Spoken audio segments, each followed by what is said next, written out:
Perhatian, sang putri merak yang tertiup angin. Wait, there's feedback. Oh no. Where the feedback coming from? Oh, because I have 1,000 tabs open here. Wow. Double the rating, double the experience. Sorry, there can only be one Pavolia Reine. Banish the fake one. Hi, welcome back. We just had our stream, Aozora no Seida showcase. Do you like the new intro BGM? It's one of the submissions for the showcase, actually, made by composer Dev or Jeremy Robson. Thank you so much. I will add the credits on the description after the stream. Thank you. Satu Reine buat 3 risu. Salah stream, boy. Very cool. Yay! What if you're the fake one? No. What if you're the fake one? That's what all the fake ones say. Intro vision was great. Thank you.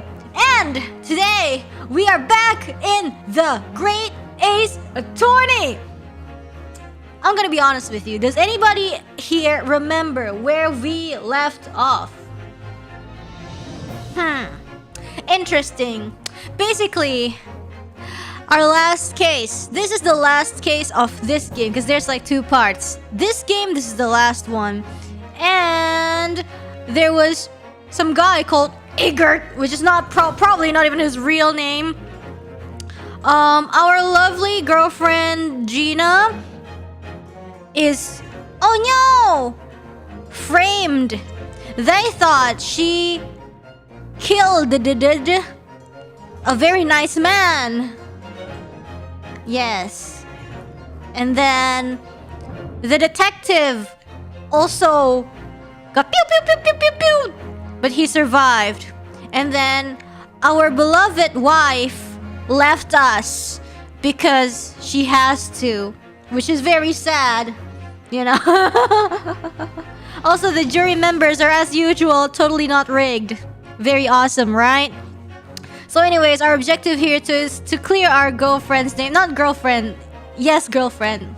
But you will see. I don't really wanna... maybe we can, get back our memory slowly together.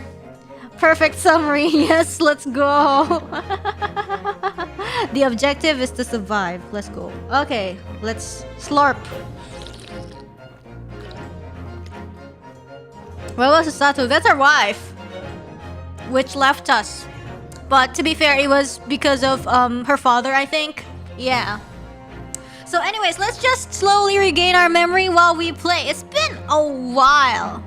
And actually, I received some goods, some Ace Attorney goods.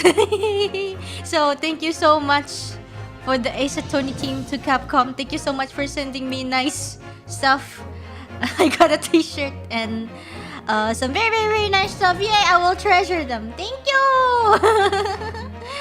It's been 500 years. Oh well. Thank you. And anyways, let's do this. Play.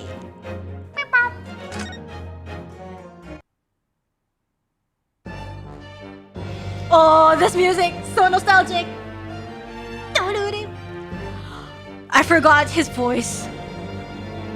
I hereby call this court to order as we resume the trial of Miss Gina Lestrade. Oh no! Lord Van Zeeks, have you successfully subpoenaed? Yeah, subpoena! No, I was watching this show about this lawyer firm thing, and then now I know how to say subpoena. Let's go! Subpoena the witness. The subpoena was delivered to the communication station where the man works immediately, my lord. However, the heavy rain has delayed the arrival of his carriage, it would seem. I see. Then let us turn our attention to Inspector Gregson's... sorry, I don't know what the priest is. I don't know. Of the case heard by the court this morning. Anyways, someone's like, I still don't know what that means. Subpoena's like something very important. I don't know. The lawyers in the movie that I saw, in the film that I saw, they're like very, oh my god, I don't know how to do a subpoena. And then the senior is like, you don't know. You know. Sa pina colada. The glaring omission of the third bullet in your report is a serious blunder, Inspector. Like, I think it's like order to appear in court. Yeah, usually like the people are elusive, you know? Yes, I can only apologize, my lord. And although the defense's chemical analysis of the blood at the scene makes for a compelling argument, I cannot permit such untried methods to be used as evidence in my courtroom. Ha! It's a big mistake to cross Holy and me. A very big mistake. My lord, the subpoenaed witness has just arrived in the building. Thank you, officer. Show him to the stand without delay.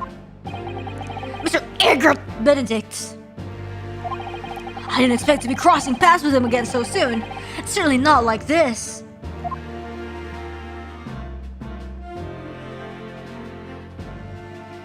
Oh, Eggy. Thank you for complying with the court subpoena at such short notice, sir.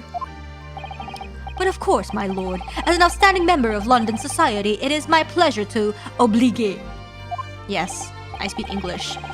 Now kindly state your name and occupation for the record. Ashley Graydon, Communications Officer. Ashley, that's his name. Mr. Graydon and I both work at London Central Communications Station. Now perhaps somebody will kindly explain what all this is about. You were appraised of the by the court officer on your way here, I presume. Yes, I was. Eager. Something to do with the murder that took place at the pawnbrokers on Baker Street.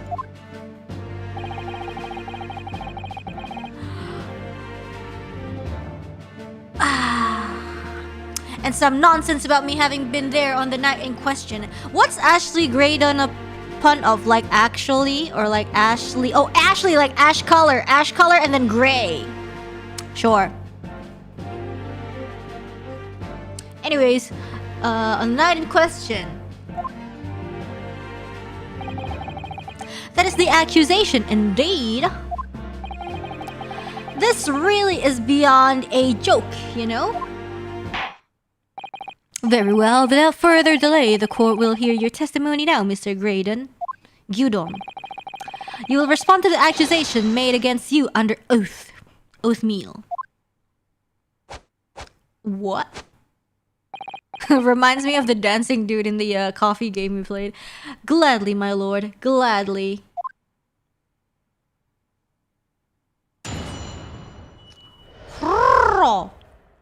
The accusation. Naturally, I have occasion to make use of pawnbroking services from time to time. But are you seriously suggesting I colluded with these thugs to bear into the place on the night of the murder? Oh my. I have no intention of admitting to such an outrageous accusation. Oh wow. This one's not naked though. Yeah. Even if certain parties here claim that my blood was found at the scene, I don't bleed. Some Scaramouche detective's home-brewed tincture, what does that even mean, can hardly be taken as serious evidence. My goodness.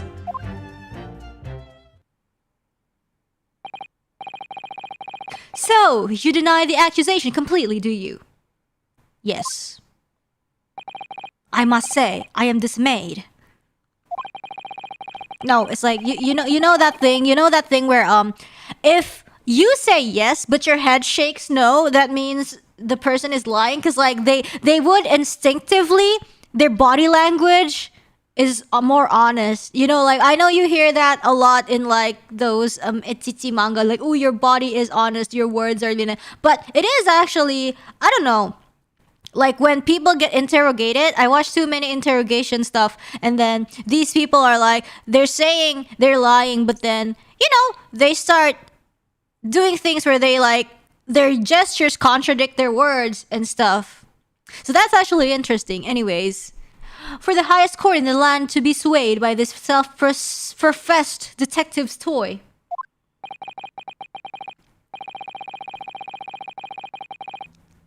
It was the will of the jury, and our great British justice system demands that the jury's will is upheld. And it would seem we have the misfortune of a most inept assembly of jurors today. Well, actually, he has a point. By golly! How long am I expected to be detained here?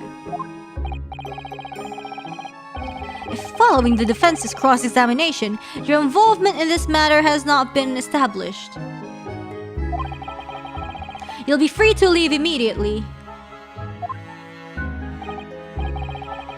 Good, then I shall be away in time for afternoon tea. Ooh, some small consolation at least.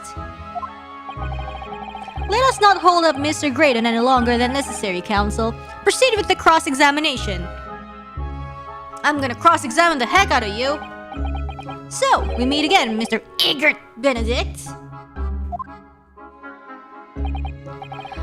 Or is it Mr. Graydon?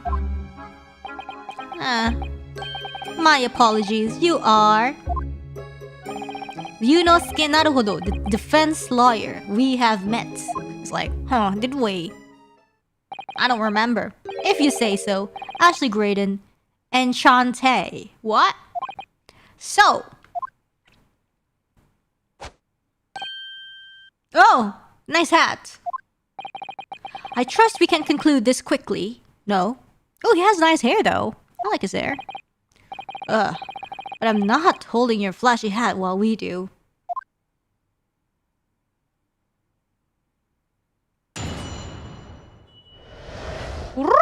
The accusation! Naturally, I have occasion to make use of pawnbroking services from time to time. No. But are you seriously suggesting I colluded with these thugs to break into the place on the night of the murder? Yes. Hold it! Have you seen these two men before? This pair? No, I don't associate with criminals. Said by a man who introduced themselves. I'd like to know who I have to thank for this. Who made this outlandish accusation against me? The young lawyer there in the black. Aw, come on. This is a farce. Whose idea was it to permit an outsider to work in a British court anyway? Oi. Don't say that. Well, needless to say, I have no intention of admitting to such an outrageous accusation. What? But why not? Where were you at around 1 in the morning on the night in question, sir?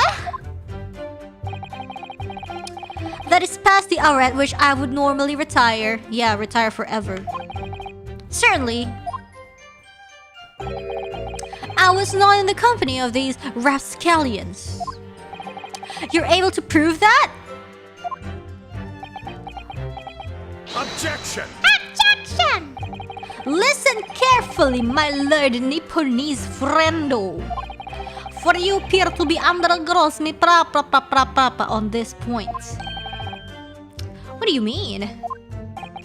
The witness maintains he was not at the scene of the crime. He has no obligation to prove his absence. If your accusation is that the witness was present at the scene,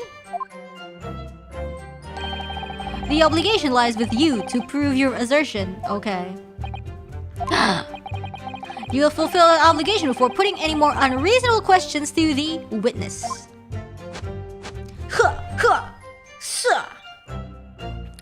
She's dying to be featured in the Aozora no Seida showcase. A silent victory wiggle. Thanks. Even if certain parties here present claim that my blood was found at the scene, Scarmouche Detective's homebrewed time to... Even my blood was found at the scene. Let's do this. Blood was found at the scene of the crime. There's no question of that. Mr. Sholm's chemical analysis have positively identified the substance as such. But I am not the only human to have blood running through my veins, am I? How can you be so sure that the blood is mine? could equally be the blood of one of these two miscreants. Yo, we can prove it! Every individual's blood has slightly different composition, it seems. Mr. Sholmes' chemical is able to differentiate different blood samples by... Spare me the science lesson. Oi. Who is this Sholmes character anyway? Oh, I assumed all Londoners would know the name. He's a great, well, a renowned detective. So, even you are unable to bring yourself to say great detective. Oh man, a great detective, you say. Tusk. Now we're in the realm of fairy tales. Oh, what are you thinking of? Excuse me, sir. Excuse me. Do you have something to say about that, Mr. Skulkin? Excuse me? Eh, what, me? No. No, the Mr. Skulkin next to you. Right, I've had it out to here with this. How many times have I got to tell? No, it's not you, Gregson! Yes, I know. You're not big bruv sulky. Mr. Nash Skulkin. Eh? Core blimey, you what? Is it not the case that when Mr. Grayson just spoke, a thought went through your mind? Would you care to share that thought with the court? Eh? Me thoughts? I don't have none of them. It must have been him. Yeah, I don't have thoughts either. Wow, we're more common than we think. You what? Mr. Nash Skulkin, answer the question, please. What went through your mind when Mr. Graydon just spoke? Nothing, honest gov, nothing. I was just thinking. If he waves his arm around like that much more, it'll open up the wound again, that's all. Thank you, Nash. Thank you. What wound? We're at the bullet, of course. It was only 2 days ago. It ain't gonna be healed up yet. So I was, well, you know, I was worrying for him and... Oh,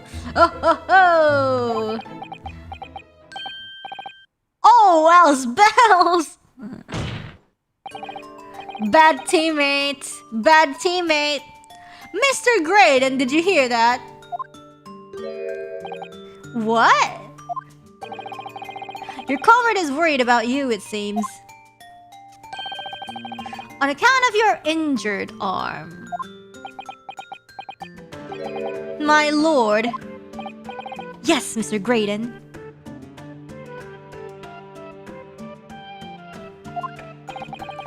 I have no idea what these two wretches are talking about.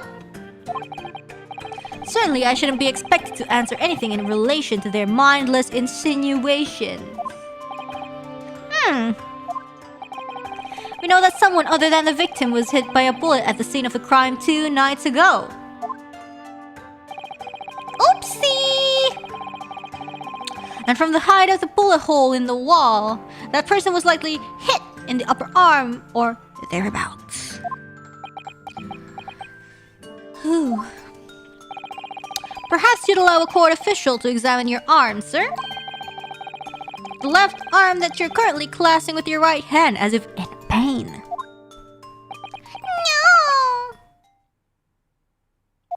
No. No, I refuse.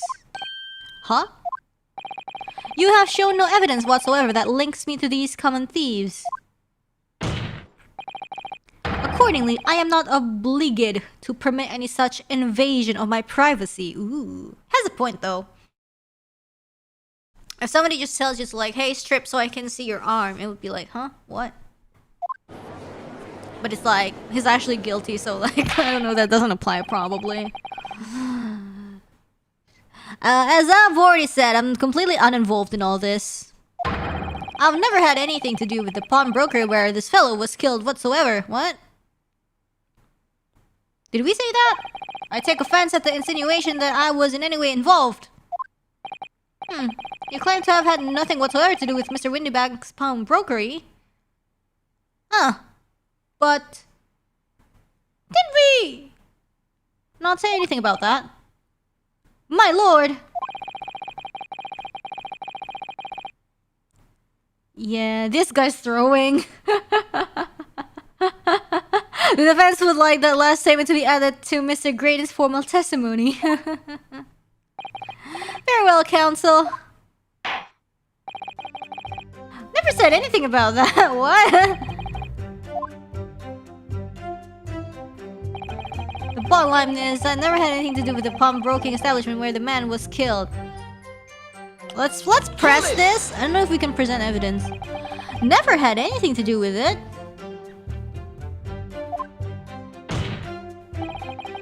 You forget that I was there, Mr. Graydon.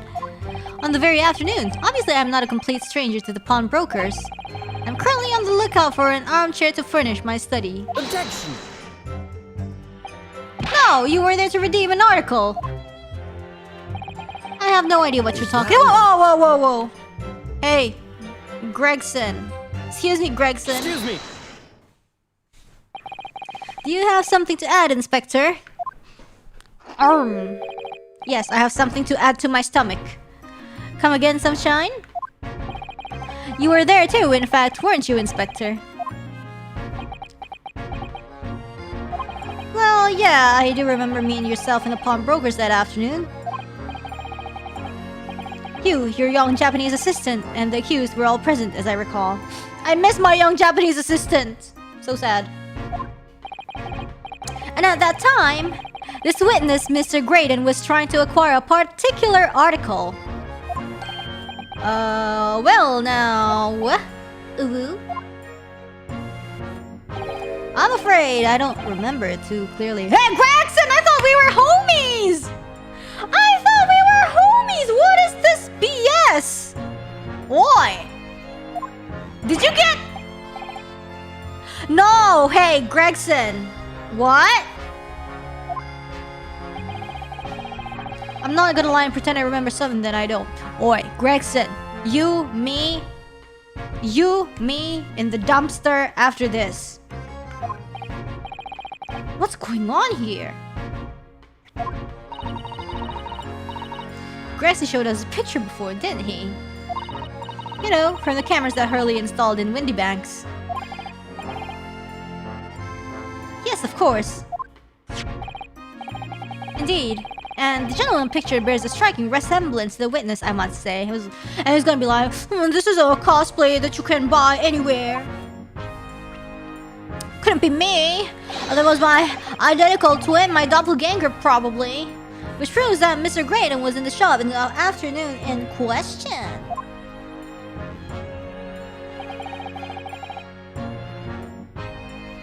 At no point have I denied that fact. I merely entered the shop to peruse the articles on sale and have a word with the broker. Nothing more. What? Yeah? This makes no sense. I understand why Mr. Graydon might be trying to cover his tracks.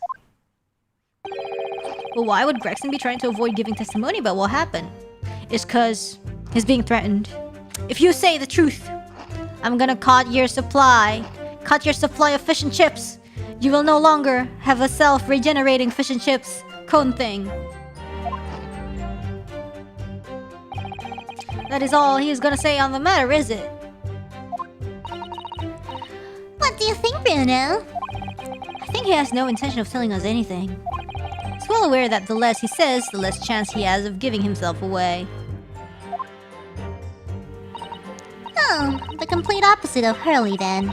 He seems to think that the more he says, the better. Well, at least I managed to press a little more information from these witnesses' lips. All thanks to the Skulking brothers. Yes, they were the key to it after all. So he says he had nothing to do with the Windy Banks. Well, we know that's not true. Perhaps now would be a good time to have a proper look through the court record. Good idea. You never know what tiny scrap of information could become a valuable weapon. The super Skulking bros. Let's go! Okay, maybe we can present something in the last statement. I've never had anything to do with the pawnbroking establishment where the man was killed. Let's see. A projectile lodged in here. The pouch Sholmes was wearing. Metal disc. The smear of blood on it turned gray. This is that guy's blood, right? Photograph.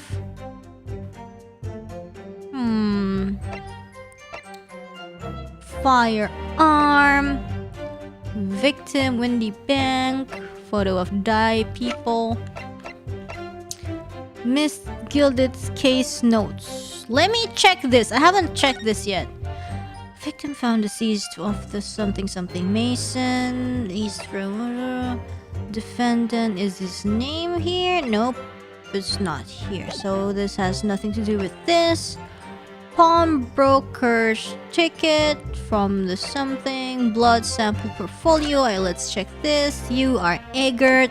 So maybe it's either, what is this? Iris's manuscript and Gina paper. So I think it's this one. I could be wrong, but I think it could be this one. I think it's this one. Because it says like I never had anything to do with the establishment, but this guy wanted this one, and it has his blood on it. So let's see. Fingers crossed. Let's try. Objection. Have you ever seen this disc before, Mr. Graydon? Why? Is it supposed to mean something?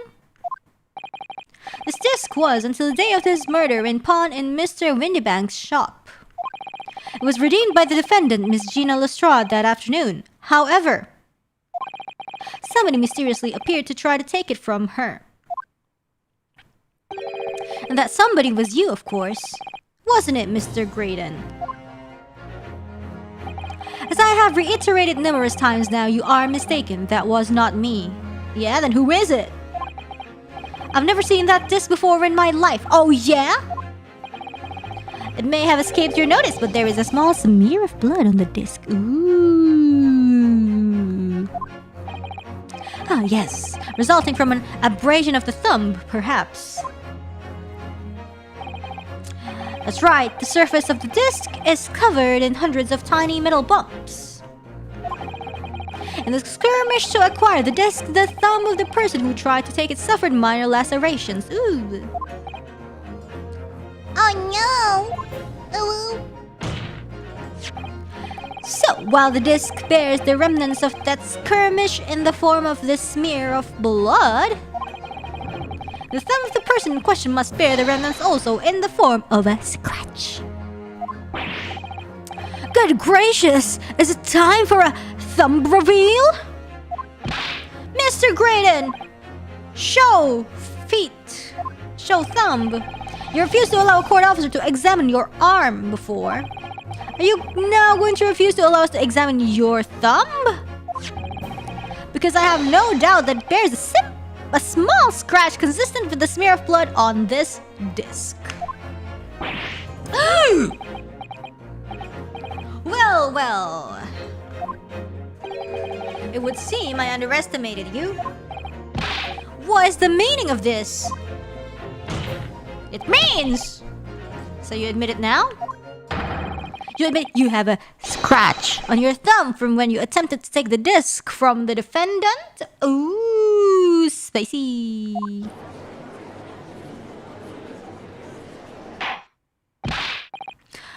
Order! Well, Mr. Graydon,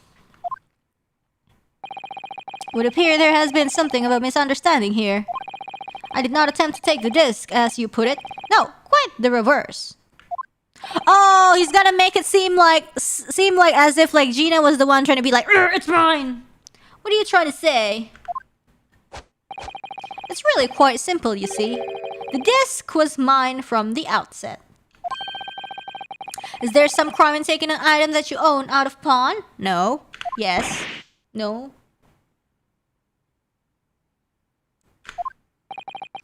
It would seem, Mr. Graydon, that in this piece of evidence, my learned friend has established a link between yourself and the incident. Yes, that is the point. That's why I showed it. Accordingly, you will tell the court everything you know about this disc now. Thank you, Van Zeeks. You're a homie, unlike Gregson. As you wish. Though I'm quite sure it has nothing whatsoever to do with the pawnbroker's murder. Sure. Witness testimony. There's a note on the disc saying, "For McGilded, but the item belongs to me." The redemption ticket was stolen from me by the accused, that filthy gutterling, on the day in question. I proceeded at once to the shop in order to explain my situation and redeem my article. In the end, of course, the disc was taken by the police. In other words, I had absolutely no reason to break into the shop later that same night. Dun dun dun dun. Liar head. Did I hear you correctly, sir? No. He lying. McGilded, you say? The famous London philanthropist? Philanthropist? I don't know. Oh no! Who perished in this very courtroom 2 months ago after being acquitted of a distinctly messy murder. Behold, liar! Yes, my lord, the one and the same. Why is it always liar? Good lord, Mr. Graydon.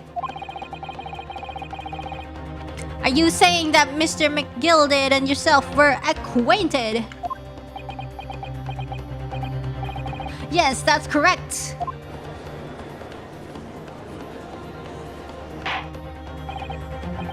Order! Well, I certainly didn't expect to hear that name uttered here in my courtroom again. According to what Gina told us, this disc was placed in pawn of that fateful night 2 months ago.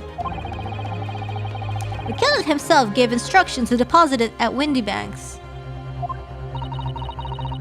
It's funny that Mr. Graydon here is claiming... Oh, sorry. It's funny that Mr. Graydon here is claiming the disc belongs to him then, isn't it?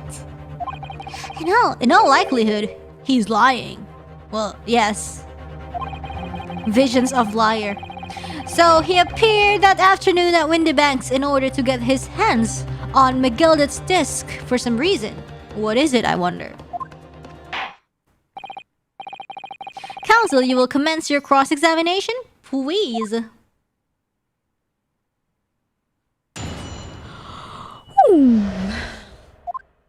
The disc. There is a note on the disc saying, "For McGilded, but the item belongs to me." No! Liar. Would you care to explain how this belongs to you? Doesn't have your name on it. As you will observe, a communications officer such as myself commands a fine salary. Didn't ask.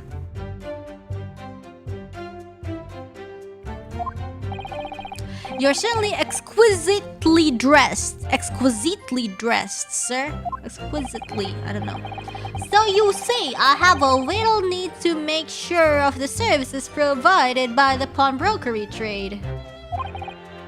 However, I did once find myself in difficulties having misplaced my purse whilst on an errand. That's why I pawned my fine black overcoat to the broker in question.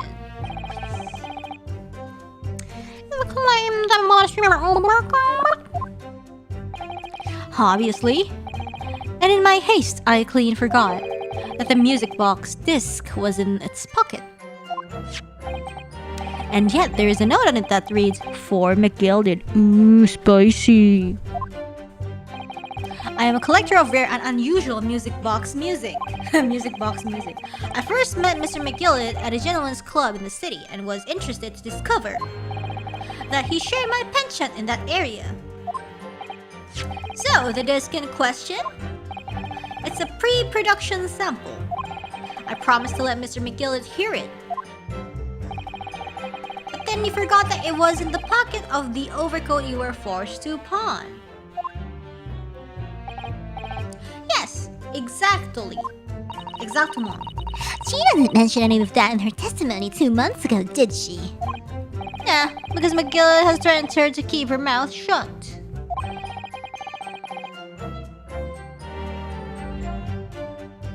Which means that if we dig too deeply here, it's going to expose Gina's perjury. We're in a difficult situation. Oh no, so sad. Oh dear, this is complicated, isn't it? Let's leave it alone for the time being.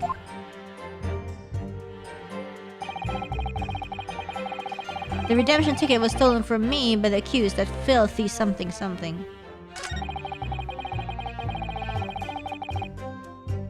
Hold it! Have you ever been to indie banks before? Only once, for the purposes of pawning something. What is it? I enjoy browsing in such establishments. So when you noticed that the pickpocket had taken your ticket, you chased after her. Is that correct? Yes, that's right. I didn't notice it at first, of course, such is the art of the pick purse. But when I did, I headed to the pawnbrokery at once, in order to reclaim my coat before the thief could.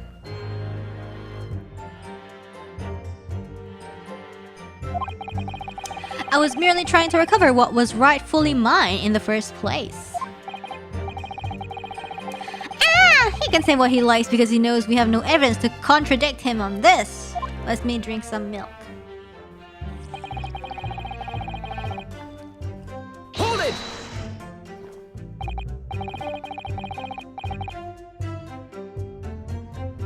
Yes, it was taken by Inspector Gregson here, wasn't it? That's right. This was the very man. Apparently the police are collecting anything that has a connection to Mr. Miguel de Kaget saya. Oh my god. Okay. Excuse me. Excuse me. Is something wrong, Inspector? Hey!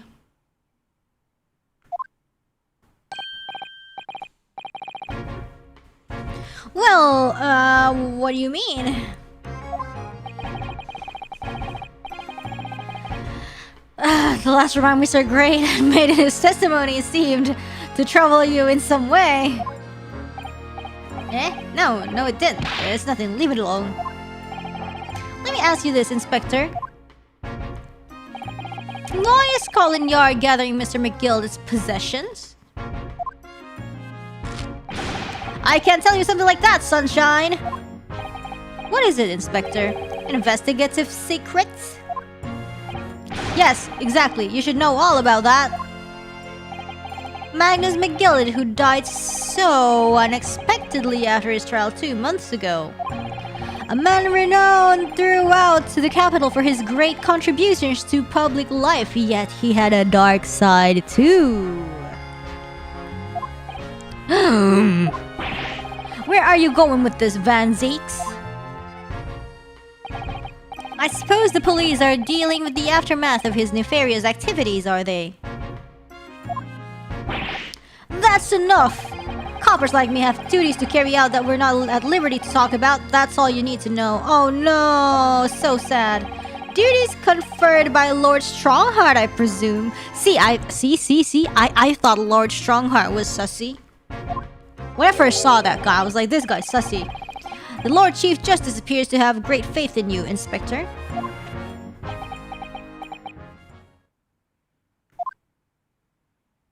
It's always the guys that keeps, you know, that gives you that impression that, oh, I'm the embodiment of justice and like, ooh, I'm so good. They're usually the sussy ones.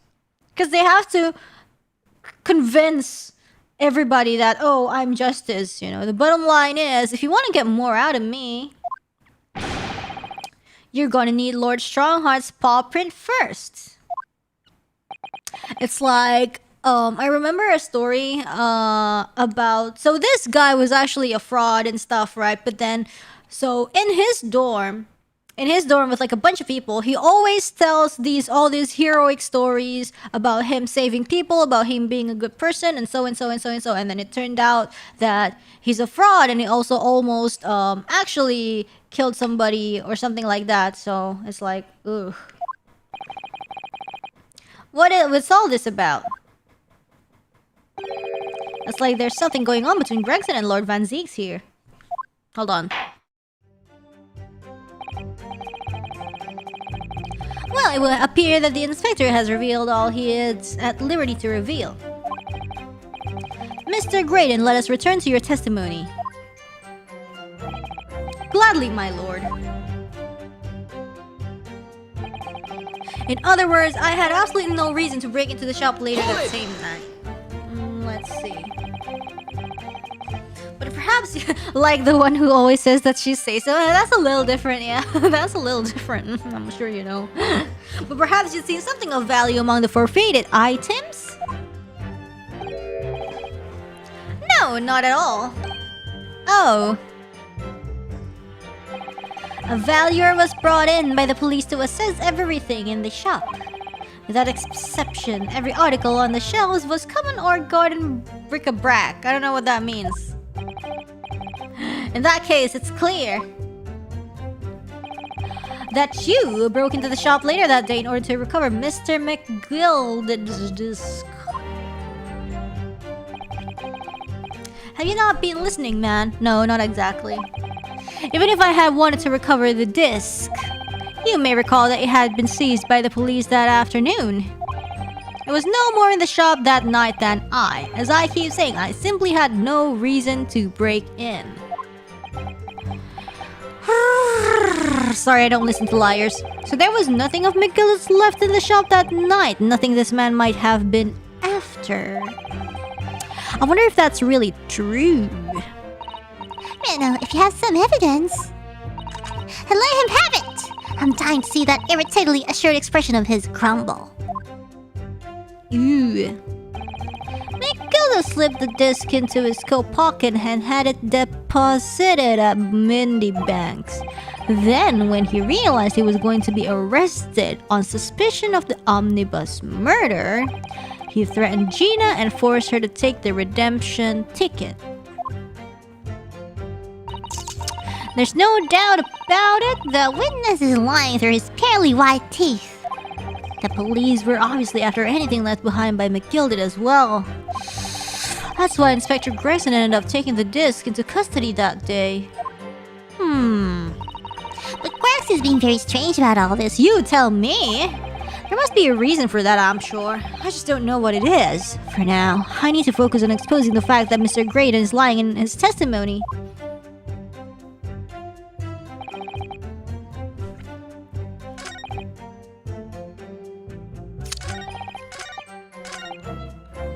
Let me just, press everything.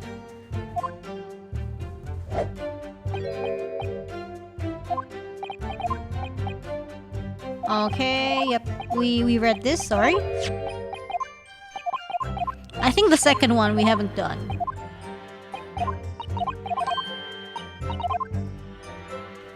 Let's see...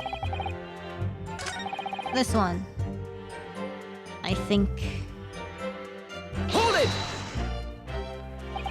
So you're saying that Miss Aozora lifted the ticket from your pocket or bag? That's right. Despite being mindful of danger when walking in the insalubrious areas her kind frequent, man. Objection! Miss Lestrade did no such thing. Well, of course you would take that stance, but the girl is a regular offender. I mean, that's, like, not wrong. You came to the pawnbroker that day prepared with all the information you needed to identify the defendant. You were looking for her. That's what brought you to Windy Banks. To get your hands on Mr. McGild's disc. Objection! My learned friend is a veritable font of nonsense. What? Nonsense. I concur with the prosecution. What? Counsel, you will refrain from conjecturing in this way. Is that clear? No.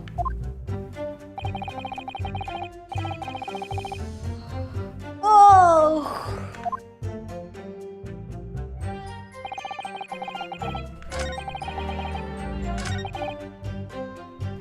There was no reason to break into the shop later at the same night. Let's see.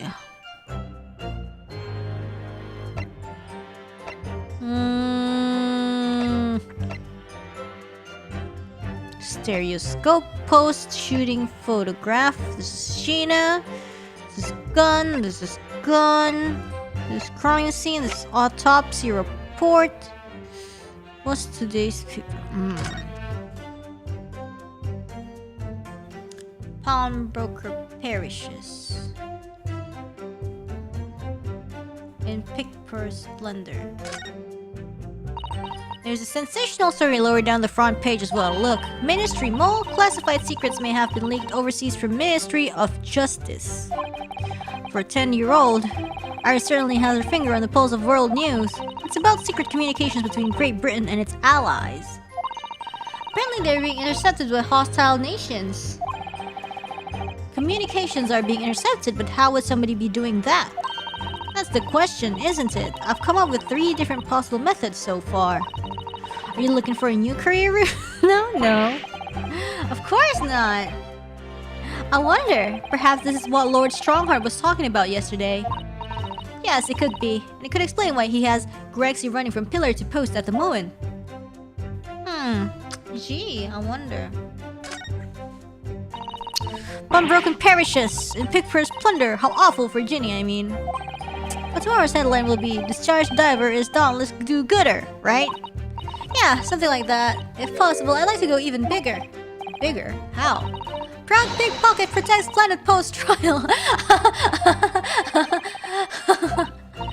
I can't wait for tomorrow now. It's gonna be so great. Yeah.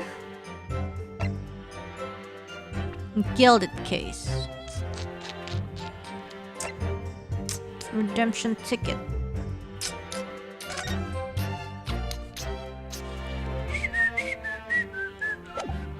Okay, let's see. I wonder what he's after.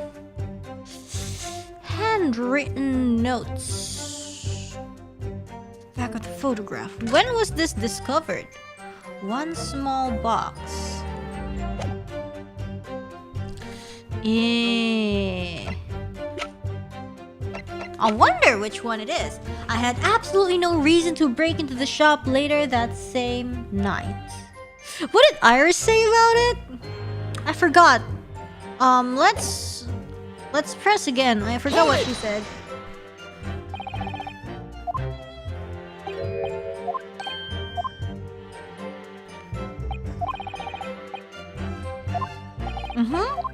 It's clear that you broke in order to recover. No, it doesn't make sense because it's been... the police has it. Yeah. There was nothing? Or really? Is it true? There's definitely something. If you have some evidence, and let him have it, then see that's something, yes? And then slip the just his coat pocket had deposited. Okay, and then when he realized it was gonna be arrested, he threatened Gina. And there's no doubt about it, that witness is lying through his pearly white teeth. Yeah, the police were after anything left behind by McGilded, but Greg sees being very strange. There must be a reason. For now, focus on exposing the fact that Graydon is lying. No reason to break into. Something related to McGilded again, maybe.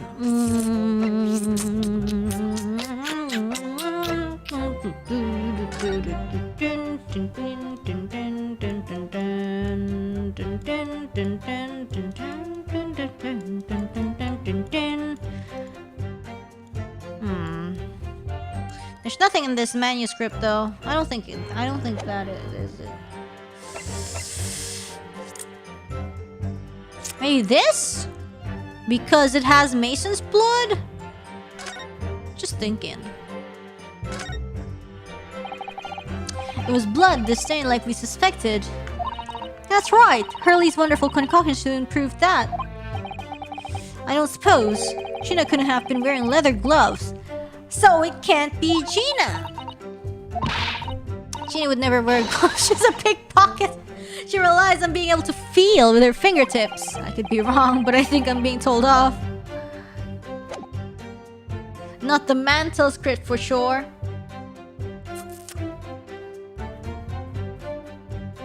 Probably this because it says owned by the victim and it has blood on it. Fingers crossed. Objection! No, it's wrong.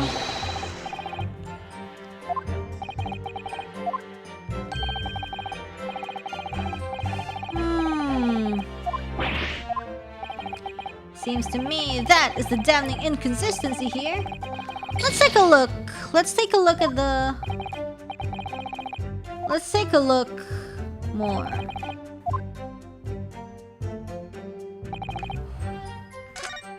Oops! Oh no!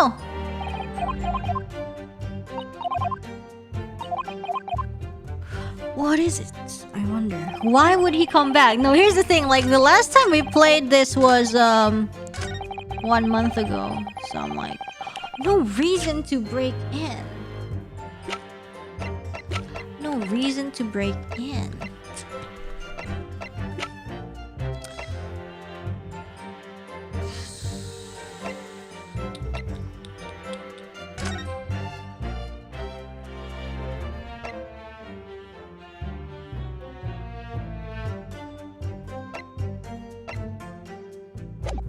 Maybe he wants...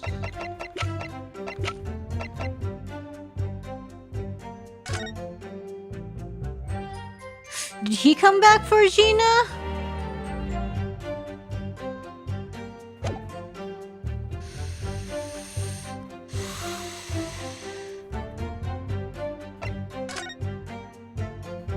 It's like, ooh, fourth witness. I don't know. Definitely not these, because these are like Sholm's items.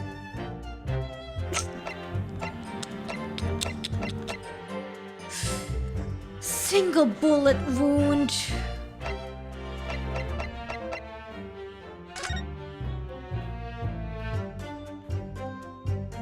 Gina. Oh my gosh, he's shocked. Gina. I wonder.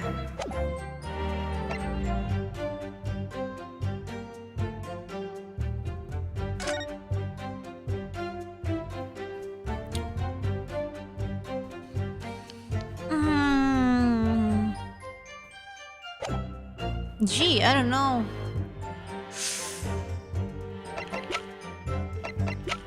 I could only think of Gina. I don't remember anything else from the case. I only know about Gina. Firearms, sciences, gun.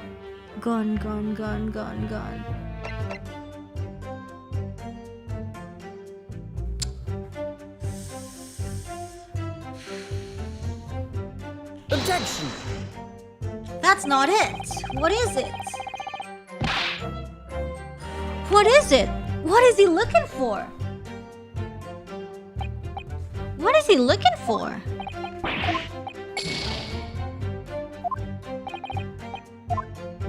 What is he looking for? What is the reason? What is the reason?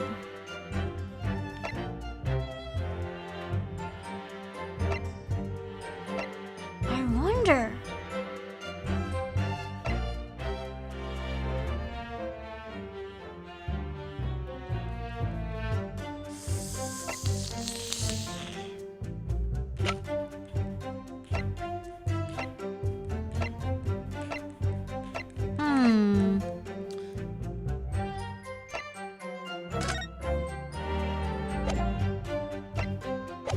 Whoops!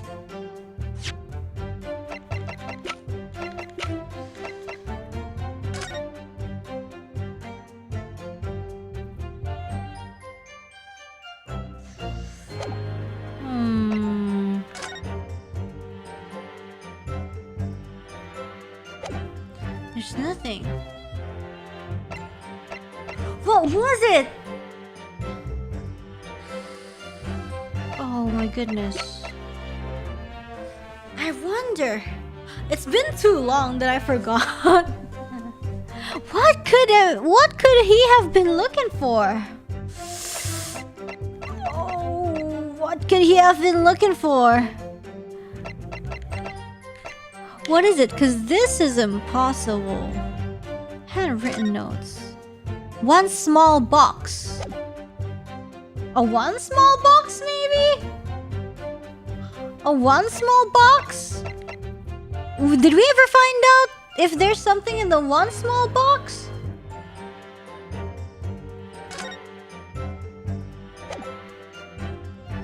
I don't know. I don't remember. Like, forgive me if I'm getting these wrong.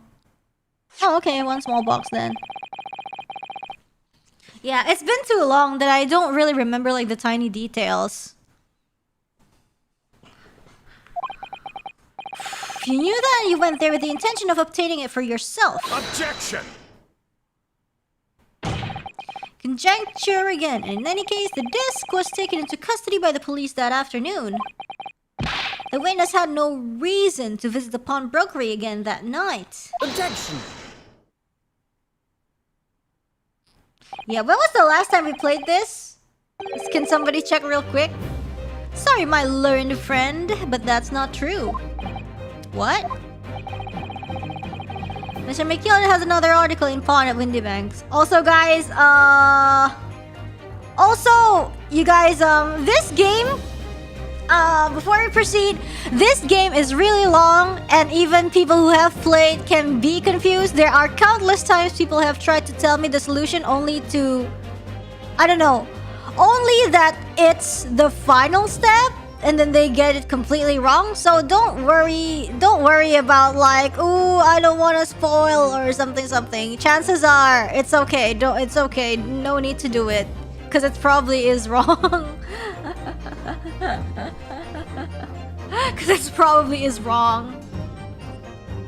1 month ago, February. Yeah, it's like a lot of people are like, oh, it's this one, but it's all actually from like for way later. I think it was the omnibus case. People kept trying to like, Rainy, look at that part, even though we're not at that part yet. So it's like, you know, guys, chill, it's okay. Like, you guys played it for a while and you forgot to, that's fine. It's this kind of game. Let's just slowly play together. Rainy, check the roof! Yeah, oh my goodness, I want to make everybody into Ayam Gepreks that day. Rainy, check the roof! Yeah, check the shut up. Mr. McGill had another article in Pawn at Windybanks. As the second pawnbroker's ticket proves.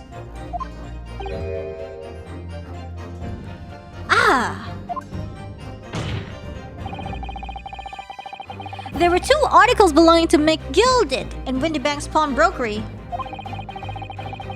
And the reason you broke into the shop that night was to recover the second one. Together with your 2 accomplices, the Skulkin brothers. This is the second ticket, is it? Rainy, check the infinite fries bag. I want it though. I want it, but I can't. Where the man deposited. Oh my goodness. The article description reads, 1 small box. Ooh, what's in the box? A rather vague description, it seems to me. Are you suggesting that I broke into the pawnbrokery with these clowns in order to steal some trinket box? Yeah. I believe there are adequate grounds to suspect that you did. This is absurd! Why on earth would I do such a thing? Once the article had been forfeited, I could simply walk into the shop and purchase it. There would absolutely be no need for me to resort to theft. That's a good point. No, it isn't. Indeed. The witness makes a solid argument. No. So that means that for some reason, this great fellow needed the small box that very night, does it? Objection! Ow! It's time to put an end to this nonsense, my lord. Could you be a little less cryptic, Lord Van Jakes? I do hate to ruin my learned friend's argument, but the truth is quite incontrovertible.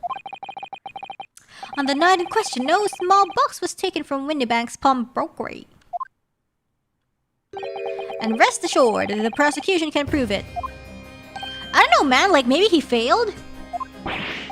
Good gracious! Inspector, show the photographic prints to the court, if you please. Yes, sir. What prints? These prints were taken... Oh, new evidence, let's go! From one of the detective's security cameras. Ah, Hurley's red-handed recorders again. As previously explained using this plan of the shop layout. The victim's establishment was furnished with automatic cameras in 2 locations.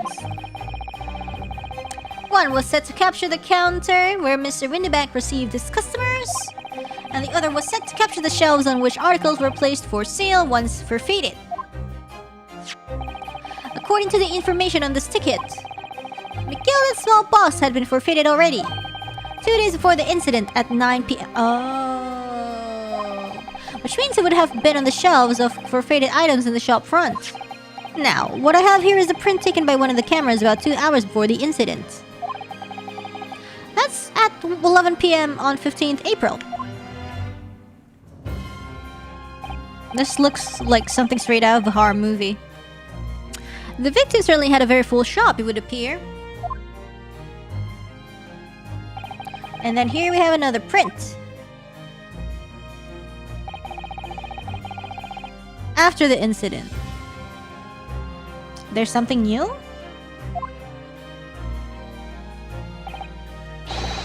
I see, so we have 2 pictures to compare.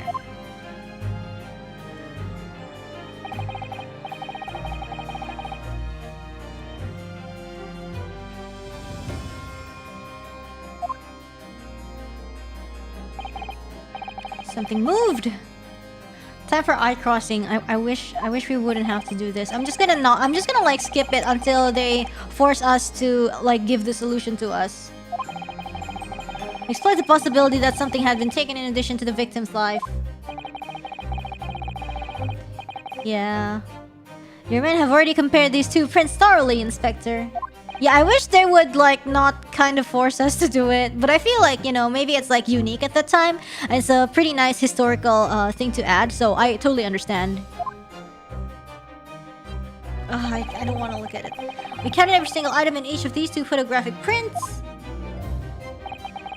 And the yard's conclusion is that exactly the same number are present in both.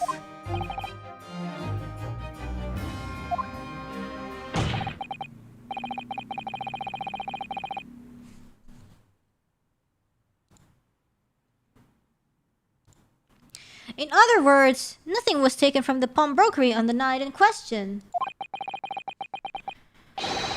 And my learned friend's assertion is nothing more than a hopeful fancy. Ah! I don't believe it. If I could have just shown that he'd stolen McGilden's pawn box, might have been able to break him down at last. You know what, Bruno? I've been thinking.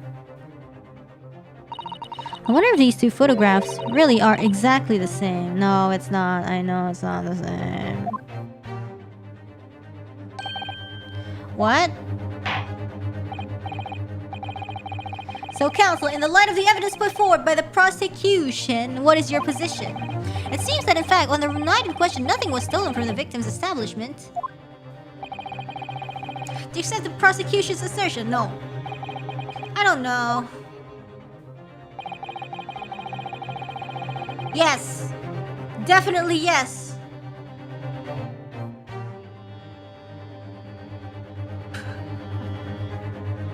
I don't know, man.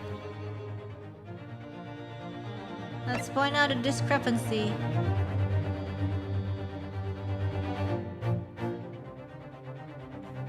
Let me see.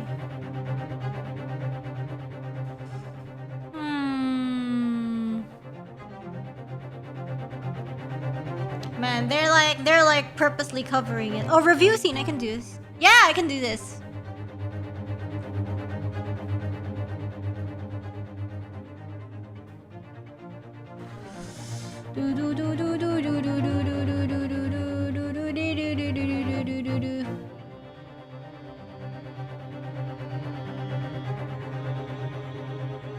I don't know. Court record. Can we use this now, please? Can we use this? Please, I want to use this. Please. Please. No, that's not what I meant. Please, I want to use this.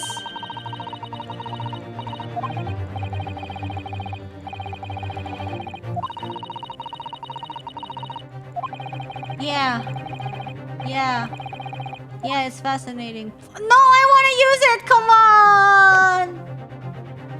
Really?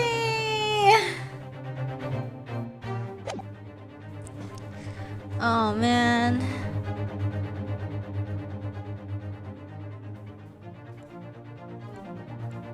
Aw. So sad. Yeah, here it is because, how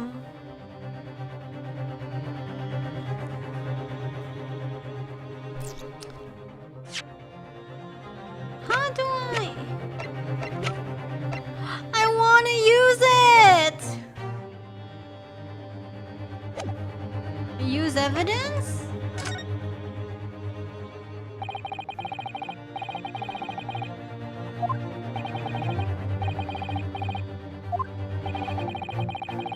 Please! Thank you!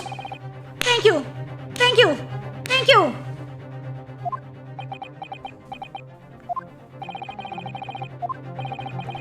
Which piece of evidence? It's the stereoscope.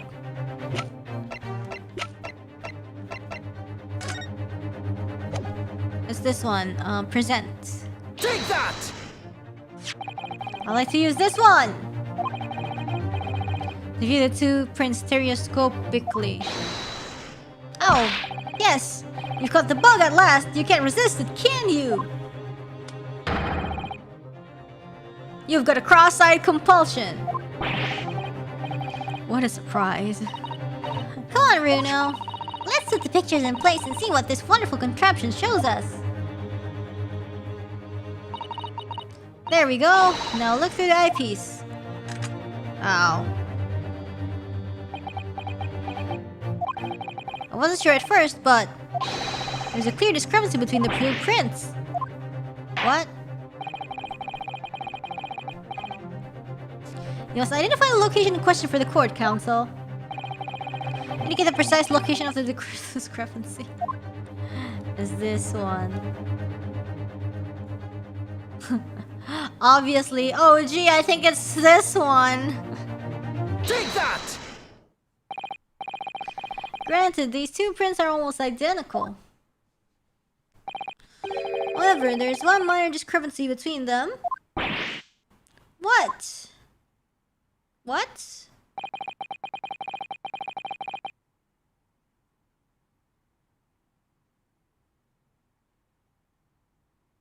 Ow. It really hurts my eyes. A single area stands out as being different. The location of this small box.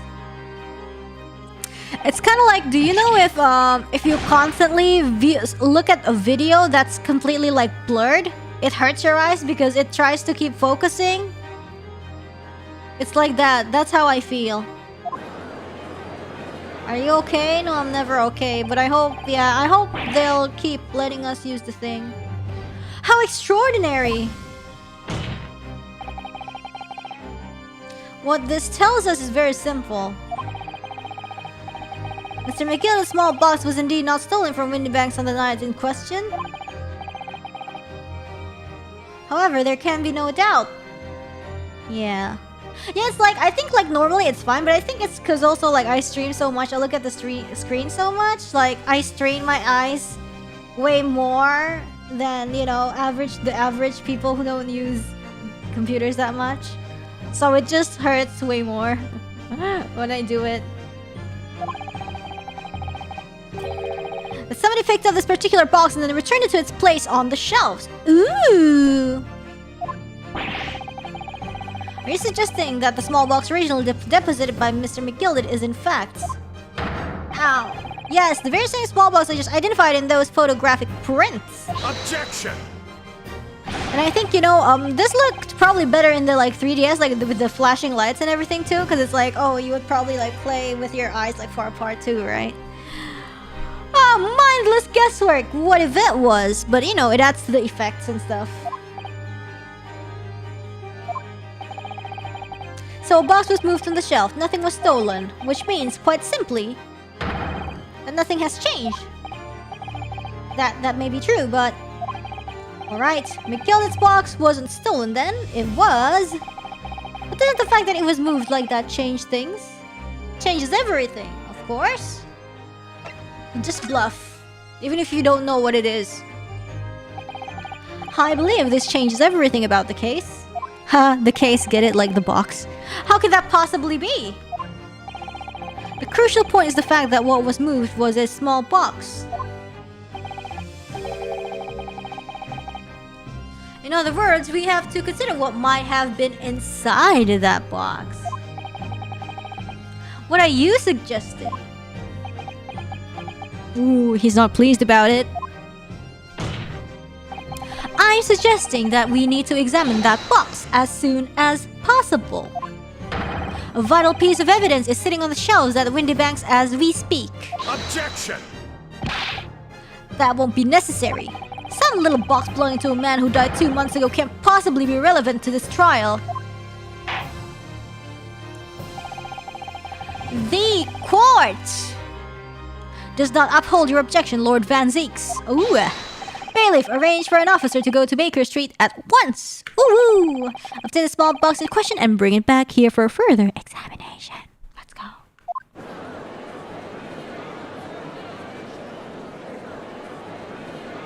What's inside the box? Ew.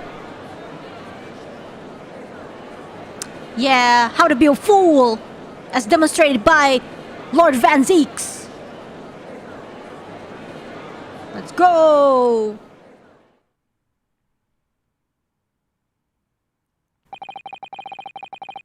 We should have a report within half an hour. Let's go! I think perhaps we should recess for a short while the evidence is brought forth. Until the evidence, sorry. To be hoodwinked by such a farce. Disappointing. You're a fool. I beg your pardon, Lord Van Zeeks. I said you're old. This is nothing but a smoke screen, like your beard. A Nipponese specialty, it would seem. What, like ninja? What? What are you trying to say? My learned friend has persisted with the same line of reasoning from the very beginning. That this witness's intent was to steal an article belonging to Mr. McGildet from the pawnbrokery. Yet common sense tells us that none of the articles have value enough to be worth stealing in the first place. You know who has no value is you. Your argument has no value. Exactly. It would be beyond absurd to break into a place for the purpose of stealing such commonplace property. Your face is commonplace property.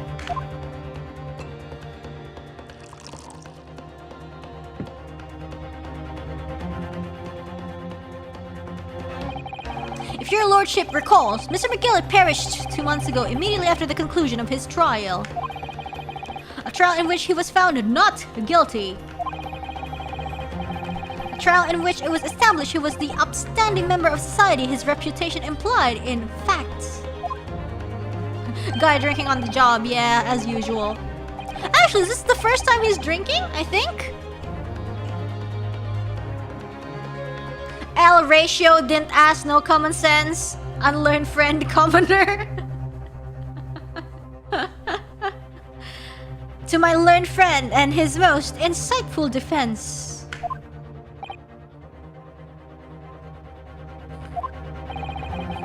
The articles. Oh, sorry. The lies are boring. I'm yawning. The articles this upstanding member of society pawned were entirely ordinary. A black overcoat that just happened to have a music box disc in one of its pockets in a small box. I assure you, I wouldn't accept even if the man tried to make a gift of such things to me.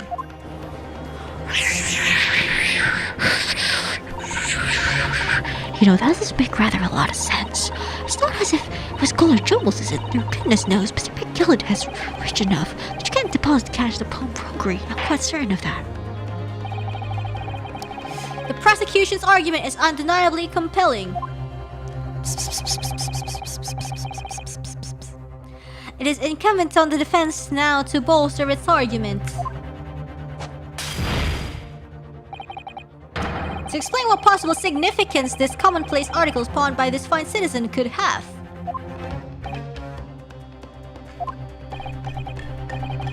Well, counsel, is your argument in fact demonstrable?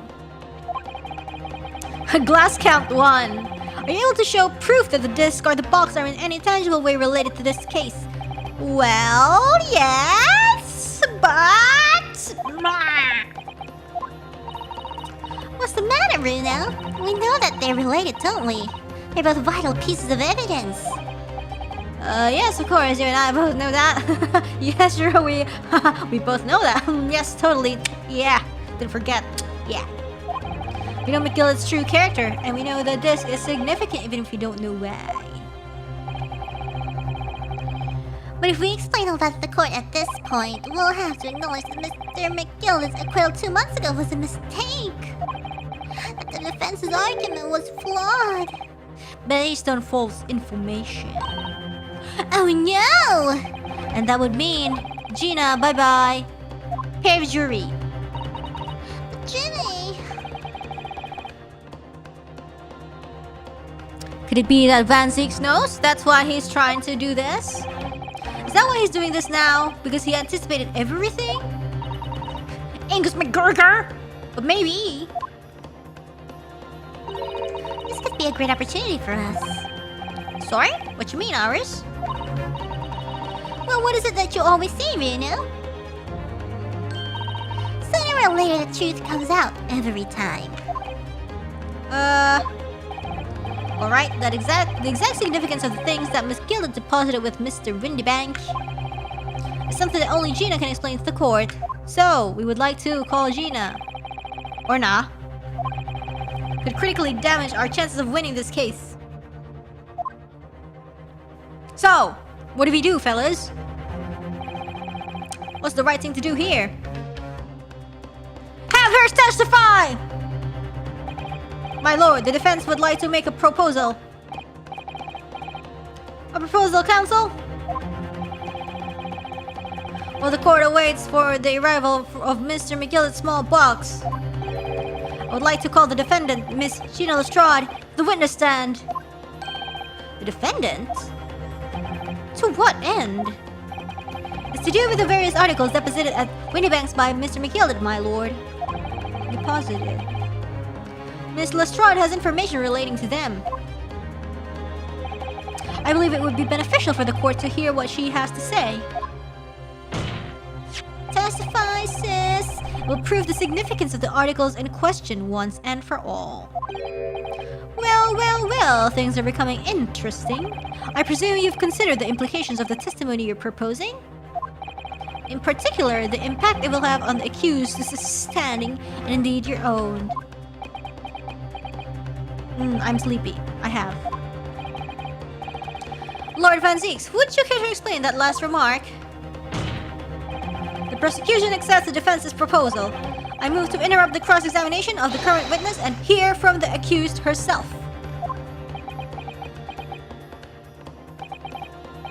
Very well, if you have no objection.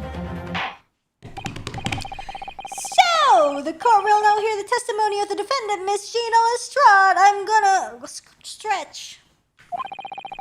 You witnesses currently in the stand may step down until further notice.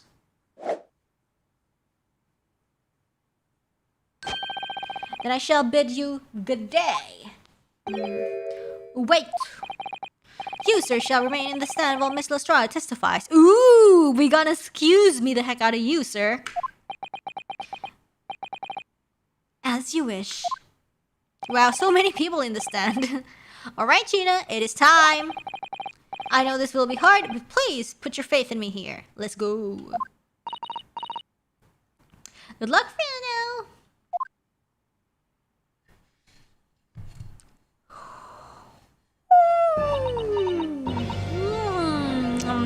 Finally. Gina.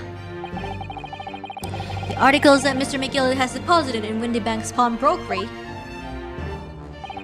are intimately related with the omnibus case, the trial of which was heard in this courtroom 2 months ago. Yeah, and I remember this young lady being brought before me in that trial as well. That's right, my lord. Her testimony helped to establish the innocence of the defendant, Mr. McGilded.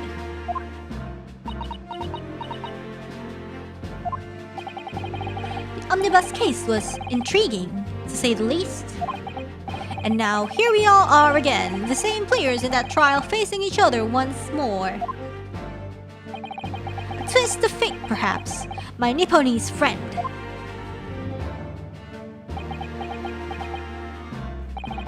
Allow me to recap the events of 2 months ago. An old brickmaker was stabbed to death in an omnibus running along London's winter streets. Apart from the victim, there was only one other person in the carriage, Mr. McGilded. Naturally, he was the prime suspect for the murder. But as the trial progressed, another possibility emerged. That the murder in fact took place above the defendant's head on the roof deck, with the body then being dropped through the skylight into the carriage below. Reine, check the roof! I still could remember the sounds. It was Miss Lestrade whose testimony brought that possibility to light. At the time of the incident, Miss Lestrade was concealed under the seat in the carriage, hoping to pick the pockets of unsuspecting passengers. Then, immediately after the trial, having been acquitted of the murder, Mr. McGilded died in this very courtroom, became a gurgur.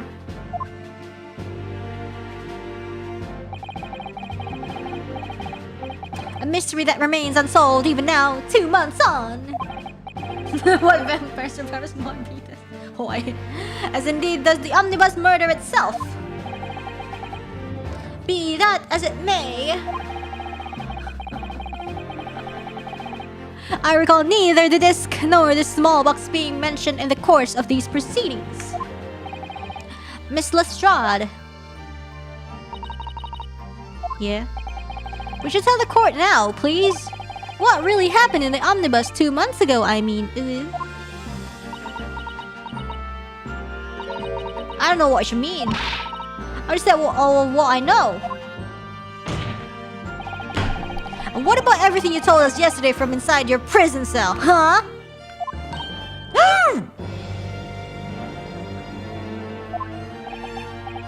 Please, Miss Lestrade, this is extremely important.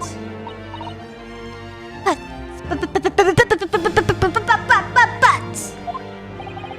remember, little girl,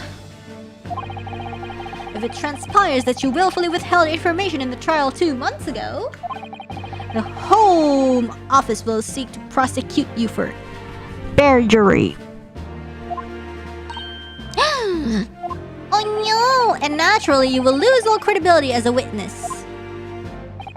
Although, let's face facts, you have little credibility to lose, yike. So YOLO, Jenny, don't listen to him! Please, you have to trust Rina now! Iris? Hi, Riz! We're on your side! Riz!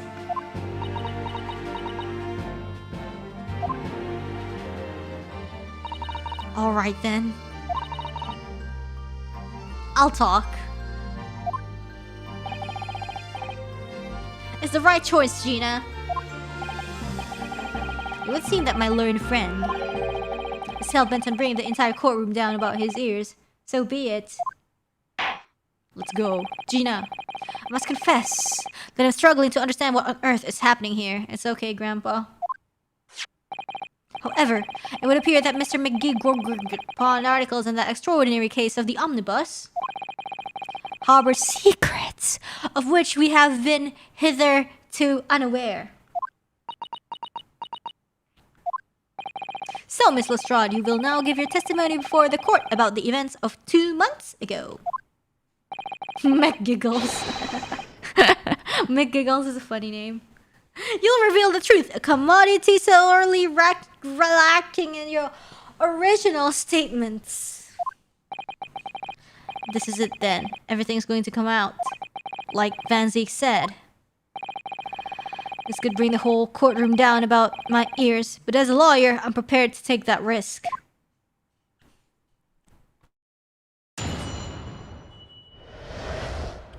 The real truth of the omnibus case. Truth is that Brickmaker Cove was in the cabin of the omnibus the whole time. When the Irishman dragged me out under the seat, I saw the disc on the floor. All of a sudden, I heard a scream from over my head, and that pair of the roof deck went off to call the slops. That's when McGurgle slipped the driver some tin to do a run to the pawn shop roundabout. He threatened me not to snitch, not to say nothing to no one but what I seen or heard.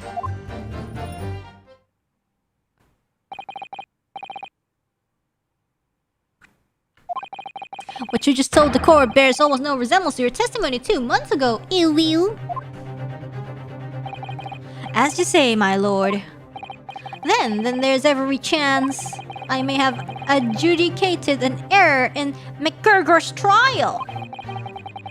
Sounds very much to me as if the man deliberately deceived this court in an effort to cover up the most wicked of schemes. Without doubt, your lordship is correct. A great injustice was done in this courtroom 2 months ago. The actions of the accused in that trial of this witness, and of my learned friend are entirely inexcusable.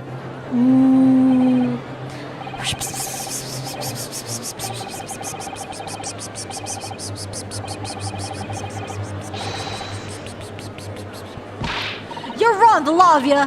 Mr. Naruto, the lawyer there, he didn't know nothing about it. Humbug!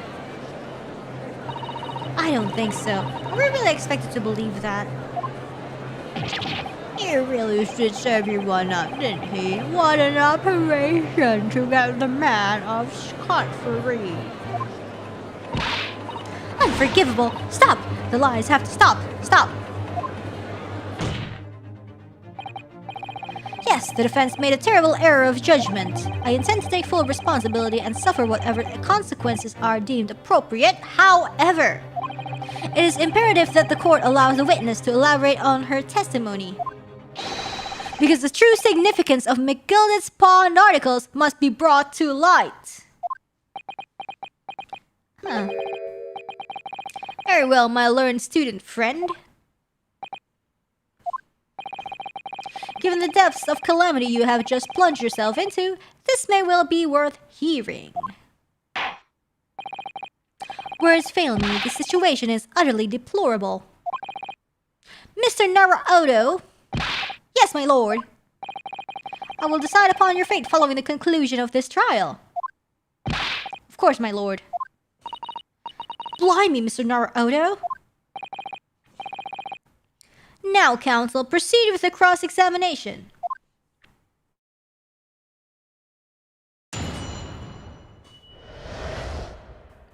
Ooh. Let's stretch!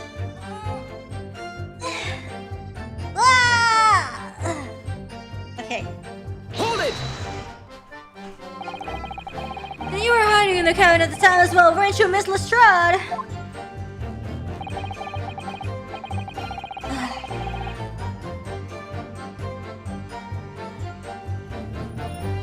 If I remember rightly, in the storage compartment underneath one of those seats. Yeah, that's right. It's pitch black on there, so you can't see nothing at all. Now, in your testimony 2 months ago, I feel certain that you claimed Mr. McGilded was the sole passenger, did you not? False testimony, my lord. That's what you told me I had to say. But it's important that you tell us the truth now. Were Mr. McGilded and the victim acquaintances? I don't know. But I did hear him talking a lot. What were they talking about? Well, I couldn't hear too well, but if I had to say, I think it was about money or something. They kept talking about buying and not buying. Perhaps business dealings of some kind. Shady. Well, anyways, they got louder and louder. Started to sound like a proper fight. I was pretty scared by then. I hardly dared to breathe, and then, all of a sudden, I heard a noise like someone keeling over on the floor. It was blue and loud and all. And I believe he let out an involuntary scream. Yeah. Eggert's not looking. Oh shoot! Yo, what? Hey, what? Hey, what are you two doing? Hey, what? Hey, yo, what?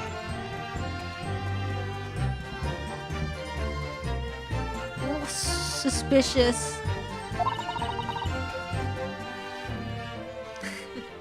That's what gave me away. Wanna share with the class about your interesting conversation? When the Irishman dragged me out from under the seat, I saw that disc on the floor. Was the disc you saw this one?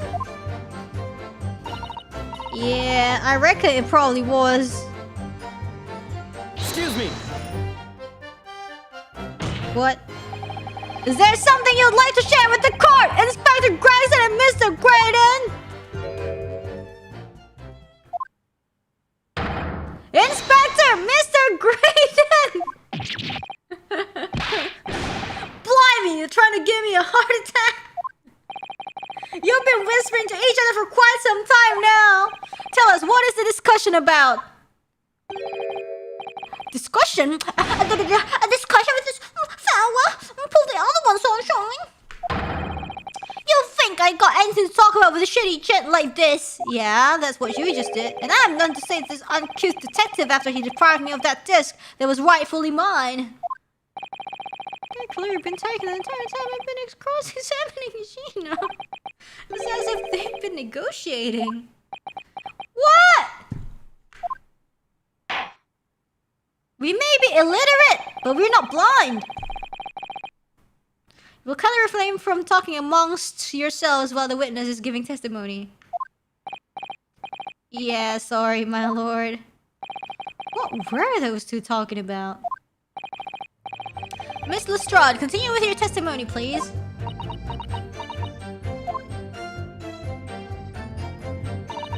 All of a sudden, I heard a scream from over me head, and a pair of roof deck went to call something. Hold it!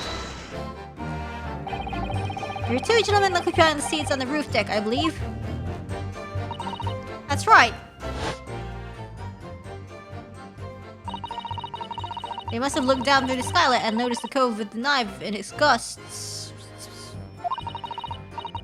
When they screamed, the driver pulled up the horses, and Mr. McGill got me out of sight.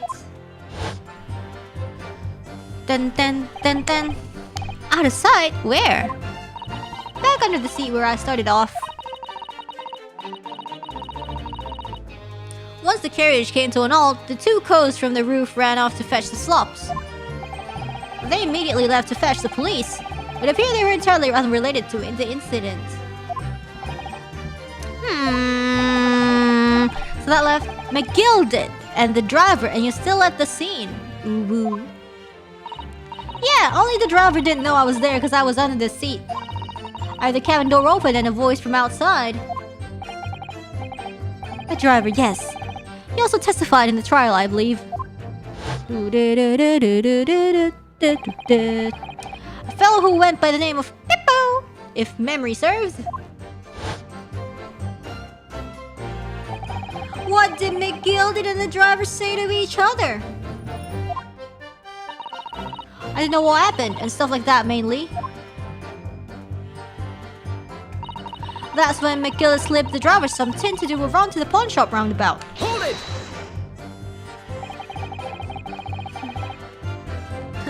The localizer didn't bang to get the accents right.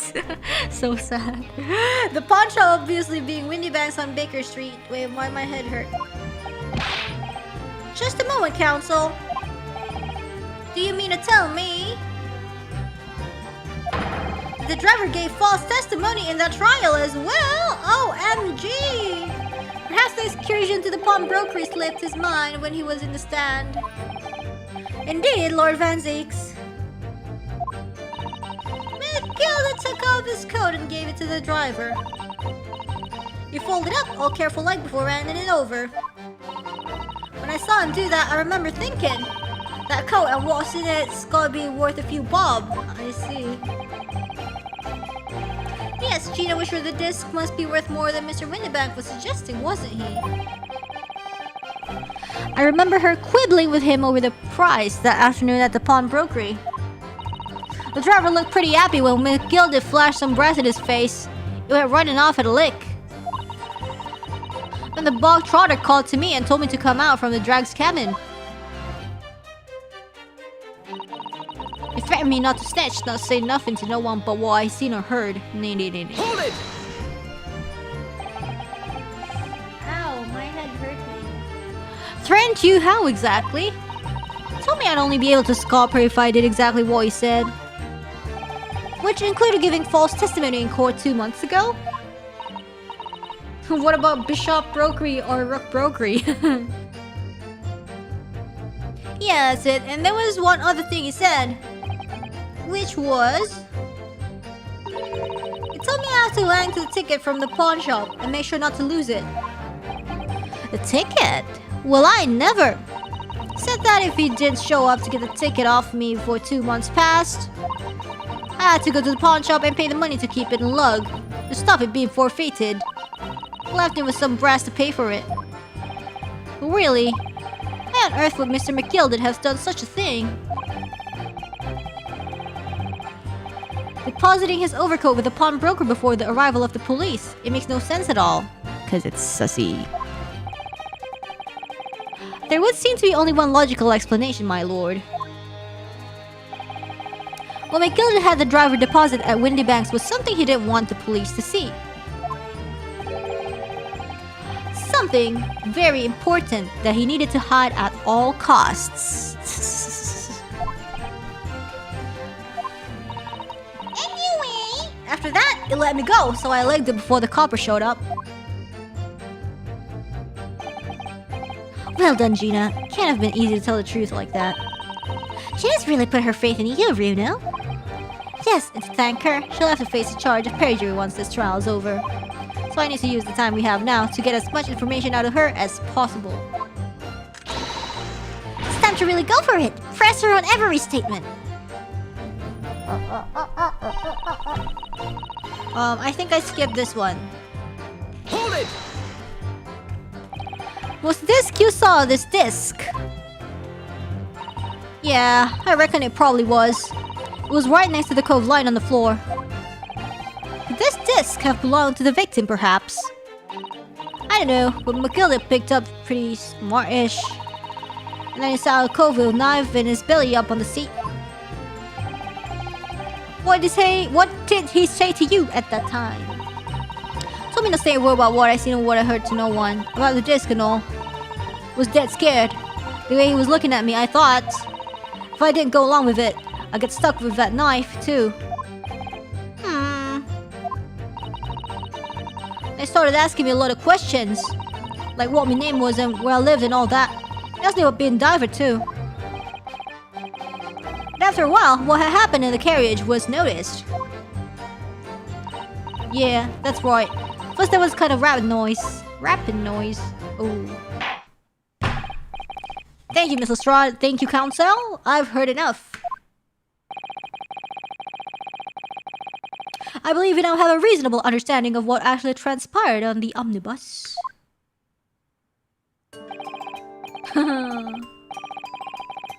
It would appear on the night of 2 months ago a negotiation was taking place on the omnibus. Ooh, spicy. Anyways. A negotiation concerning this disc. However, matters did not run smoothly. When the parties involved began to quarrel over price, McGilda took what he wanted by force, at the expense of the other man's life. Which proves my point. The disc is clearly extremely valuable in some way. Quite poisey. Though we don't understand why as yet.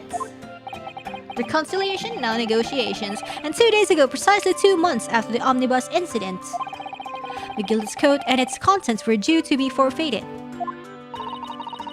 I didn't know what I should do with the ticket. I mean, the coat died after his trial. I knew that. So you decided you would try to claim the article as your own.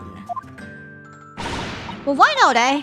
They're only gonna be forfeited. Why shouldn't I have got them? Anyway, you can't blame me for thinking about it. Thinking ain't no crime. Man, I envy her.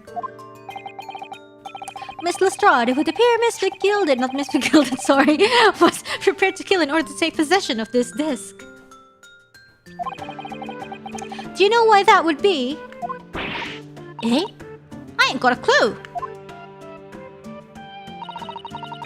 But I reckon must be worth a fair bit of brass. It was probably gonna sell it.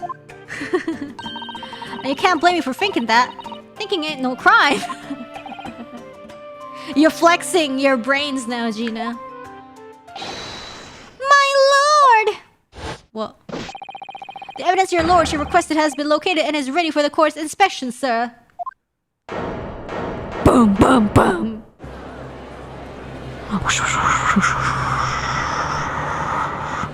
I love how Iris is not even on the floor. The mysterious little box deposited by McGilda 2 months ago. There's no doubt in my mind that it's a key piece in this far-reaching puzzle. Dun, dun, dun. Oh, to be continued. To be continued.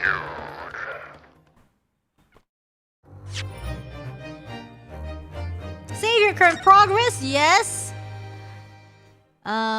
I don't know. Anywhere is fine. Back. Anyways, bathroom break. Oh, never mind, cutscene. So this is the article in question, is it? A small box deposited with the pawnbroker by Mr. McGilda 2 months ago. And on the night of Mr. Windybank's murder, the only item on the shelves that was touched by whoever broke into the shop. Quick, quick, let's open it and see what's inside.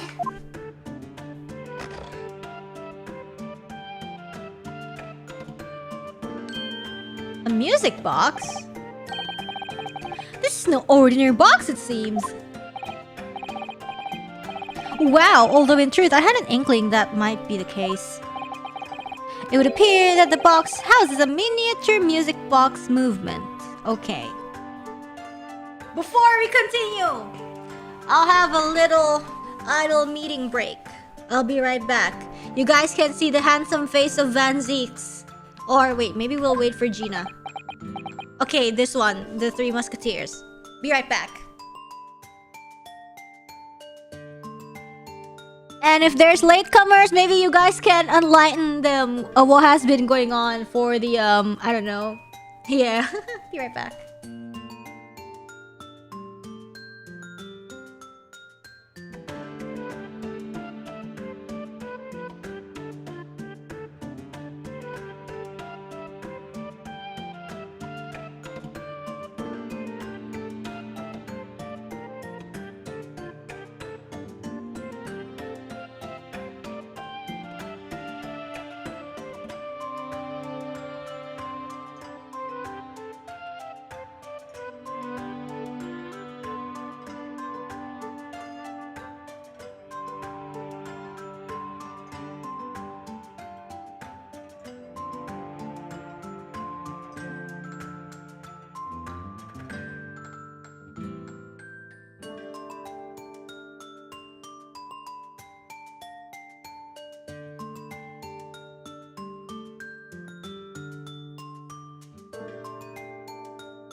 Hi.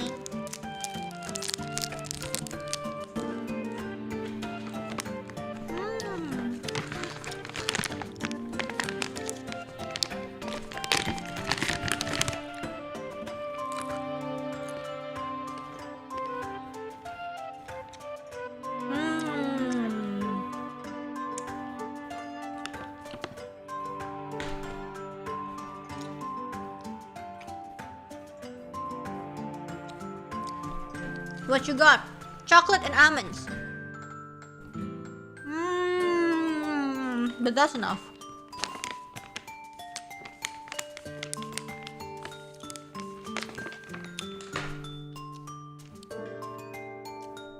Do you guys like white chocolate?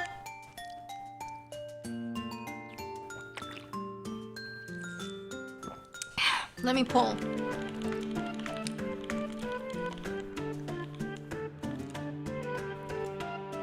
Community に質問する。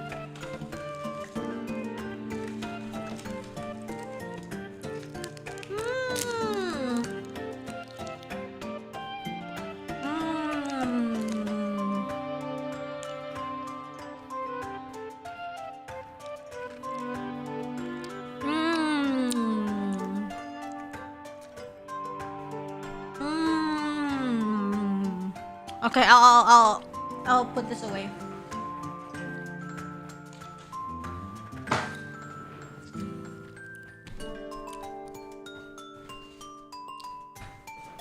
I think I got like into a heated argument once about white chocolate. I forgot what happened, but I guess like we were just like vibing and talking about chocolate and something and it was like white chocolate, but then like this guy just started saying like, you know, actually white chocolate isn't chocolate because like so and so and so and so, and I'm like, you know, I didn't ask, but it's like it was really awkward because like we were part of a group and then that person was actually kind of like really good friends with like whoever kind of owns the space, so we're just like yeah.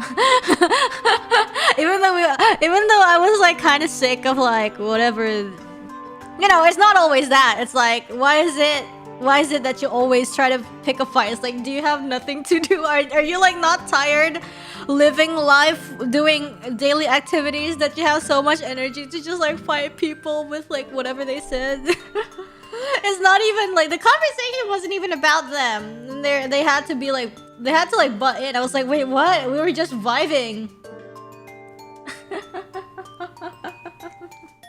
Oh man.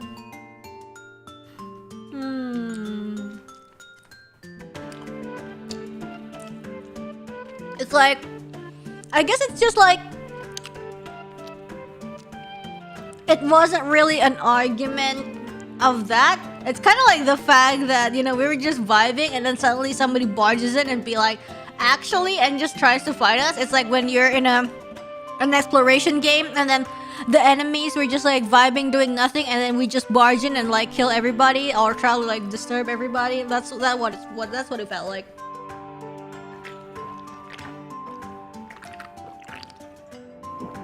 So internet, but IRL. Actually, internet though. What if they said fun fact? Would it be tolerable? Yeah, it would be tolerable actually. If anything, it's like the how people say it, right? It's like your tone and everything. Like tone is really important. Like it's not about the fact itself. It's about like the tone, like how you address yourself in that, how you insert yourself in the conversation. But anyways, white chocolate, actual chocolate or not, I like it. It's good. Moving on. Let's go.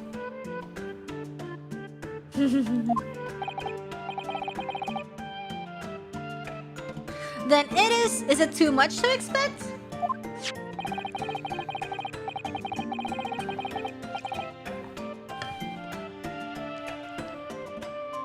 I think it would be reasonable to assume that it is a device for the playback of this disc, my lord.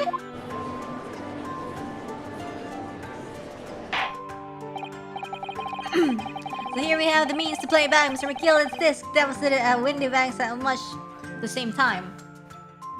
Nice.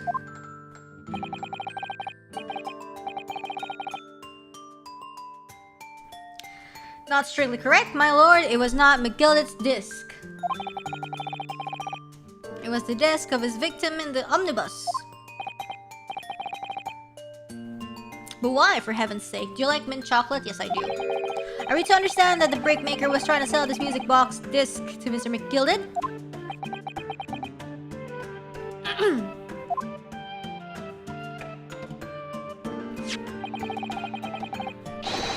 I believe the answer will become clear if we listen to the music on the disc, my lord. Yes, very well. Let the court now listen to this curious disc at last. Hold it! Oh! Oh, Gregishon! Ha ha ha! Good grief, what is the meaning of this, Inspector? The music box and the disc are well, they're unrelated to the case. Yeah, sure. No need to spoil the summer atmosphere in the courtroom with some silly bit of music. Objection! Objection. This disc may very well have motivated the culprit in this case to commit murder. Clearly, there is every chance that it's fundamentally important to understanding what happened. The prosecution has no objection. But no! That piece of evidence is police property now. You can't... Clearly, Scotland Yard has some vested interest here. But it is policy of this prosecutor to leave no avenues unexplored. Ooh, so thorough. And you, Inspector, have no jurisdiction here to prevent that from happening. No further delays, please. Play the disc! DJ! Oh, before I killed him.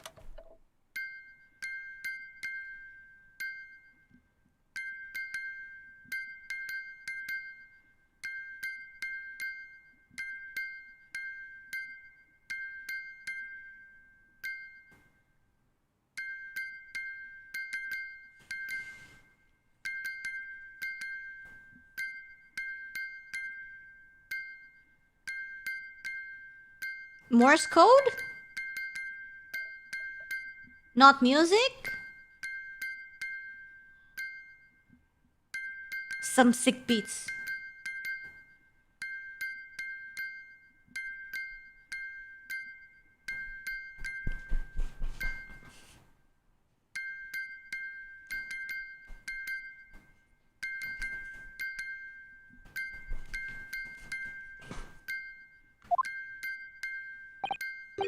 What on earth? That's certainly not what I would call music. And then we move on to this paper.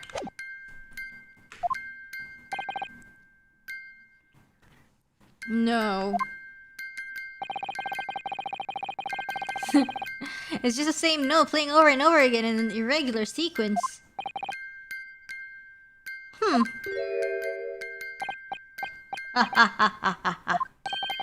Mr. Graydon. This really is priceless. After all that, the music box is broken. No, it's not. Your face is broken.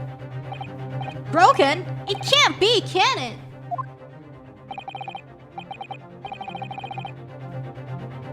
Well, obviously. In fact, I wouldn't be surprised.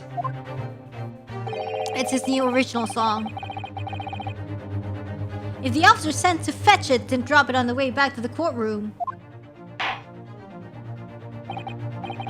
Well, with much regret, I feel the court must accept that this music box offers little in the way of clues. Are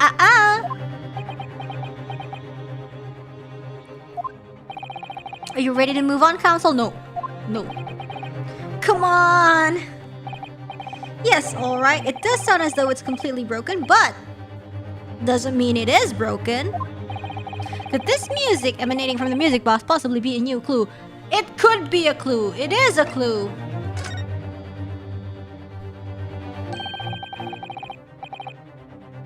I believe that it could be relevant, my lord. Good lord, but how can it be? It's an abomination, counsel. Mere noise. I fail to see how it can have any meaning whatsoever. It does sound strange, I agree. But there's one thing bothering me.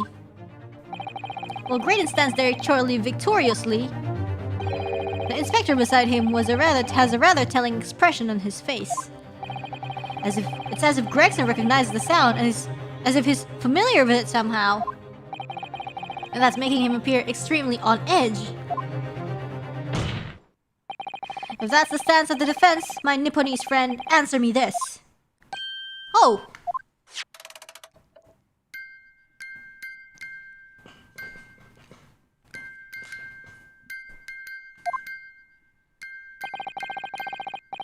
Just what relevance do you propose this woeful chiming has on this case? It's the defense's belief that the sound emanating from this music box is not supposed to be music. Just because it's a music box, it doesn't necessarily mean the sounds we're hearing are music. Look at that. The smile vanished from Graydon's lips as soon as I said it. I'm on the right lines here. I must be. Making deductions based on how people react to what you say. You're acting just like Hurley, Bruno. Objection!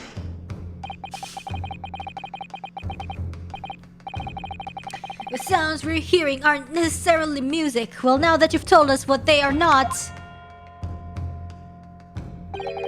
I'm sure the court would like to hear what they are. Do enlighten us, my Nipponese friend. Well, surely you have an idea in mind, because if not, it will be the death of your ill-formed argument. Exactly. Exactement. The music box is clearly broken. Refusing to accept that fact is pure foolishness. They've got me. I don't know what the answer is yet. You know. Perhaps just examine the music box very thoroughly. And I'm fairly certain that it's not broken at all. Really? Really, the way it's been made, it can only produce a single note anyway. Ha ha ha ha ha. Thank you, Iris.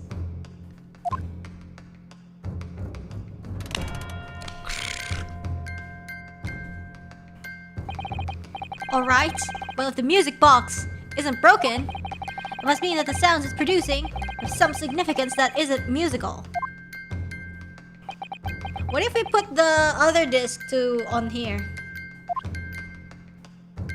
Or is that the disc?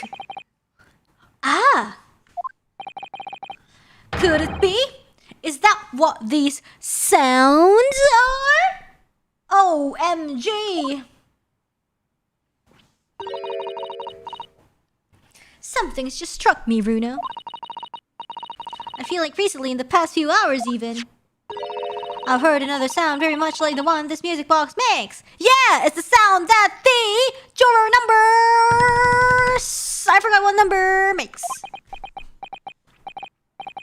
Yes, it's a familiar sound.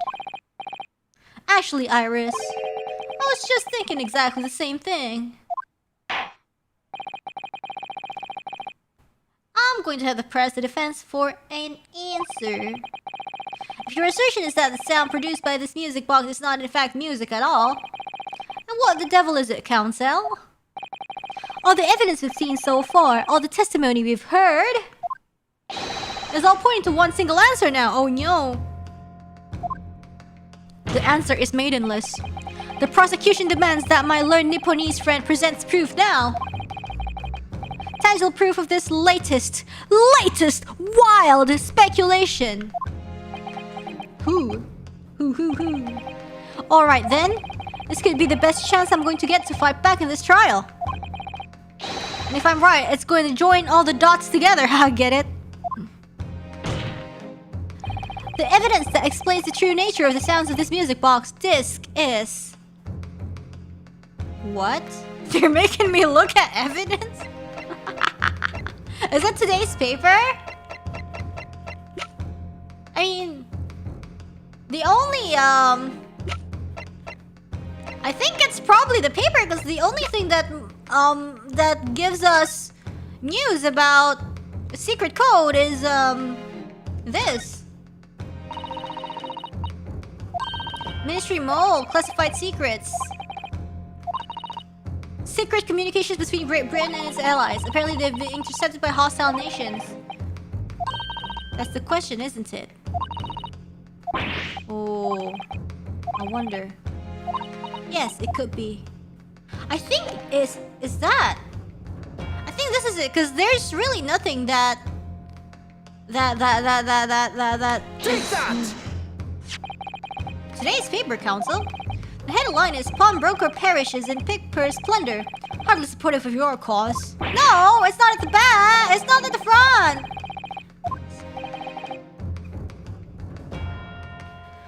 Further down, Ministry Mole, classified secrets may have been leaked overseas from Ministry of Justice. Yes, this is a very serious matter being investigated at the highest level, I understand. I have heard that international transmissions along supposedly secure lines are somehow being intercepted and leaked to various other countries. And presumably, those transmissions are in the form of wired telegrams.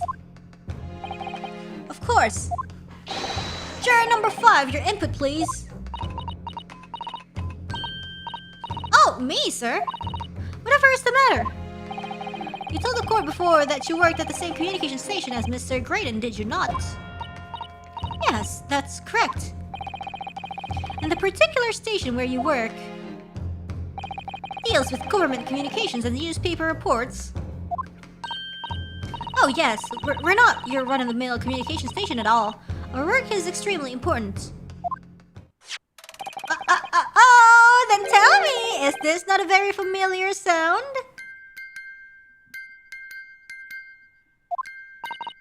Huh?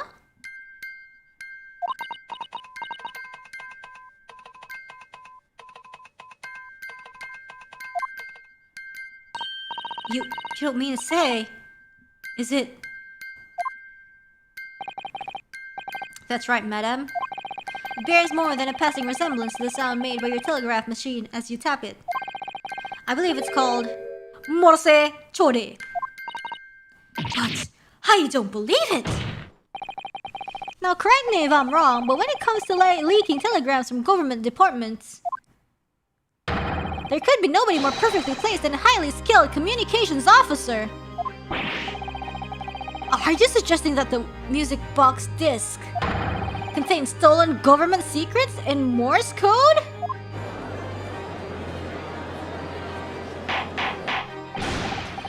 Ah! But this is high treason, Council, deserving of capital punishment. Too much new vocabulary. What is this treason and what is capital punishment? The sorts of worlds I'd have expected you to know. For sovereign government's confidential information, hostile nations would surely pay almost any price. Yeah, and on that night 2 months ago, that was the very negotiation that was taking place inside the omnibus. But in the end, McGill perished, and the all-important disc lay unclaimed in the pawnbrokery. My word! In which case, whoever stole that information in the first place must surely have been beside himself with worry. And because if the disc were to be discovered before it found its way out of the country, it would reveal an act of high treason punishable by death. So the culprit had no choice but to retrieve it. Oh my. And in order to do that, he would have to gain entry to the pawnbrokery illegally in the middle of the night. Ooh, spicy. Because the article left behind by Mr. McGilded would incriminate him too much if it got into the wrong hands. Isn't that right, Mr. Graydon? You think I've been stealing government secrets? Yes. Preposterous! Absolutely preposterous! So, in response to the defense's accusation, you claim complete innocence, do you? Well, of course I do. I've had to stand here in silence while that pretentious foreign lawyer has been prattling away. Objection! then by all means, counter the charges, sir. Ooh, I see. Graydon, do the pose and we might lower your sentence. The prosecution demands the witness testifies in response to the accusations brought by the defense. Delighted, I'm sure. The witness is reminded that the crime under scrutiny in this trial is the murder of the pawnbroker, Mr. Windybank. That being a most flagrant of which the law of this land sanctions the capital punishment. But the heinous act of high treason is no less serious a crime. I urge you to bear that in mind as you testify, Mr. Graydon. So then, let us proceed. You may... What? You're gonna let us have a rabbit and pork here, Governor. We got things to say. I beg your pardon? Who do you think you are? Name's Nash Skulkin. Occupation is professional baddie. Name's Ringo Skulkin, but we ain't bad enough to sell our motherland. That's right. We what they call the Three Skulkin Brothers. No, Gregson. Or is Gregson really? The brothers? Bad timing, fellas. Very bad timing. I mean, he looks kind of alike, you know? He has those eyes.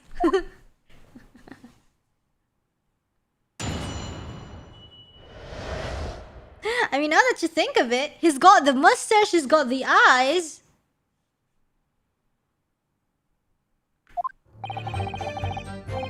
A mere communications officer couldn't possibly steal confidential government information.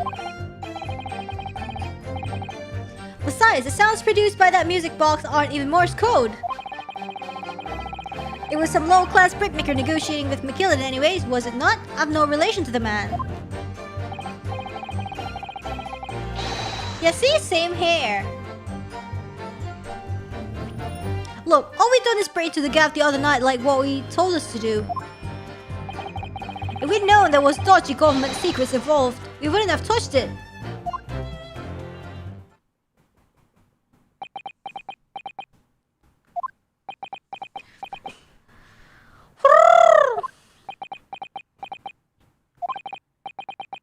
Mr. and Mr. Skulkin. What Mr. will do, Governor? What's up? Do I take it that you now admit to the crime? That on the night in question you did indeed gain entry to the premises illegally. And moreover, you did so as a party of three in collaboration with Mr. Graydon here.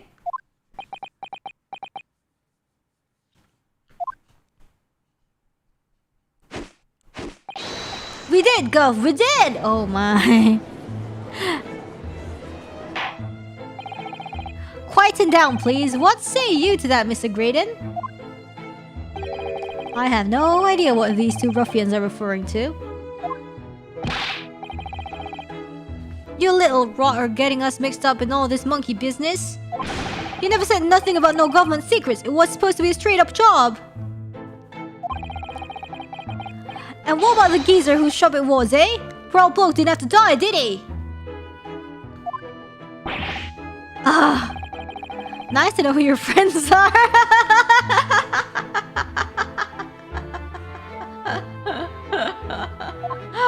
Oh god. Whatever these men say, I deny the accusations. Indeed. Well, I certainly wasn't expecting this little music box to become so significant in the proceedings. However, as professional baddies have standards too. As it has, I will admit it to the court record as evidence.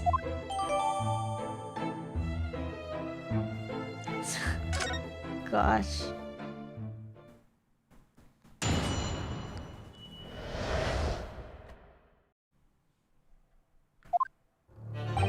A mere communications officer couldn't possibly steal confidential government information. Hold it! No. So is this newspaper headline accurate? Government communications are being intercepted? How could I possibly know? What do you mean by that? Any important government communications are handled by high-level officers, by specialists. General members of staff in the station where I work would never be entrusted with sensitive information. Oh no, stop. Must say something. Stop. Oh no, the juror. Let me guess. Juror number 5. Regular communication station officers aren't as lowly as you're being led to believe. A team of us are responsible for setting up and testing the telegraphs used by the ministry. And Mr. Graydon is the team leader.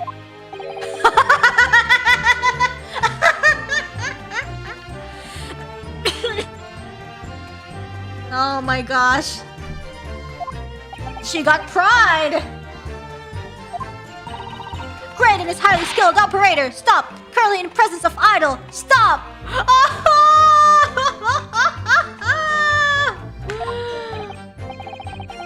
So you had access to the equipment used for these confidential communications, Mr. Graydon. Well, what of it? The transmissions are always made behind closed doors so they can't be heard. And in any case, all messages are sent and ciphered. Normal employees couldn't possibly understand them. Oh no! Stop! Must say something. Stop! Not again! Mr. Graydon regularly attends meetings with ministry technicians and the ministry communications team. He assists them in ensuring that there are no errors in important international communications. And he's received the top prize at the cipher cracking convention 5 years in a row now. Get wrecked, Egbert! That's fascinating.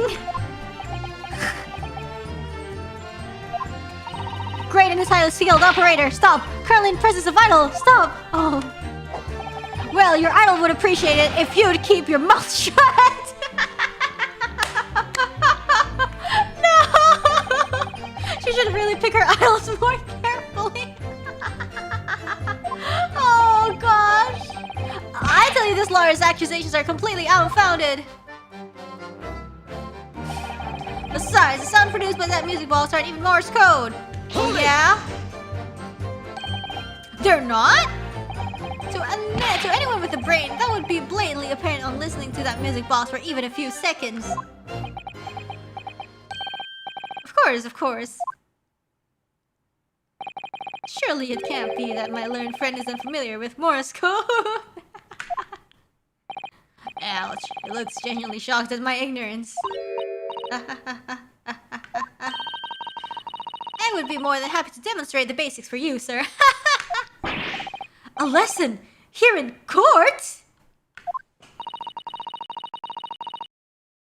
Morse code is a continuous series of 2 distinct tones. Tones, you say? Yes, a short dot and a long dash. But combining those in different ways, you construct letters. High C. For example, this is A. And this is B. But when you listen to the sound produced by this music box, you only hear one tone, don't you? But sounds so similar. The rhythm of it is the same in everything. But there's no discernible meaning to this apparently random sequence of sounds. Maybe it's a different music box. Like, they said, like, each music box has, like, a different key or something. I don't actually know. Never mind. So your assertion is fundamentally flawed. This is not Morse code. Like, didn't they say, like, they were, or saying, or that it was, like, encrypted and so and so and so and so? What did I tell you? That music box is nothing but a worthless piece of scrap. Perhaps you might consider studying your subject matter before casting aspersions in the future.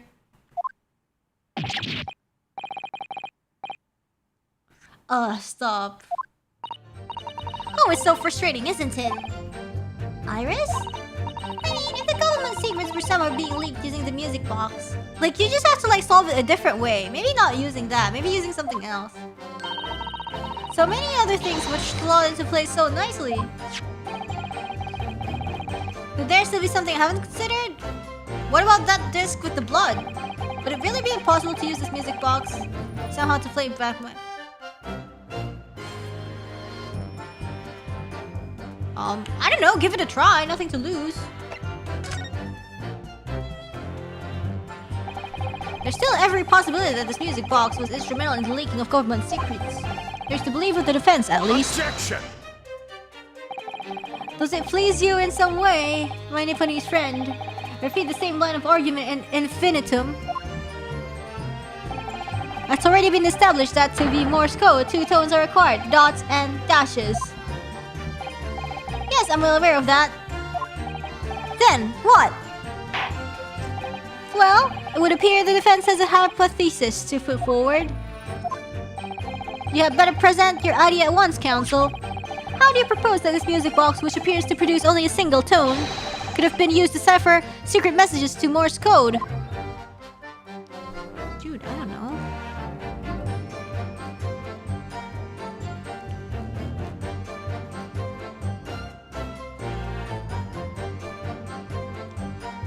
What?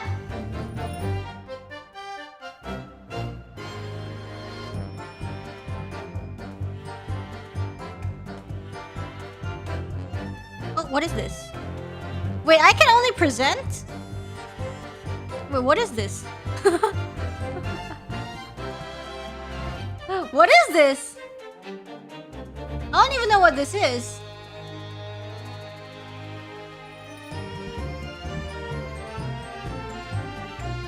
What is that? Let me just... Got it! Whatever that is. Yes, this is it then. I don't know what it is. It appears you know what's coming. Wait, actually, I don't know. Can I actually check it? I want to know what it is. Okay. What is this?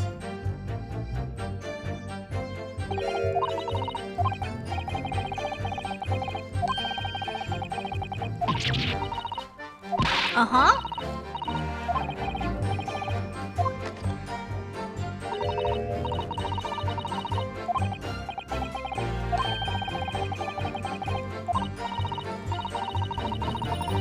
Yeah, exactly.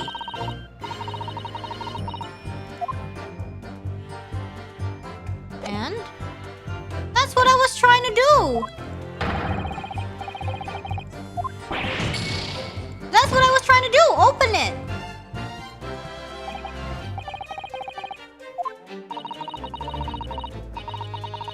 Yeah, I'm on the right lines. It's just I was like, here it is, and they're like, what? That's not it. You didn't even think of opening it. So annoying.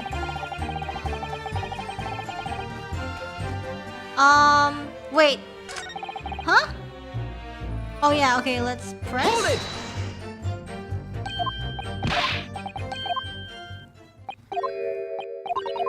Yeah, I guess now I can present it now.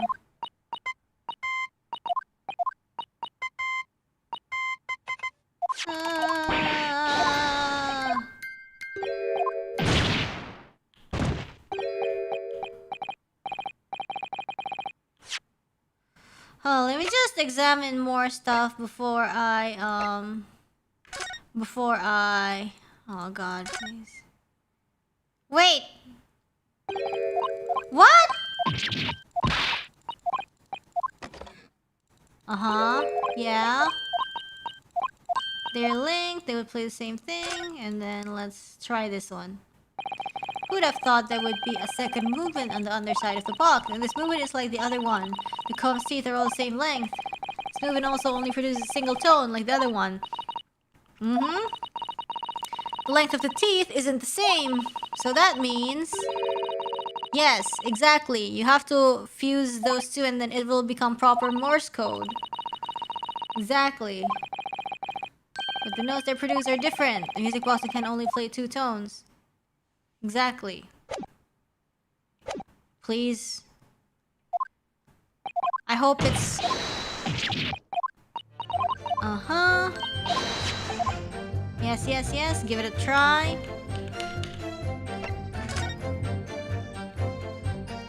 Objection! Yeah, it's just like, yeah, we know it's that, but then we can't do it. Oh, I should have probably pressed present. Okay, let me see. Oh, I have to double click. I have to double click instead of like presenting the button. Oh man, oh well. Let's open it. Here goes. Look at that. There's another movement. Yes. You can set another disc to play back on this side. Yes, I think so. And it looks like the two movements are linked together. They're linked, yes. If you had two discs, they would both play at the same time. Yeah, it's alright guys, just Ace Attorney things.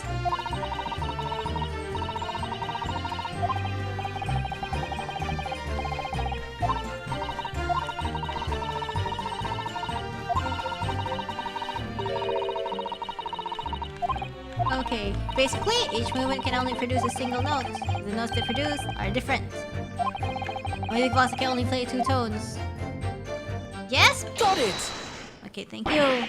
Good gracious! Yeah, it's just this classic Ace Attorney.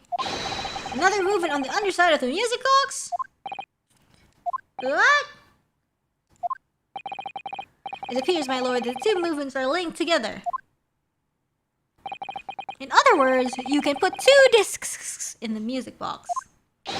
And the sounds of both will play back at the same time. Good heavens! As the court has heard, Morse code comprises of two tones, a short dot and a long dash.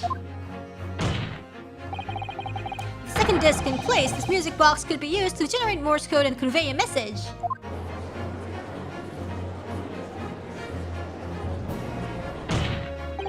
This is beyond a joke. I'm sorry. This poor excuse of a lawyer has absolutely no evidence to support his claims. Though of course, if my learned friend were able to present the court with the second disc, that would be another matter. Well, I can't at the moment. Huh? And may I remind the court that, as the witness had pointed out, he was not the one in the omnibus with Mr. McGilded 2 months ago, striking a deal over the disc or discs. Indeed, that was Mr. Mason, the brick maker. Exactly, I had nothing whatsoever to do with it. Though it has holes, what has holes? I must admit the argument presented by the defense has much promise. I believe the cross-examination should continue. The link between Graydon and the victim of the omnibus case must be there somewhere. But I haven't found it yet. Oh dear, it looks like you need to give your argument more strength, Bruno. You'll reiterate your testimony if you please, Mr. Graydon. If I must, though, I maintain exactly what I did at the start of this pointless cross-examination.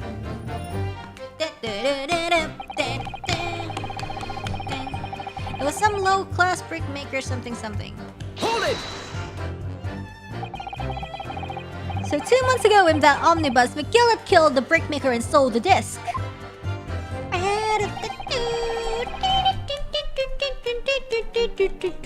Mr. Mason was a single man with almost nothing to his name. It seems he lived in an artisan quarter some years ago, but people there remember little about him. That doesn't make much sense though, does it? How would a humble brick maker come to acquire secret government information? How indeed? There must have been somebody else involved behind the scenes in all of this. Somebody who acquired the disc and gave it to Mr. Mason in order to take it to the meeting with McGilded and negotiate a deal. Dear me. You may have it in for me, sir, but I assure you, I have far more class than that. An old brick maker from an artisan quarter and this well-to-do communications officer. If only I could find some evidence to link the two of them together.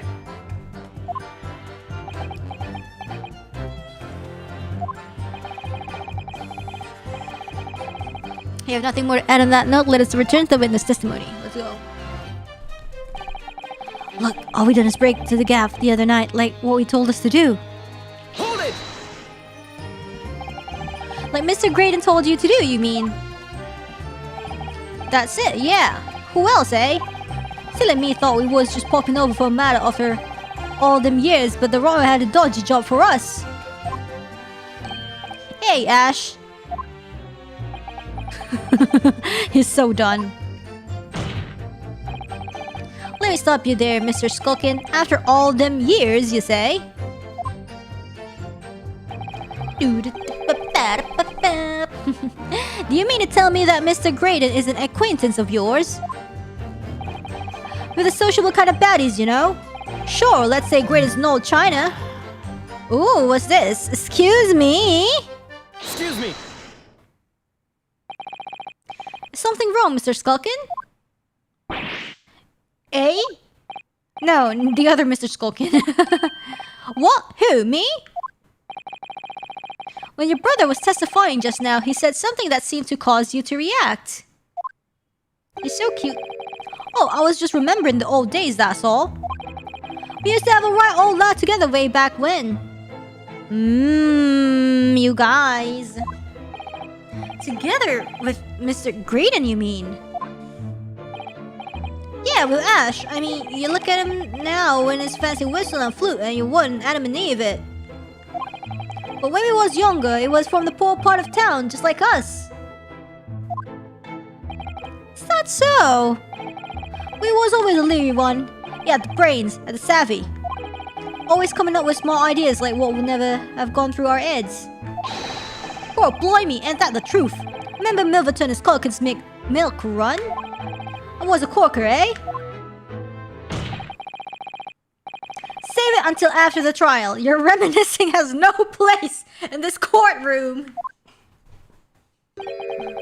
And neither does your fruit. Oh, no. Oi, the geezer asked us a question, didn't he? And we was answering. Yeah, we ain't done nothing wrong. Nevertheless, the court is not prepared to accompany you on your trip down memory lane. Counsel, can we turn our attention back to the testimony, please? I don't know, could that sentimental story be relevant somehow? Add it to the testimony, let's go! My lord! Yes, counsel? The brother's last sentimental statement could hold vital information relating to this case. I don't know. Very well, counsel. Is this like, you know, there are two possible important statements and we have to choose one and now one's not really important? Say no more! A skulkin's never skulkin'!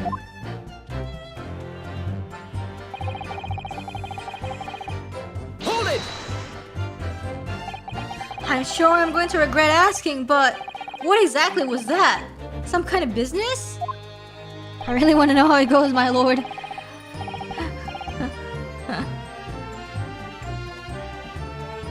Just a little scheme we had going back when we was youngsters. A bit of fun, really. Delivering fresh milk to the locals, that's what it was all about. That sounds alarmingly legitimate. There must be a catch. I suppose since we're here, I should ask them to elaborate, but on what?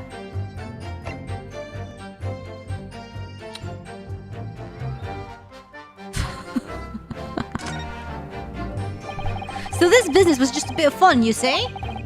It was just yourselves and Mr. Graydon involved? Yeah, that's it. Ah, Milverton and Skulkin's Milk Run, was it? Who's Milverton? Who's Milverton? Yeah, that's it. And where did the Milverton part come from? Oh, right. I thought a clever clogs like you'd worked that one out. That's his... Enough of this! Oh, how much longer are we expected to listen to this drivel? No! Hey, you shut up! Let me guess, you don't accept anything these two witnesses are saying? Tell me, why is it that it was only at the mention of a name Milverton that you decided to interject? Because well... It wasn't the Appius of Ohms that one came from. This old man was struggling for money so much, his wife walked out on him. She took the name Graydon then, see? Ah! Okay. So there's a history lore behind that. But Ash will always be Milverton to us.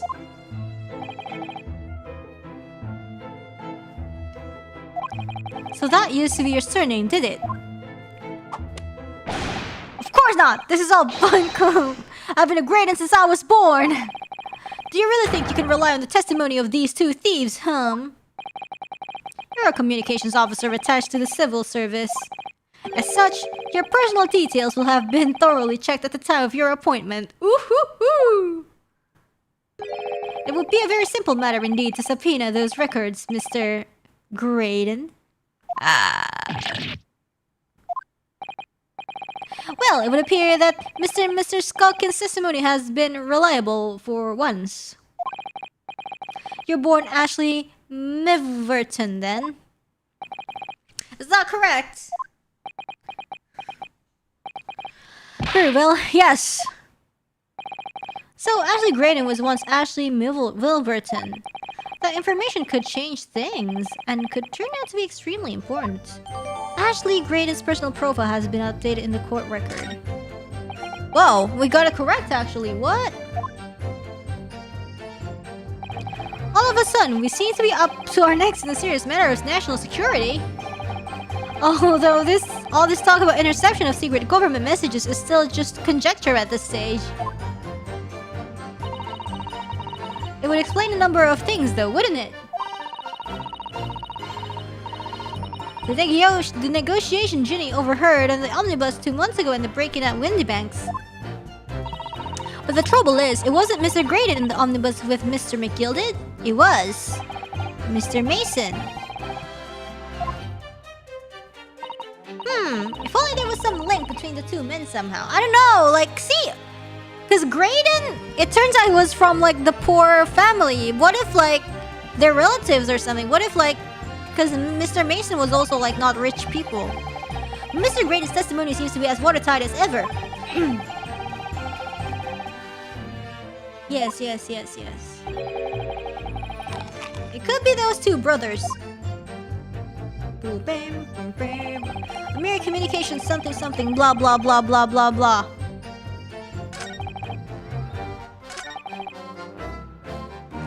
I have no relation to the man. Let me see the name of the guy. What's the name of the guy? Hey, where's the Sato book? Here it is. Oh!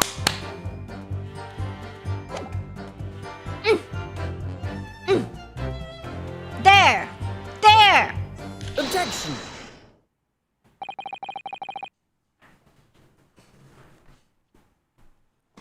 Mr. Ashley Milverton. Tell me, why did you try to hide your former name from the court? Because I haven't gone by that name for years. It means nothing to me. No, I don't think that's the real explanation at all. The truth is, you had a reason to hide that name. Explain yourself, please, counsel. I have here the notes from the omnibus case, my lord. And as we all know, the victim, the man who we know understand to have been negotiating with McGilded. Yes, Mr. Mason, the brickmaker. That's right. Only Mason wasn't his surname at all. It was his given name. His full name was Mason Milverton. Milverton? Do you mean to say? Saints alive! Mr. Ashley Milverton, is it not the case that the brickmaker, Mr. Mason Milverton, was your father? I don't.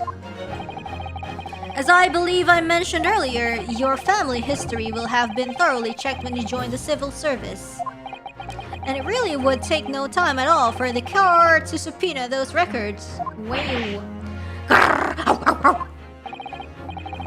The truth is you have been illegally acquiring highly confidential government information and selling it on to McGill in collaboration with your father. Oh, yo! Father is the bad man too! Oh, test.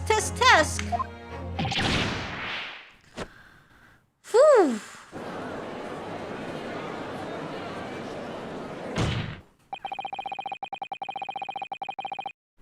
The new facts and evidence unveiled by the cross-examination of this witness all come together to reveal the truth. The truth, you say? That you collaborated with your father, Mr. Mason Milverton, in illegal dealings with Magnus McGilded. By dint of this music box, you mean, Counsel? Yes, stealing information being sent in secret government communications and selling it on to McGilded. Mr. Graydon concocted this elaborate scheme of using 2 music box discs to encode the information, as presumably a safety measure against the information falling into the wrong hands. And a very effective one. I shouldn't have given the scheme any credence whatsoever. But the deal with McGilded went sour and the brickmaker met his end. Yes, but before he was arrested, McGilded managed to temporarily dispose of the stolen disc at the pawnbroker. Then, having learned of the situation, you appeared at the Windybanks 2 days ago. In an attempt to recover the 2 articles McGilded has placed in a pawn... There! Oh! We see what's going on here! But that attempt failed. One of the discs was seized by the police and the other you never found. So that same night, you enlisted the help of the Skulkin brothers and broke into the pawnbrokery. This time, determined to recover the second disc. I see. Are you suggesting that the second disc was inside the music box? Eh? We never knew nothing about that. On the night that Mr. Windybank was killed.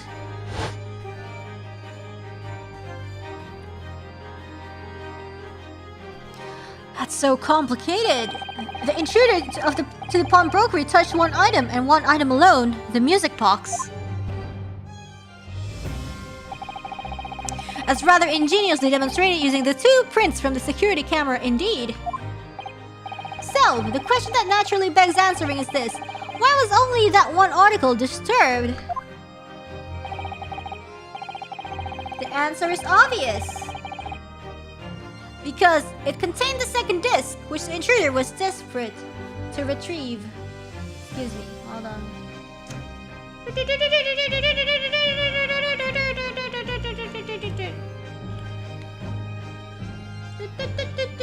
excuse me. Give me a sec. Yep. Since if it were to fall into the hands of the police, it would be proof of high treason. Ooh.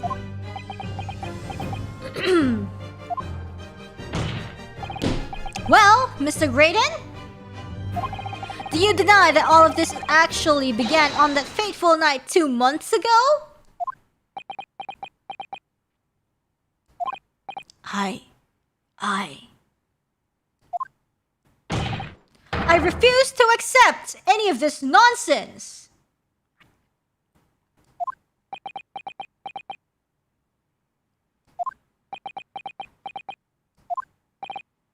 Sir. There appears to be blood seeping through the sleeve of your No! He moved too much!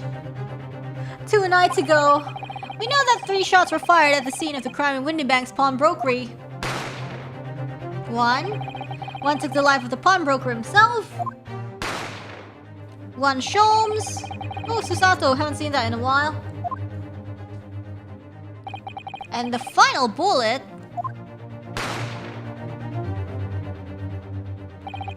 struck the calendar on the wall of the shop, having first pierced the arm of one of the intruders. Mr. Graydon, that wound on your arm that you seem to be trying to hide, it's a bullet wound, isn't it? He's got you now, me old China. Time to call it quits and croak, I reckon.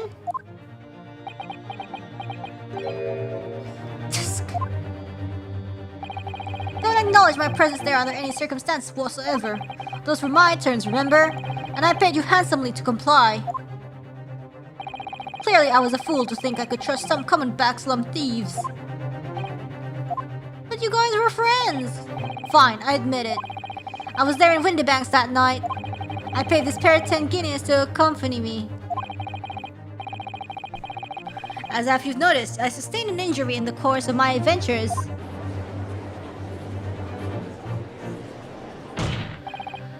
But that is all. I admit to nothing more. Stealing government secrets? Negotiating with Mr. McGilded?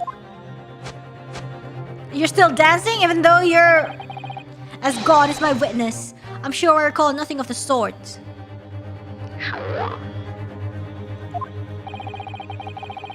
It's not going to go down without a fight. Not until I can show hard evidence, I suppose. Nevertheless, the defense has now established a crucial fact. Which is... Well, we know that one bullet was fired from each of the two firearms we have in evidence. The bullet from the Skulkin brothers' gun hit the pouch around Mr. Schoen's waist. And the bullet from Mr. Windybank's gun clearly must have been the one that caught Mr. Graydon on the arm. Indeed it must. We can rule out the possibility that the man shot himself. And that leads us to only one conclusion.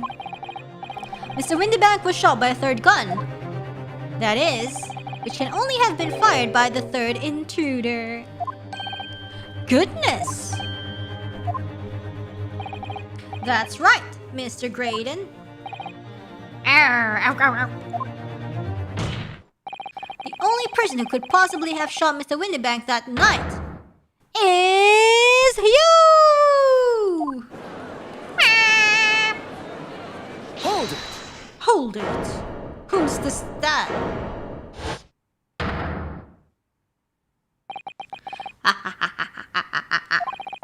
You little upstart! You made a grave mistake when you summoned me here. Huh? What's that supposed to mean? Yes, as you rightly say, I was there at the pawnbrokers. I did my best to hide the fact, naturally. I had no intention of ruining the distinguished career I'd built for myself at the communication station. But did the thought never cross your mind? Did you never consider the possibility? What do you mean? What thought? What possibility? The possibility that if I was there at the scene, I may have witnessed the crucial moment. You see, this makes me a key witness in this case, and I have my hands firmly around the neck of your client. What? Gotcha? Are you suggesting? I saw it all.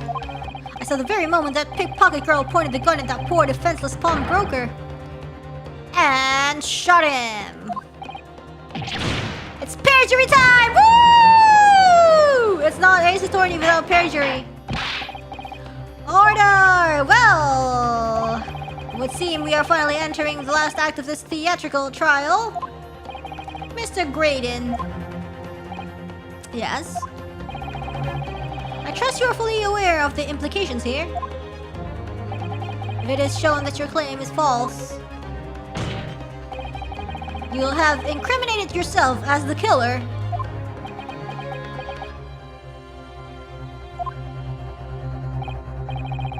Oh, I understand fully.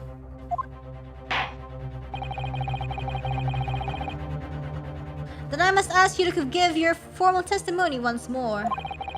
You'll explain to the court precisely what you saw at the moment the defendant allegedly shot the victim. Nothing would give me greater pleasure.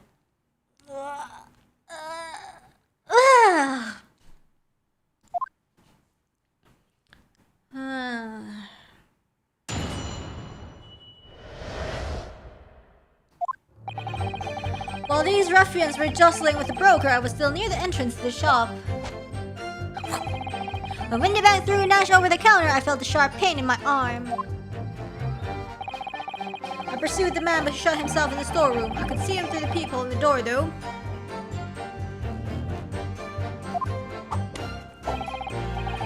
The accused in a black coat shot the man in the back as he was trying to flee to safety. Huh? If you want to flee to safety, then why would you be in the storeroom? weird. I don't know. I saw the blood spatter all over that wretched girl. And she tossed the gun out of the peephole, so I picked it up and made my escape. What? So dumb. That's the dumbest thing I heard today. Good gracious, this is quite extraordinary testimony.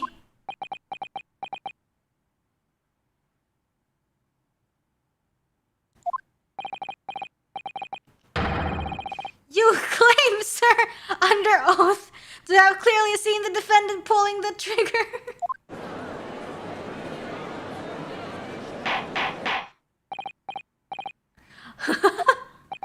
It wasn't my intention to testify in this way. But neither is it my intention to be found guilty of a murder I didn't commit. So you see, my hand has been forced. I tell the truth now as an act of self-preservation. What? Until now, the prosecution was completely unaware of these details. Yeah, well, sorry about that. Having shot me in the arm, the pawnbroker was then shot in the back by the accused. And as I said, she was showered in his blood. No, she wasn't! You say the blood spattered over the accused's coat? What? But that blood was from the case 2 months ago! All over the black overcoat the pickpocket girl was wearing at the time. Bro, what?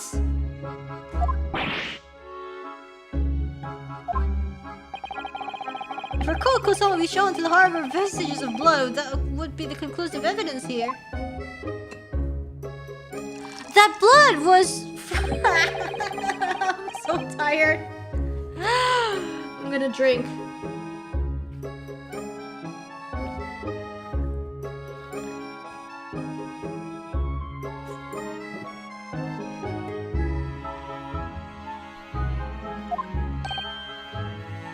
What? Only very recently, a German scientist has developed a technique to identify human blood. So here's the true science, not some amateur detective's dubious word to the world of chemistry. Fine, now you have the proper thing. And also, there's no way to prove that it was Mason's blood. There is, but the court just wouldn't take it. It was this. It was this. But then, yeah. If we could check, then we would know. But, anyways, let's just do it their way. Lord drinking because this kid is dropping his IQ. Ideas are no use to us here. In science, as in law, theories must be proven before they stand. In Germany, the technique has already been employed in the courtroom as the basis of evidence. Woo! Germany, let's go! Scotland Yard has a small quantity of the chemical reagent used. With your lordship's permission, wink wink, we could shatter all vestiges of doubt within minutes. Same. Let's go.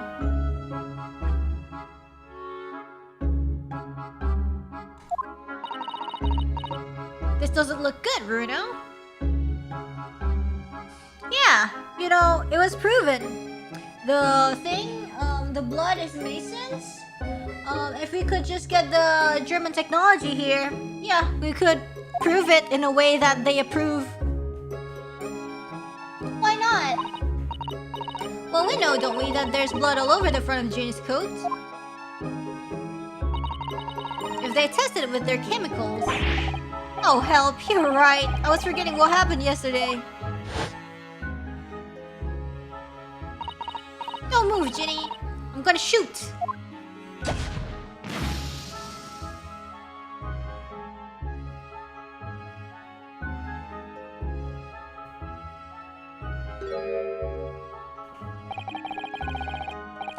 But that's not Windybank's blood. The stain is from 2 months ago. That's Mason's blood from when he was stabbed by McKilden, who was wearing the coat at the time. But then... I don't know, Gina's already being charged with perjury anyway. She can't have like perjury times 2 or something. My lord, the defense objects to that test proposed by the prosecution. Overruled. Lord Venzies, make it so at once. With pleasure, my lord. Ooh. And while we await the results, the defense may proceed with the cross-examination. Once they find the blood on the overcoats, Gina will be dead. No, just kidding. Counsel! Yes, my lord! Your cross-examination! Of course, my lord. If this cross-examination doesn't go well, if I don't manage to uncover some decisive evidence or a really compelling clue now, I have a very bad feeling about the outcome of this trial. Ooh, ooh. Bang! Well, these ruffians were just... Hold it! Mr. Windibank emerged from the storeroom, I believe. Ringo and Nash were scouring the counter when he suddenly appeared and flew at them. He already had the revolver in his hand. Fortunately, I wasn't too close. I've never been so scared in all my life. Yeah, we're just your regular mild-mannered burglars, that's all. We don't like violence. Says the bear who carry a gun. Oh, what do you mean when you say you were near the entrance to the shop? I was in the doorway running my eyes over the shelves of forfeited items. Looking for the music box, of course.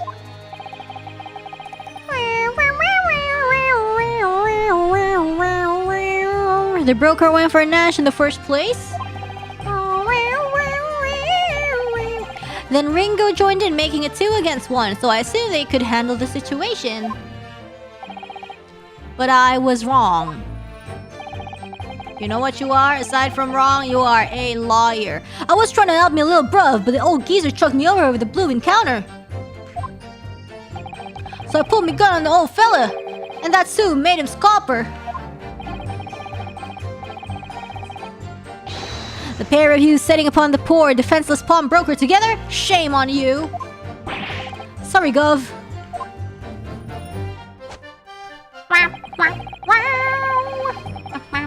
When Windy back through Nash over the counter, I felt a sharp pain in my arm. Oh! Hold it!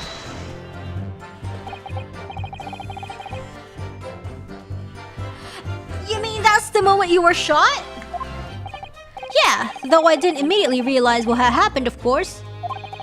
Things crashed to the floor from the counter as the 3 men were brawling. Ooh. It was at exactly that moment that it happened, so I didn't hear the gunshot. And the bullet went on to strike the calendar in the wall behind you. So it would appear. Then I looked at my arm, I saw it was bleeding badly. Ooh, bleed. So I wrapped my handkerchief around it. Seeing as I couldn't explain what had happened to a doctor, I had no choice but to wait for it to heal. I didn't imagine it would still be bleeding 2 days later. Did Mr. Windybank intend to shoot you, do you think? Well now, I don't imagine he even noticed I was there, to be honest. Perhaps the gun went off accidentally. Anyways, it didn't quite strike home. When I pulled my gun on him, he tried to shove me out of the way. And then it's just carpet through that door out back. Thank you. At which point, what did you do? I pursued the man, but he shuts himself in the storeroom. I could see him through the peephole of the door, though. There we go. Hold it! You mean you chased after him? I don't recall the reason why, but I ran after him to the back of the shop. And what about this peephole in the door you mentioned? Well, unsurprisingly, yeah, Gregson, it's your time to speak now. The storeroom door is a solid job made of saw wood.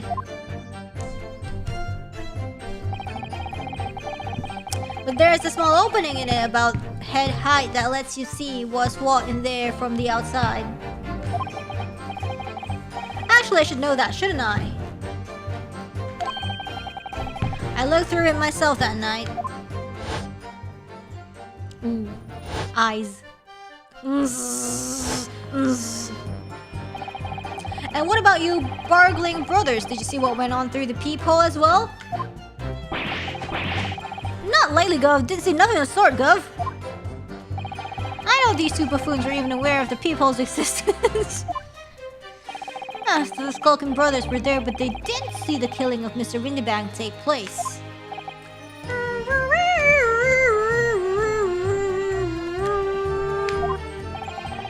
Inside the storeroom, I could see the broker and that young girl standing there. Murder always makes me sleepy too.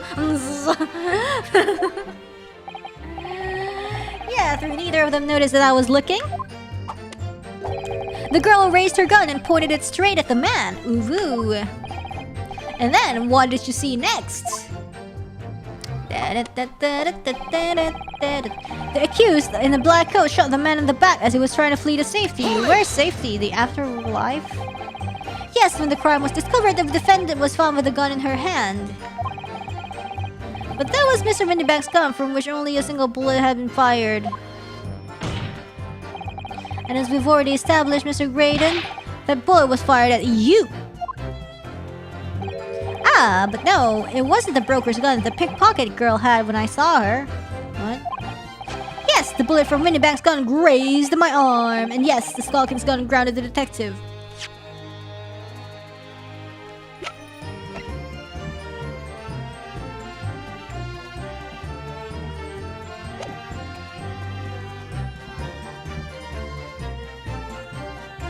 Oh. But this was another gun entirely.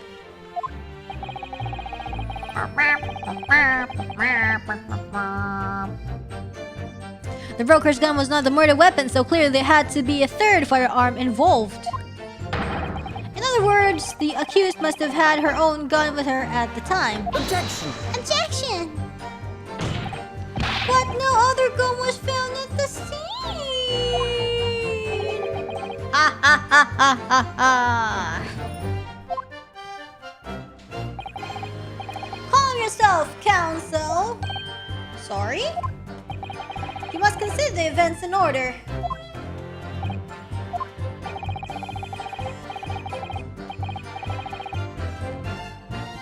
At first I saw the broker and the girl glaring at each other, but then all of a sudden, the broker turned to run. And it was at that moment, bam, that the little gutter rat shot him in the back. A chilling image, I must say.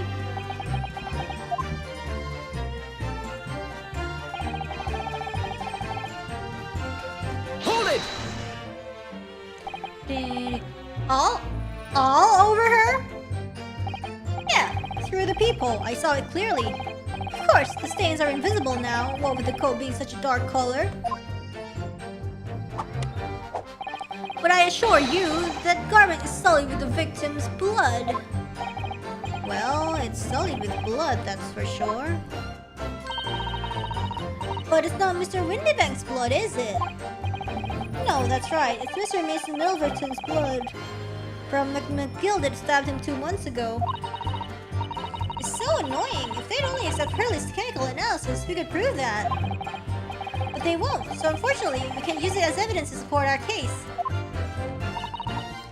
Mother!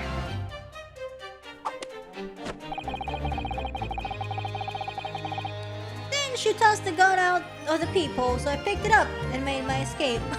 What? That's the dumbest thing I read. Did I hear you correctly? She threw the gun out of the room?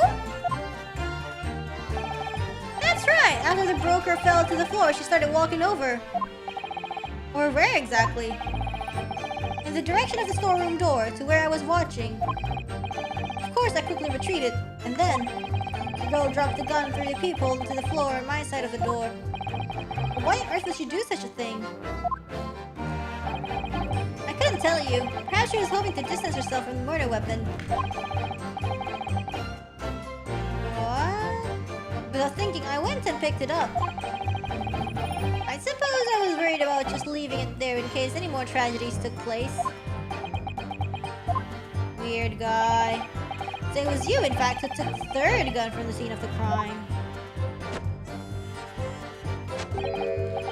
Yes, it was yours truly. I left the clear up to my lackeys and left. Clear up? We'd made a bit of a mess around the counter, so Mr. Whistle and Fluid Theater told us to tidy up. You things are blooming mom sometimes. Well, I was paying you enough, by God. Tell me, Mr. Graydon, when you left the pawnbrokery that night, was it by any chance with the second disc in your jacket pocket? You're like a bullet. So rag. Oh! Excuse me! He's sweating. Oh my God! Excuse me. Gentlemen?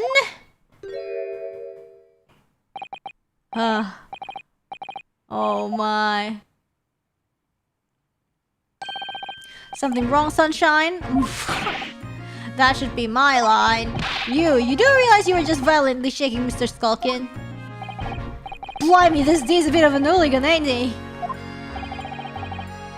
What was going on just now? I saw him! He grabbed me whistle! Why the blazes, he said! Did you mention the third gun when he got you down the station? Why didn't you? 'Cause we didn't know nothing about it!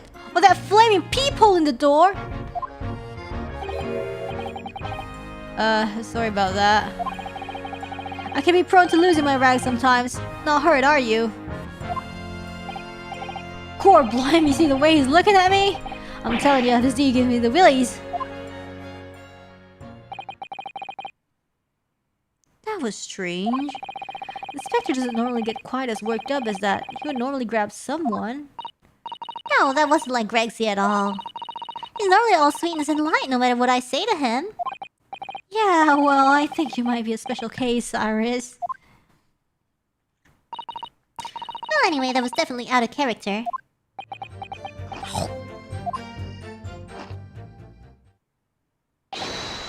My lord! Requesting your lordship's permission to interrupt the cross-examination. Explain yourself, officer. I have the results of the test that was ordered earlier, my lord. Oh, my back. The blood. Thank you, officer. Very well. The cross-examination is hereby temporarily suspended.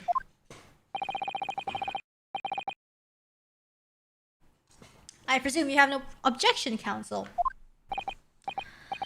No, my lord.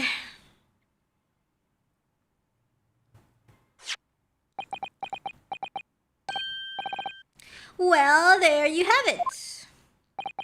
The report, please, Inspector.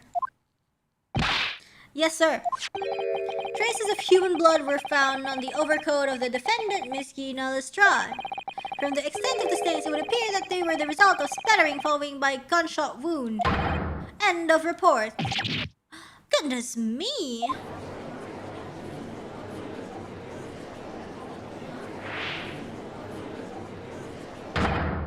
See?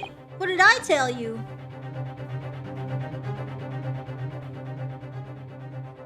Gunshot wound?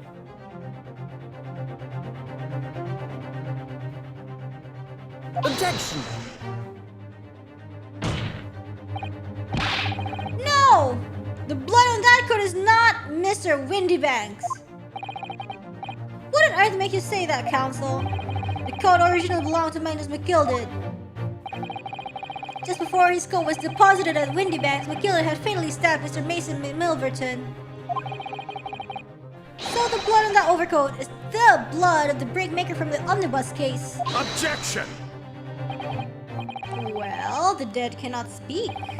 Isn't that right, Miss my Nipponese friend? Sorry? 2 months ago in this very courtroom, did you not argue fervently for Matilda's innocence? And yet, now that the man is dead, you brand him as a murderer? Wow. Your conduct shatters any shred of respect you may have earned for yourself in this country. What? But that was... I call it about disgrace, treachery, that's what it is. How to determine whether the blood on that coat is 2 months old or not. And a stereoscope couldn't help the answer to that problem pop out. Very sciencey guy. It can't be done. But... We use Mr. Sholmes' special... Mr. Sholmes the detective, not a chemist. Ooh. Not a chemist. Won't you put such faith in the chemical formula devised by me, for example, when I'm a communications officer? I mean, if it's legit, yeah, sure. I held up Firosky to starving boy and he ran away crying. And while Sholmes is barely more than a figment of the public's imagination, his name carries no weight in this courtroom, no weight at all. How could you say that? Victory is sweet indeed. This proves that my testimony is the whole truth from start to finish. How do you arrive at such a conclusion, sir? As the witness said, the accused's coat was spattered with the blood of the victim. The only way Mr. Graydon could possibly have known the fact if he saw it happen. In other words, his testimony is solid and the conclusion is singular. Everybody in the courtroom is idiots. It was the accused who shot the victim in this case, that is, the whole truth. Sholmes didn't live in here and they're all trash talking to him. Yeah, exactly. Wait, where's the fruit people? Where's the fruity dudes? Been a long battle this one, but this old warhorse has something to say now, if you please. Mr. Foreman, as of this moment, sir, the squadron has reached its final decision. Ready, men. All for one now. Sir! Guilty. Ah, not Guilty. again! Oh my goodness! Oh God! How long is this case? Guilty. Guilty.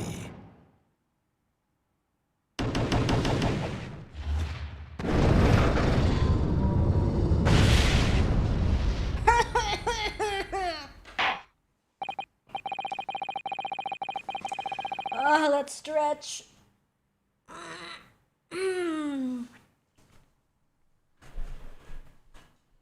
Well, it would appear the ladies and gentlemen of the jury have reached an unanimous verdict.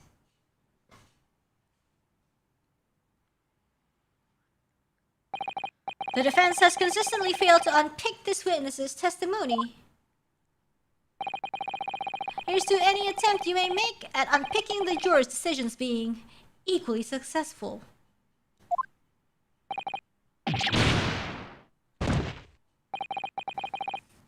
I don't believe it. After I've come so far.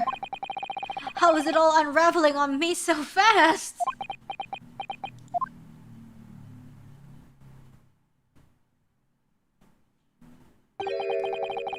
Ooh, who's that? How very distressing. Sholmes? To be held in such low esteem. Or is it the dead guy?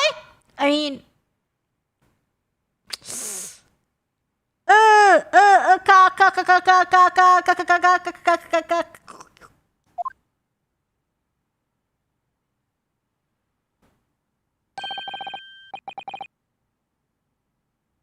Wouldn't you agree, Mr. Naruhodo? Officer? You've delivered the report now. That will be all, thank you. It occurs to me with some regularity, Mr. Naruhodo, that scientific truths are determined not by science, but by none other than the human mind. Oh my gosh, are you Sholmes? Who are you?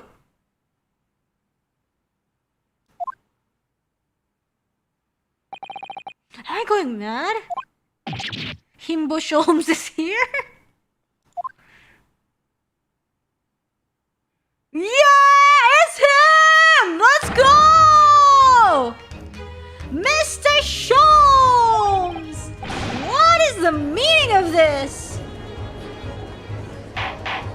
Let's go! He looks real nice in that outfit. As well I would be had I not been set upon an errand. What errand? Hurley, it's really you! You're awake at last! Yes, good day, Iris. I appear to be rather late to rise. My apologies. Let's go! Now, my lord, if you will humor me. In what manner, sir? I have something of great importance I wish to give to the young lawyer over there. He's like squeezing his chips. I need no more than 5 minutes. Would you be so kind as to spare us the time? What say you to this, Lord Van Zeeks?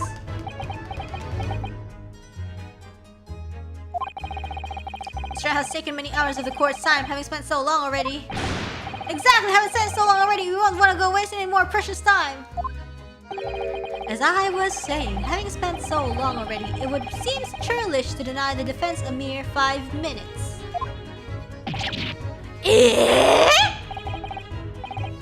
Very well then, counsel, you have 5 minutes. Oh, he changed. My dear fellow, I apologize for my tardy arrival. Mr. Sholmes, are you alright now? Alright, I'm all wrong. Sorry? I've only just managed to summon the strength to stand, man. As the judge for 5 minutes. But I fear even that may prove too much for me. Pray forgive me should I pass out. Just like, oh. Let's make this discussion as short as possible then. Really, this place is full of idiots. None of them can see how wonderful your chemical blood analysis is. Well, that concoction of mine was really just a bit of sport to assist me in my investigations. I never took the trouble to refine it for appraisal by the scientific community, an oversight on my part. Right, modesty? Surely not. But enough of that. I'm here to give you this, my dear fellow. Susato bento? What's that? A lavender furoshiki wrapping?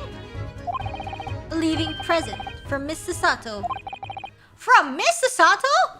Is it secret case documents? If possible, matters were to be settled without me giving you this. Those were her instructions when she asked me to do this favor. I don't understand. Don't understand.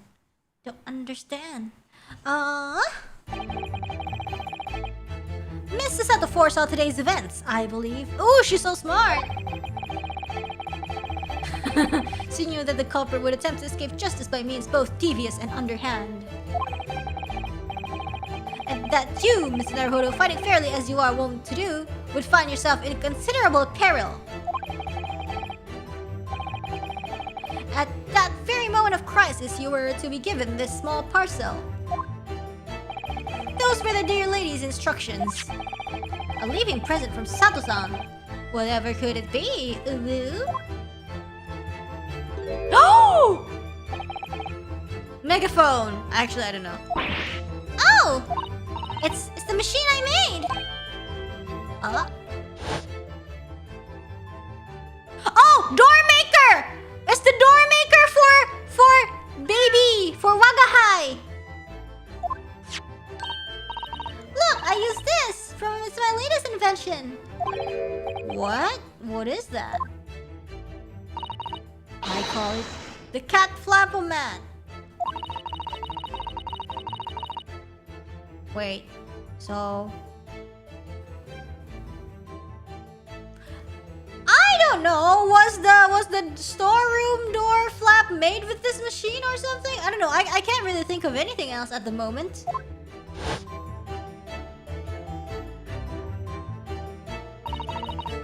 What's Susie up to? Miss Susato muttered the following words before she left. I'm a failure. I don't deserve to be a judicial assistant.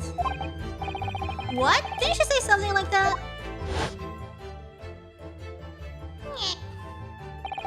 You really are the best judicial assistant in the world.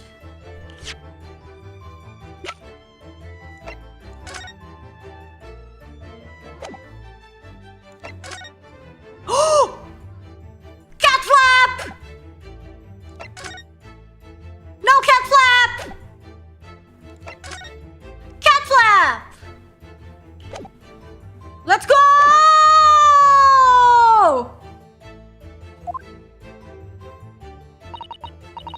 Well, that's extremely flattering. But I'm sorry to say, that changes everything! That I've been a complete failure.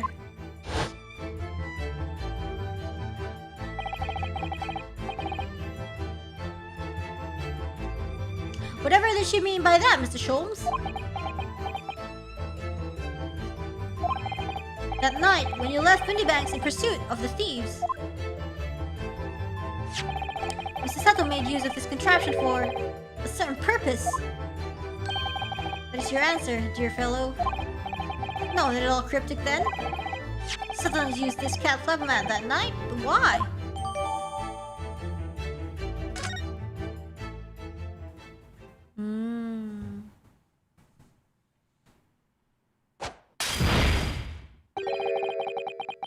Your 5 minutes is over. We're out of time already?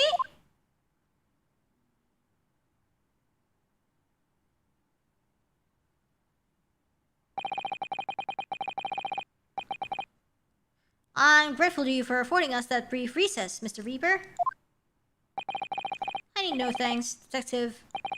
After all, the die is cast. Is it really? The jurors are unanimous in their leanings. No doubt my learned friend will consider a summation examination. But any attempt to alter the verdict now would be utterly futile. Unless... I wonder... Mr. Naruhodo? Yes? The rest is down to you, dear fellow. What is your plan? The rest is down to me. I need to be careful here. If I make a wrong move, the trial will end badly.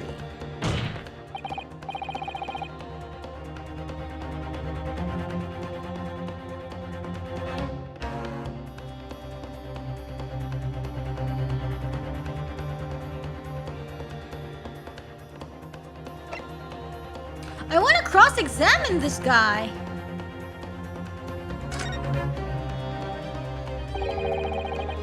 Objection!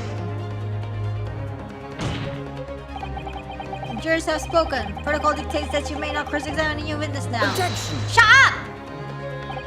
The defense is not asking for the cross-examination of a new witness. Rather to continue with one of an existing witness. What? It would appear that a rather important detail has escaped your attention, Mr. Reaper. My lord, requesting your lordship permission to interrupt the cross-examination. Thank you, officer. Very well, the cross-examination is hereby temporarily suspended. I presume you have no objection, counsel? Nope. My lord. Let's go! So nobody can say anything then. If Fredo asks to resume his cross-examination of Mr. Graydon, the court is obliged to allow it. This is absurd!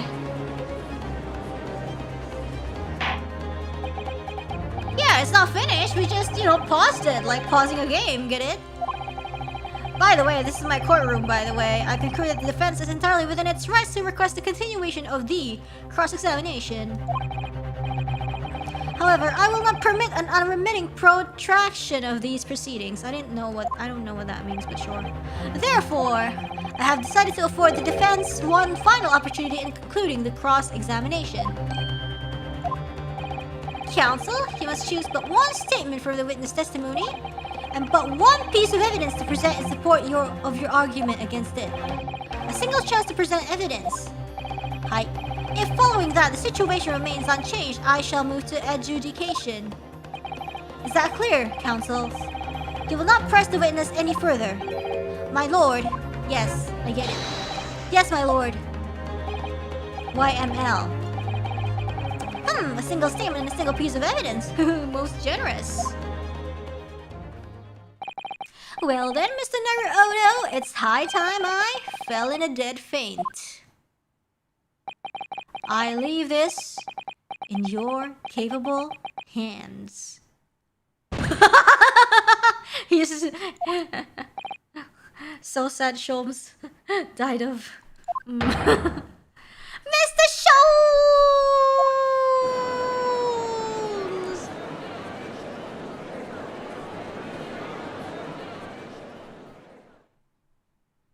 Who's Sholmes? To stand so in before the court in a state of such high fever. Either the man has extraordinary strength of mind or an extraordinary lack of feeling. You could say he has a Saturday night fever. I imagine he's feeling very little now. The detective is sleeping soundly in one of the antechambers. Strike a man when he's down, why don't you? Well then, counsel, are you fully prepared? Yes. One statement, one piece of evidence. I won't let Mr. Sholmes down, or Iris. I love how there's like reverb when he just does that. And I won't waste this final chance that Sato-san has given me. This is going to decide the entire outcome of the trial. Very well then, under the terms I have outlined, you may resume the cross-examination.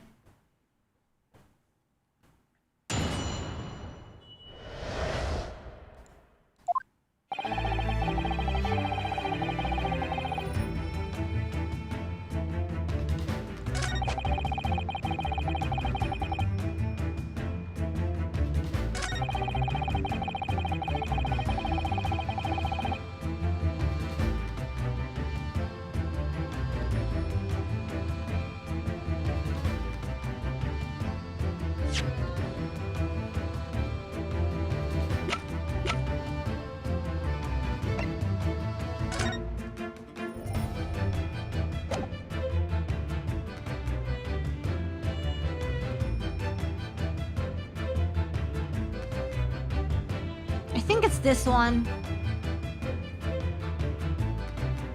I think it's this one. Objection! Oh, it's not!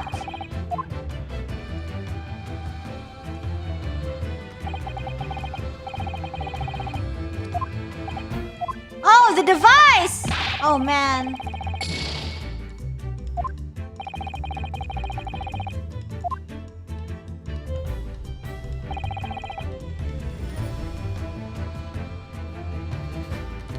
Well, I guess, you know, they said one evidence, but I guess two evidences then?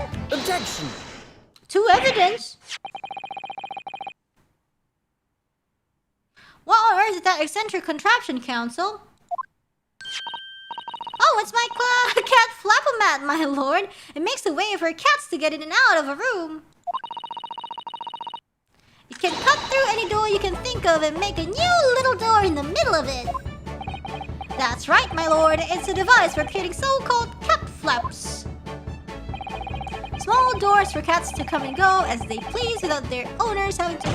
I'm sure we can all work that out for ourselves. Ah! But that cat lover's contrivance has no possible relevance to this case. Oh, really? Of course it doesn't. To start with, there was no cat flap in the pawnbroker's door. Not being a keeper of cats myself, I'm afraid I failed to see what this has to do with the matter at hand. Perhaps it would help if I described its function another way, then. This contraption is able to create a peephole in any door you can imagine in practically no time at all. I beg your pardon? A peephole, you say? 2 nights ago, we arrived at the scene only minutes after the murder of Mr. Winnebank had taken place. That's right. According to the paperwork at the yard, it was you, your Japanese assistant, and Sholmes. Yes, the 3 of us were together, and it recently come to my attention that my assistant made use of this device at the time. Your assistant did what? It was a peephole in the storeroom door. I can attest to that. Because I looked through the peephole myself in order to see inside the locked storeroom. This is ludicrous. What are you trying to say? Of course there was a peephole in the door. I said as much in my testimony. How else could I have witnessed the crime, for pity's sake? I don't know, maybe because you were inside the room or something? Yeah, how could you? I don't know, gee. What?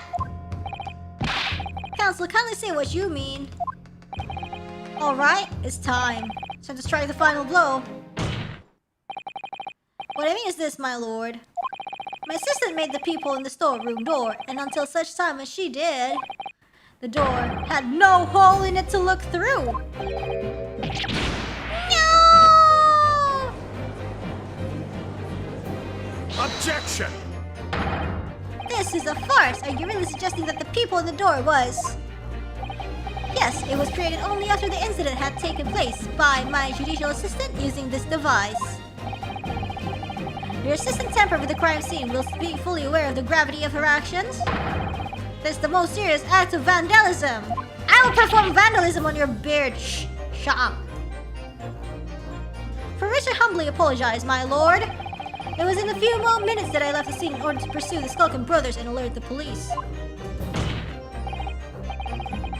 Nevertheless, in the light of this new information, it becomes apparent that Mr. Graydon's testimony is riddled with holes. Riddled with? Explain yourself, counsel. The majority of Mr. Graydon's testimony that appears to incriminate the defendant is all centered towards the fact that there was a peephole. It's based upon what he witnessed through the peephole. Exactly. Yes, that filthy girl shooting the man in the back.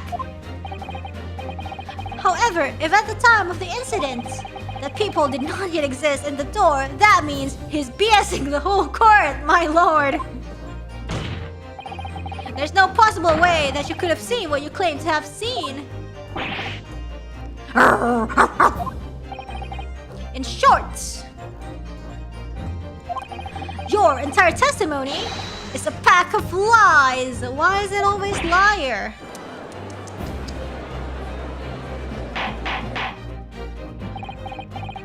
Order! Is there any credence in this revelation? Objection! None whatsoever, as my learned friend must surely realize. Exactly! This is just some cheap trick designed to discredit me. I'm afraid not, sir. Of course it is. Do you seriously expect people to believe that plaything can cut through a solid wooden door? Yeah, I'll try it on your face. Oh yes, I decided to be very powerful. It can cut through even the toughest of doors. That's absurd. I don't believe it for a second. I had a feeling you'd say that. What? Waggy! Chewy! Time for dinner! Oh my god!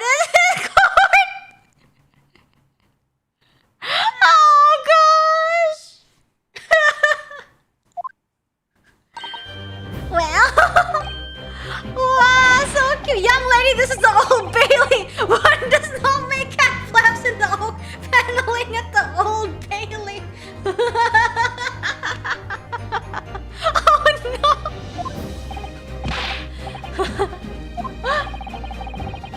This doesn't mean that the people in the storeroom door and the window bag was made by your machine. Yes, it was. Shut up. And there's no way you can prove that it was. Yes, I can. No, but it's easy. What? The cat flaps my cat flap mat creates are all of a fixed size. And the dimensions of the peephole that Windy Banks are an exact match. But what if it was a coincidence? Old Silky's lost for words. Excellent work, Iris. Thank you. And now it's my learned student's friend's turn to be lost for words, I feel. But what if... I believe your judicial assistant has already left the country for your Eastern Island home. Well, yes, and... Then you have some difficulty in establishing all of the facts. For the sake of argument, let us assume the peephole has dimensions that are perfect fit for this contraption. Yeah, he was like, oh, what if it's a coincidence? You can't prove it. When was the peephole cut? The prosecution demands proof of your answer. Easy peasy! Cat flap. What is the purpose of your line of inquiry, Lord Van Zeeks? It's very simple, my lord. The defense argues that the peephole was created after the incident using this device. But I mean, you know, like, he's annoying, but this is important, you know, in court, like, to make sure that the defense doesn't make errors. Or if the defense is misguided, then, you know, they will eventually go, you know, come up with the right conclusion.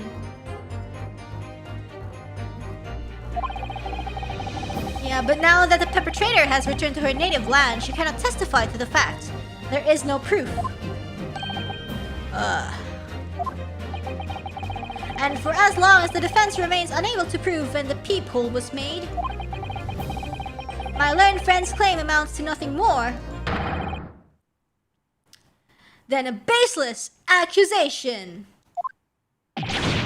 What? Indeed, that is so, Lord Van Zeeks. Well, counsel?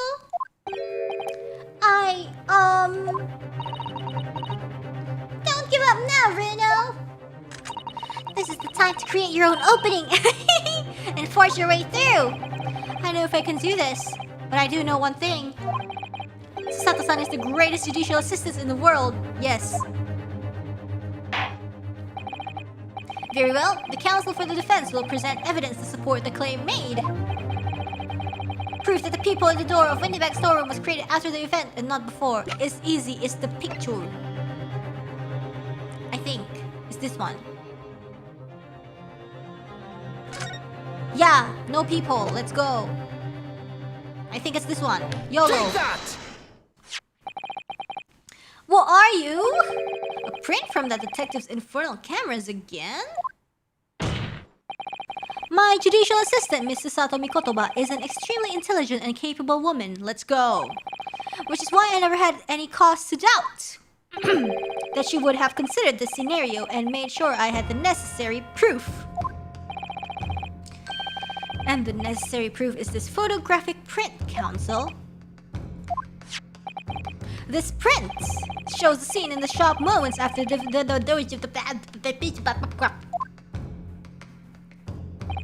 Agreed. And it also shows that the accused mercilessly wielded a gun in the direction of the defenseless broker. But more to the point, it pictures the storeroom door in the background. Let me see that print again. Oh, look at that! I don't believe it! This is really quite remarkable. The door to the storeroom is completely devoid of a peephole of any description. Ah! Mr. Graydon, you couldn't possibly have witnessed the crime as you claim to have done. Because at the time it happened, there was no peephole in the door. Ugh. In other words, your testimony is BS. Is a catalog of lies. OMG.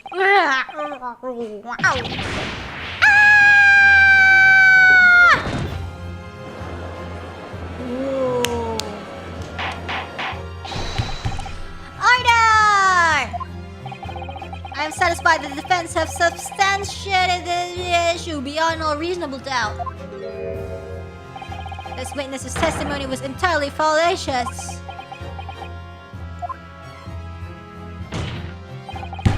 That's not the only thing we know now beyond all reasonable doubt.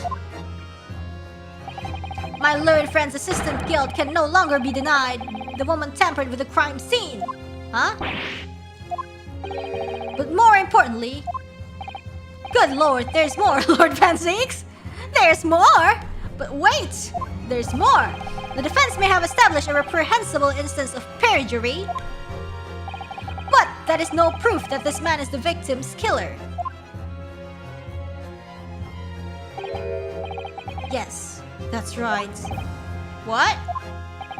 I was there at the scene. It's true. What? And I was shot in the arm. It's true. But that's all. Yes, in fact, if you look at the circumstances, I am the victim here. Oh, please. No! I don't believe this, but they're right. As it stands now, I don't have any definitive proof that he is the culprit. Still, he can't worm his way out of it now. Iris? You know what they say.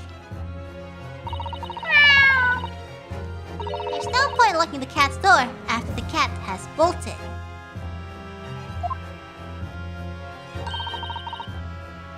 Isn't that right, Bruno? As Hurley always says. One lie begets another. No, wait, that might have been a line I wrote for him in one of my stories. Hi! Jetta, cat. Cat flap, let's go! Well, no matter who said it first, you're right. Mr. Graydon! Not only did you give false testimony to the court, but the lies you told make no sense. Exactly, it's complete BS. Make no sense? What do you mean by such a remark? What you said in your testimony reveals that you know something you shouldn't have known. Ooh, spicy.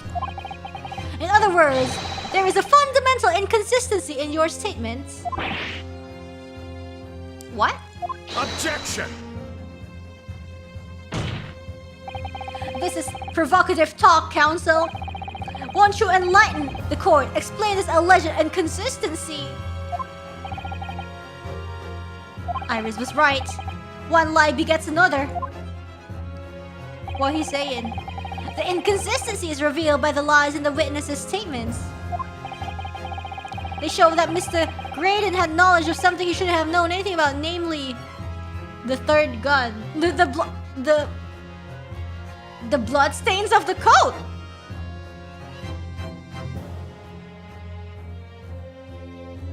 The blood stains of the coat, right? Because it was like, it was splatter or something. Isn't it all of them? I don't know. The blood stains that were present on Miss Lestrade's coat. That's right. The victim's blood splattered all over her when she shot him. But how could you possibly have known that? Obviously because I saw her do it through the back. The people in the...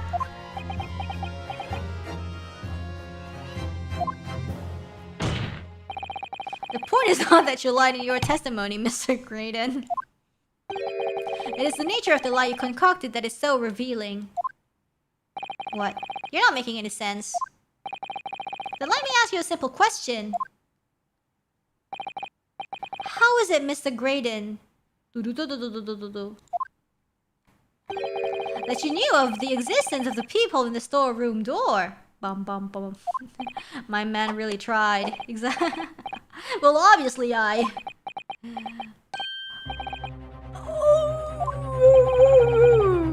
Has the cat got your tongue, witness? Wink wink. The peephole in the door was made after the incident occurred. And once I returned to the shop, having failed to catch the two burglars, Scotland Yard's investigators arrived immediately. Since that time, the police have been at Windybanks constantly carrying out their investigations. Isn't that right, Inspector Grurg? Yes, of course. The place is chock full of pawn articles, and my lads have to thoroughly examine them all. So I gave the order to have officers working around the clock and shifts so we get through it all. And consequently, there's no way that you, Mr. Graydon, could have gained access to the shop.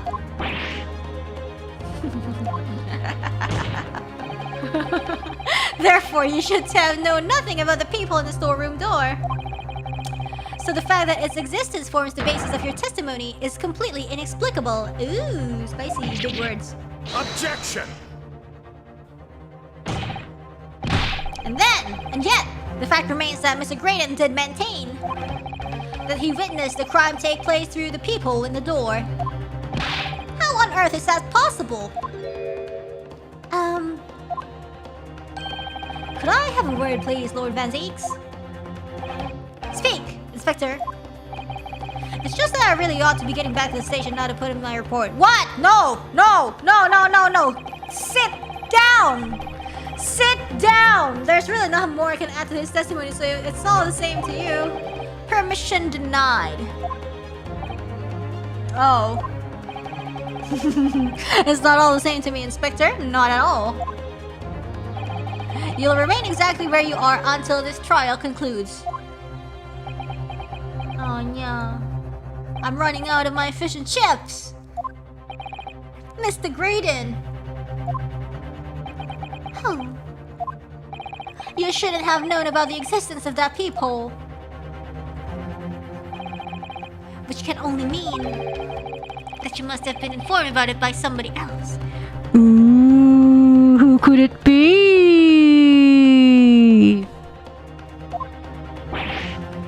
Objection! Objection! Stop there, my learned friend. You realize I trust that the words you just uttered have extremely serious implications. Yeah, but the defense believes that the details about the case that Mr. Graydon claims to have seen must have been revealed to him by a certain person before his testimony. And in fact, considering a particular clue we have, there's really only one person that could be Sasato. Who is the person in question, counsel? Who gave this witness details of the crime scene to facilitate his false testimony? Oh, dang! We can't... Oh! I want to pick Sasato so much, but... I'll game over.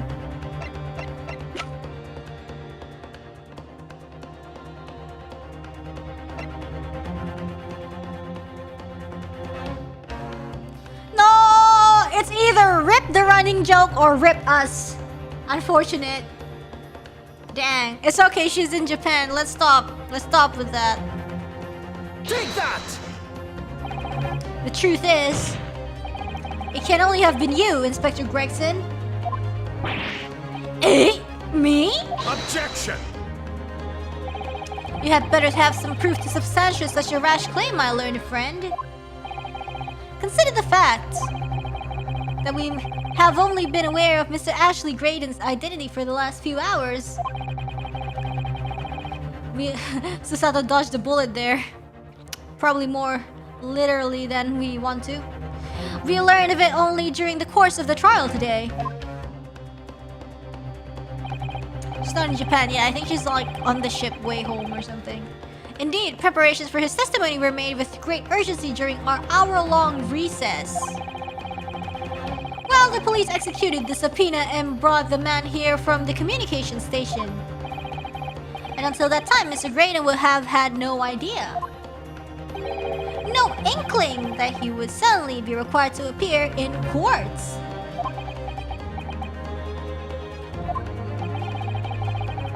Are you suggesting that until such time as he was summoned? Yes, my lord. Until then, it's reasonable to assume he knew nothing of the peephole. It was only once Mr. Graydon was in the stand that he realized his position. That he would have to defend himself against the accusation that he was the third intruder. You're suggesting to the court that it was while this trial was in progress that he received the information? So that he could commit perjury in order to save his skin? Exactly. And the only person with knowledge of the investigation that he had any contact with was Inspector Gerger. This is a bloomin' outrage. Why would I be giving away details of our investigations to this fellow, eh? I was summoned to his lordship's chambers during the recess in any case. Had you forgotten that? Quite true, I had a number of questions regarding the events that transpired at the pawnbrokery. Which means... the first time these two laid eyes on one another was after proceedings resumed following the recess. Since then, they have been in full view in the stand where such illicit, spicy, illicit discussions couldn't possibly have occurred. Oh! Oh, I just remembered something, Bruno. What is it, Iris?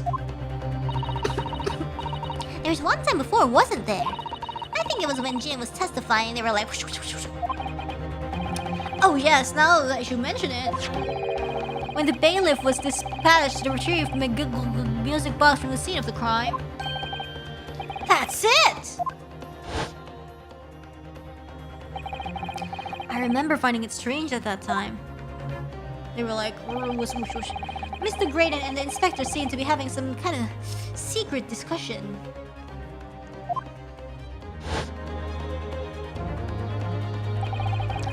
It would have been possible for you to give Mr. Graydon the information he needed then. You know what? We haven't even like listened to the message. You little toe rag! You're making all this up! I'm a respectable Scotland Yard inspector for crying out loud. Why would I do something like that? I don't know, because you're being threatened? No fish and chips? Why would I be giving away confidential details to the likes of this bloke?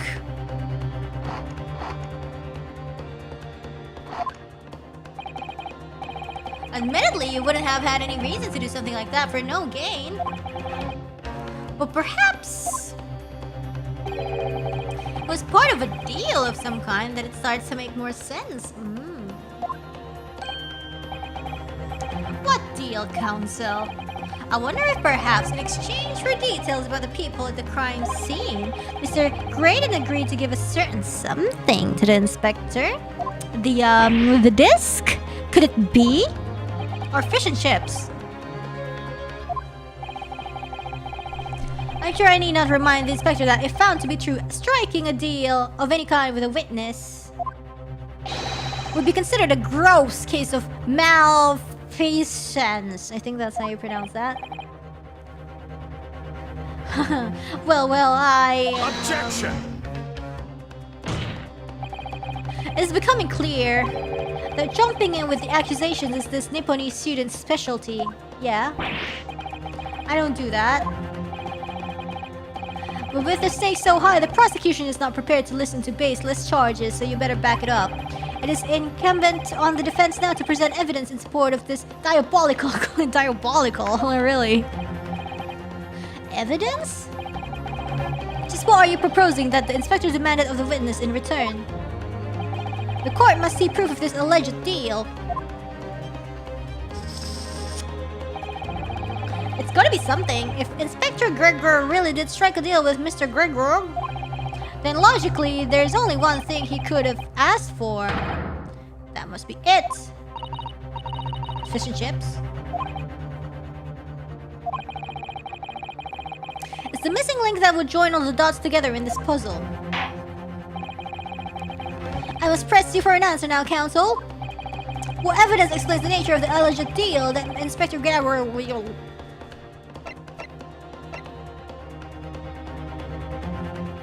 Manuscript?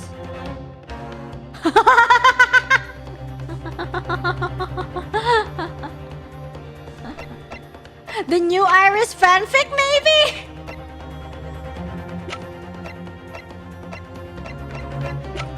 The new Iris fanfic? Oh my god! What is it? I'm so close to presenting this.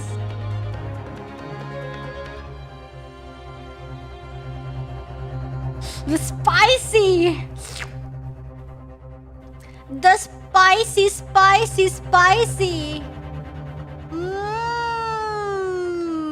Definitely the fanfic. If we wait, can we examine this now? Because there's really nothing in it, honestly, to be completely honest, there's nothing in it.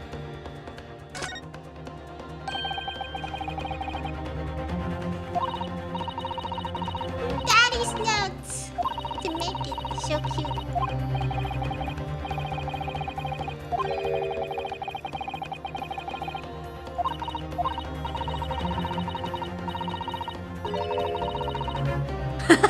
The Hound of the Naruhodos. I'm very sure that Mrs. Sholmes is a friend of someone who has that name too. Honestly, like what? Like I don't care about this. Like, you know, if Gregson wanted it, he could have just confiscated it from us. But what about this fanfic? I think it's this fanfic.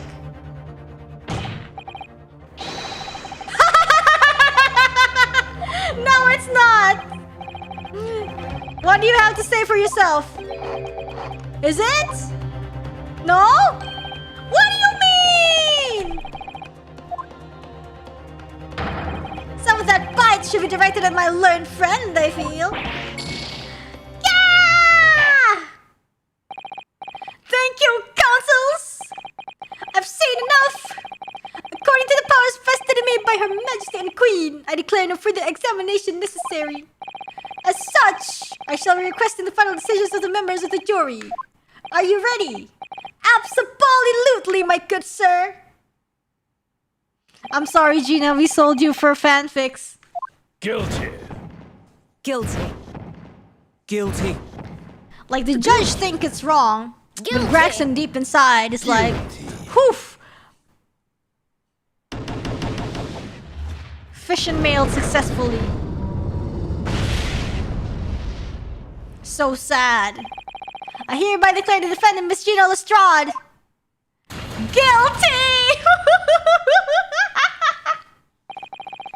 Ladies and gentlemen of the jury, I applaud you consider an expedient deliberations. Court is adjourned.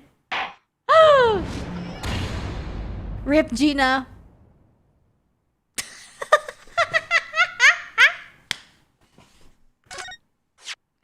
Fine. Fine.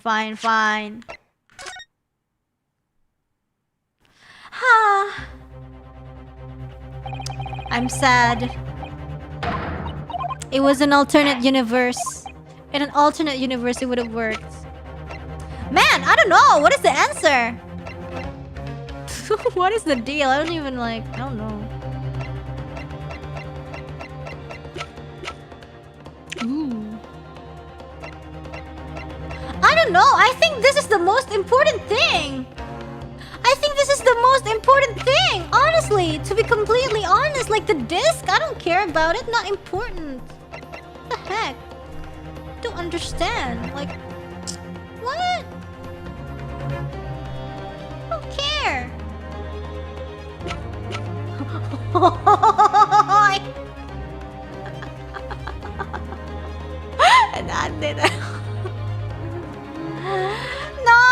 I don't want it to be disc. The reality can be what I want. Take that! No!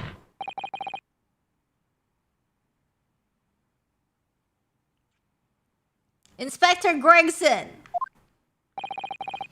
Besides this murder, is it not true that you've been working on another very important case? What? Why are you getting it out, Sunshine? Is it possible that this other top secret case is what's alluded to this? I don't want it. I reject your reality and substitute it with my own. Mod has enough of fanfics. So sad. We discovered during the course of this trial the music box deposited at window banks by Magnus McGurgle.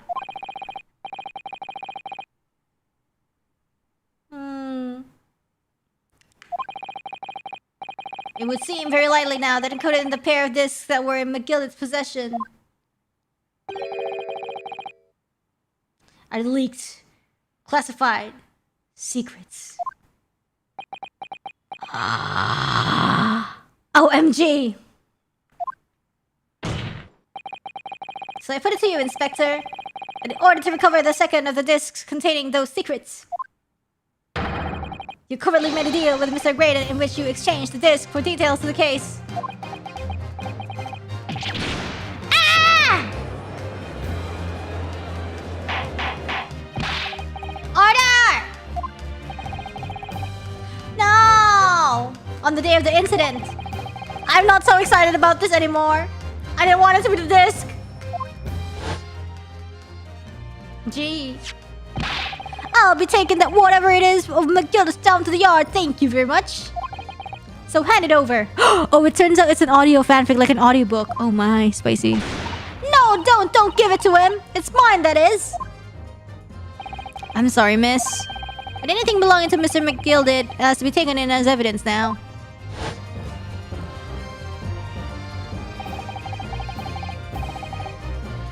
Scotland Yard already knew at that time, isn't that right? That man speculated was involved in the stealing of government secrets. My orders were recover the medium used to convey the secrets leaked from the ministry. And do it on the cutie. Strictly hush hush. And that explains why, when I presented this disc as evidence to the court, you objected so heavily, I presume. Because you knew that it contained highly confidential information. Blimey, not likely. I mean, I wasn't that sure of it myself. OMG, uwu. I realized there was a possibility, that's all. Inspector, surely you're not saying that in order to acquire the second of these music box discs, you did indeed reveal confidential details of the crime scene to the witness? OMG. To aid and abet this man in giving false testimony? There's no other way that Mr. Graydon could have known of this existence of the peephole. As the only explanation, a deal was struck between these two men. No! Wow, wow, wow, wow, wow. Objection! If I stress if, the sobering assertion turns out to be founded in truth, it would mean that the second disc is as we speak, here in this very courtroom. Wait, what? In this room? How could you possibly make a claim like that? Because Inspector Gregory is Scotland Yard detective. What? What's that supposed to mean, eh? As a seasoned policeman, the inspector will have approached this alleged deal with caution. Certainly, he would not have accepted a gentleman's agreement in this matter. No, he would have insisted on having the article agreed upon in the palm of his hand. Good gracious! Then you mean to say... What? Inspector Gregory already has the item in question in his possession? He has the second disc actually on his person? Yes! Yes! The defense demands that the inspector is searched at once. Definitely. They could have struck a deal with each other when Ginny was testifying before. And Grex hasn't moved from the witness stand since. My lord, please, order an examination of his personal effects immediately. Well, Inspector? Man, I want to order fish and chips. I'm gonna do that. The young lad wants to tone down his imagination. He's insulted me in my profession quite enough. No, not your profession, just you. Fish chips. What's a good one? Okay. However, if it'll put this matter to bed and dispel any doubts about my involvement, then I'll happily submit to a body search.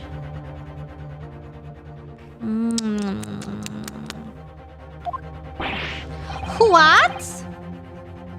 He's going to agree to it?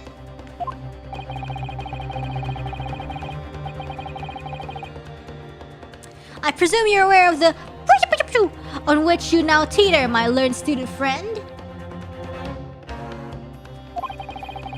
You've made a most serious allegation against Scotland Yard here. If, following the search of the inspector's personal effects, no disc is found, you will be deemed unfit for court service.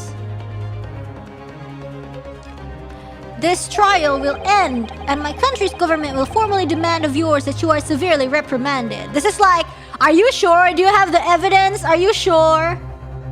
But just said in a vampire handsome guy way. That sounds serious. Indeed, to have a visiting student make such defamatory remarks about our country's most senior police force is not something Her Majesty's government will be able to overlook. You're just threatening Reno because you're scared. Accusation is beyond serious. You must be prepared for grave consequences. I'm scrolling fish and chips. Ah, here we go. Nice. 100 grams is enough for me, I think. I can't imagine Gregson would have accepted a gentleman's agreement for something so critical.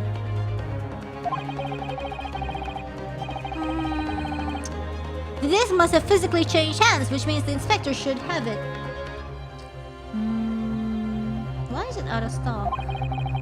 Soup of the day. But somehow something doesn't feel quite right here.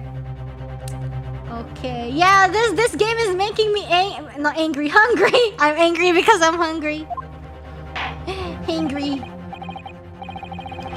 Fish and chips with cheese or Parmesan?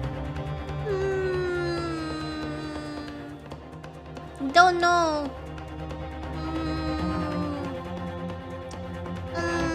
Special fish platter for 3. No, we're not 3 people. Very well, Counsel. You know the implications. Well, let me ask you one final time. Yes, my lord. Do you still persist in formally requesting the search of the inspector? No. Search someone else.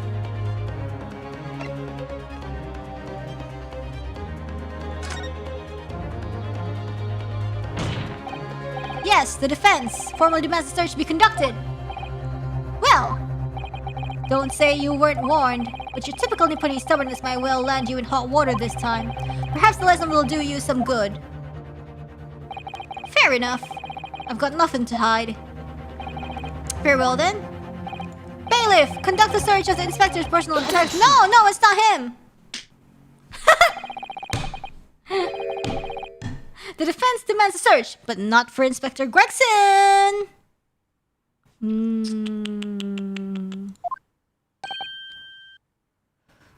What? Now what's all this? I'm the one you're accusing, aren't I? I thought you wanted to search me. Well, you're wrong.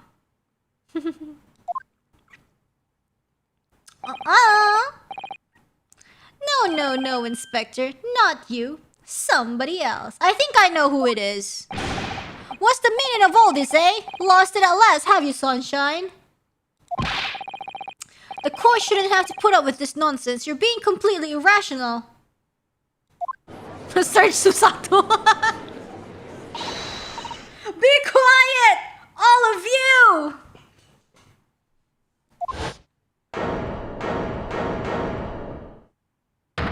Oh, it's Iris. They're understanding what you're all telling him to do and having the courage of his convictions. So you should respect that and listen to what he has to say in good faith. Because that's the British way.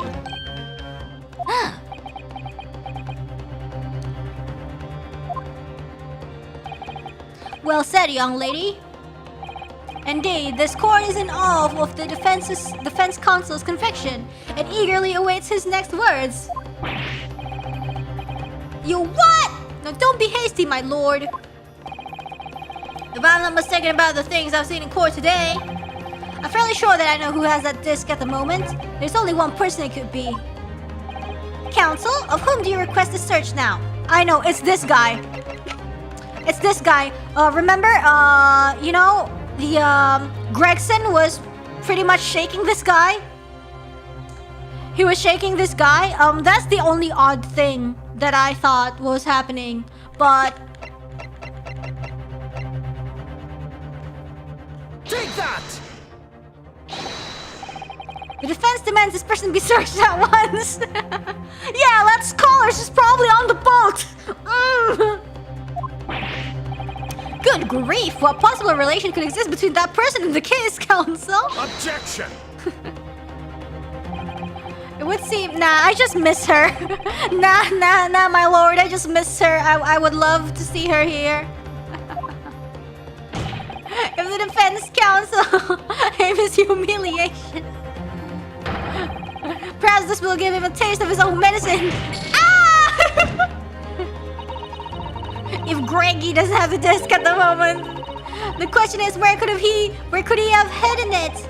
The trouble is, he's been in the witness stand the entire time in full view of everyone in the courtroom. Not an easy situation in which to go about hiding anything, really. So there's also only one place. Ooh, what is it? In another person's pocket. Someone with him on the stand. I know that. Susato. Well, counsel? It's me. Yeah. There's only one person. Counsel.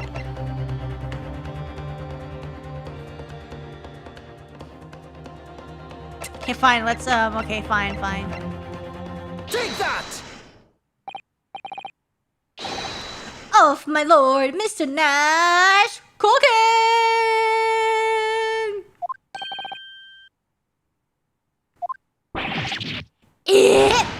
Me? Him? Very well then, bailiff.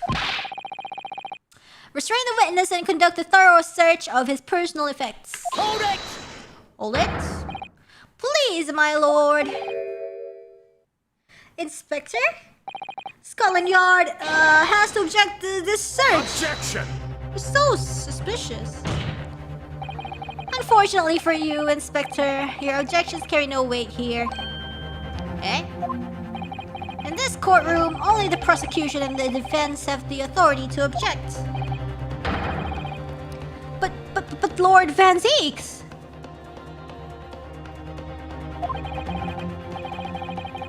I have no idea what forces are in play that might influence your actions. But, personally, I have no intention of obstructing the course of this trial. I'm gonna order some fish.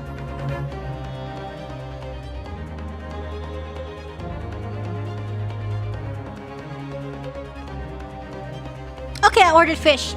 But personally, I have no intention of obstructing the course of this trial. Bailiff, carry out the search. Oh no! Now.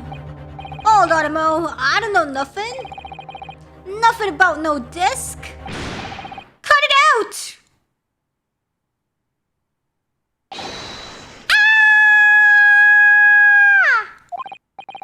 Here, my lord. In the witness's pocket. I found this. Oh my gosh. Good lord! That's another music box disc. I know nothing about it. Nothing! Huh? That is the second music box disc left behind by Magnus McGregor. Is it not, Inspector Gregson? Oh no! His fish and chips! Order! Mr. Skulkin, what have you say for yourself? Gordon Bennett. I mean, just Gordon Flaming Bennett. I swear I didn't know nothing about that disc. Honest to God. Counsel, would you please explain what exactly is going on here? The alleged deal that was struck between this witness and this detective, no? Without question, my lord. Then for pity's sake. Why on earth was this man in possession of the disc that the inspector traded for information? Inspector Gregson is a shrewd, calculating man who rarely loses his composure. But at one particular point in this trial, he exhibited some unusual behavior for a brief moment. I don't recall what unusual behavior others look. It was, yes, during my cross-examination of Mr. Graydon. Tell me, Mr. Graydon, when you left the pawnbrokery that night, was it by any chance with the second disc in your jacket pocket? I admit to nothing of the sort. While Mr. Graydon answered my questions, the inspector appeared to have grabbed Nash Skulkin by his coat and was shaking him violently. Yeah, it did it all. Thought my noggin was gonna fall clean off, I did. I was wishing I'd been born as me brother, I was. And what exactly happened to make the detective attack you like that? I ain't got a clue. He just suddenly turned and grabbed me, whistled like that, and started shaking me. you mention the third gun when we got you down the station, that's what he said. Yelled it right down my ear hole, he did. My head's still throbbing now. The way the detective behaved then was extremely out of character. But looking back now, it must have been then that he did it. That was the opportunity Inspector Gregson created for himself in order to hide the disc. Well, bless my wig! He hid it? You. But I'm afraid I fail to comprehend the motive here. If the detective had acquired the disc he was after, why on earth would he then proceed to hide it in another man's pocket? This is a court of law. He could have submitted the item as evidence.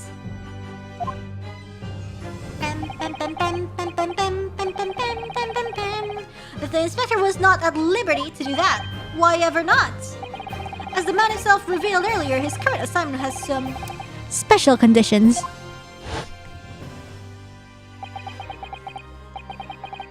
My orders were: recover the medium used to convey the secrets leaked from the ministry.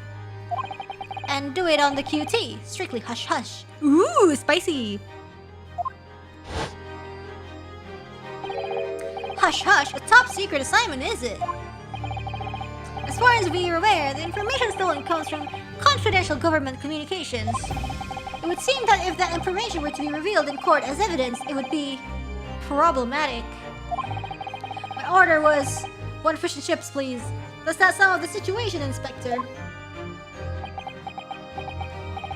I'm operating under direct orders from the ministry. I'm afraid I'm not at liberty to answer that question. So, realizing there was a chance that you may be searched here in court, you took steps to hide the disc you had acquired from the witness. Ah, does this mean? He only pretended to attack Mr. Skulkin in order to get close enough to him to slip the second disc into his pocket. So it was all a pretense? Ooh. Well, now, Inspector Gregson, and you, Mr. Graydon, are you prepared to admit the accusation made against you of this alleged deal?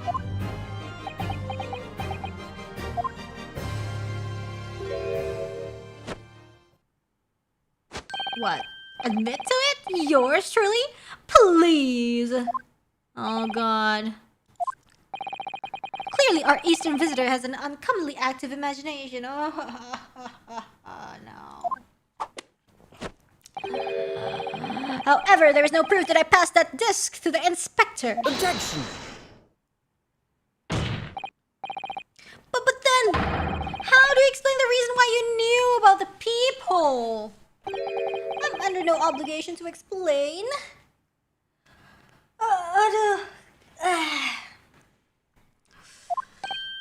What? Yes, I lied in my testimony that I admit, so sentence me accordingly. But that is all I admit. Murder? Leaking government secrets? Striking a deal with a detective? All of it is this young Eastern man's fancy.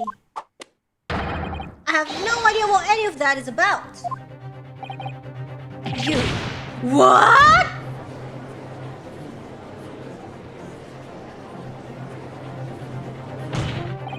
Well, what about you then, Inspector Gregson?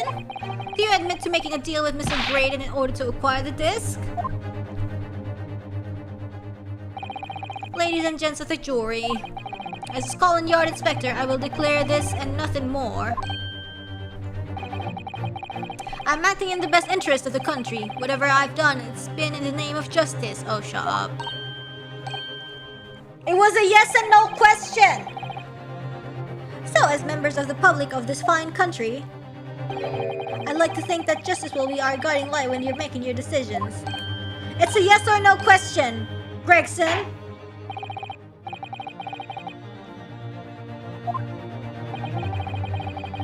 Rarely have I encountered such extraordinary tumultuousness in the concluding of a trial.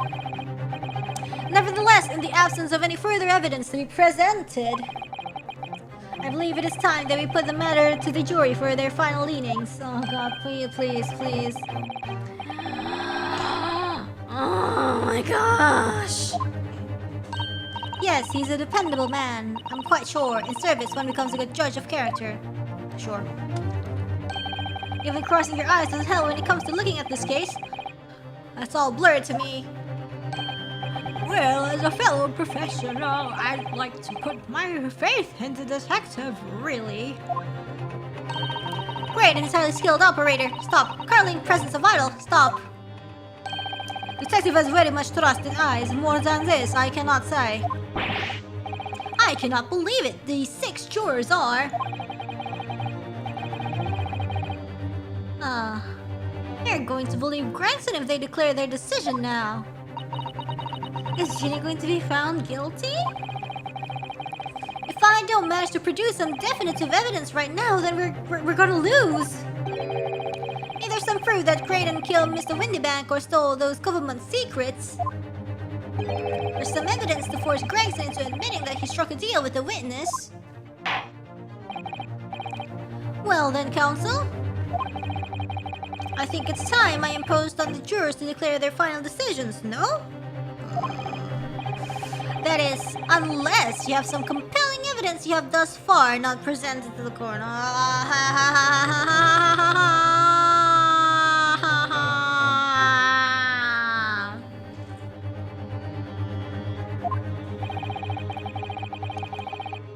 So sad.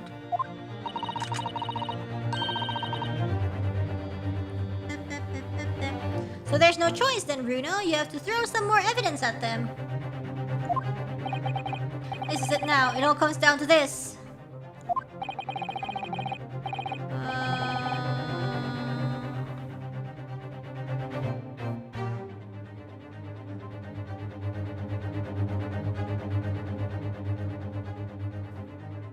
I don't even know. I don't even know. I'm gonna take another short break. I'll be right back.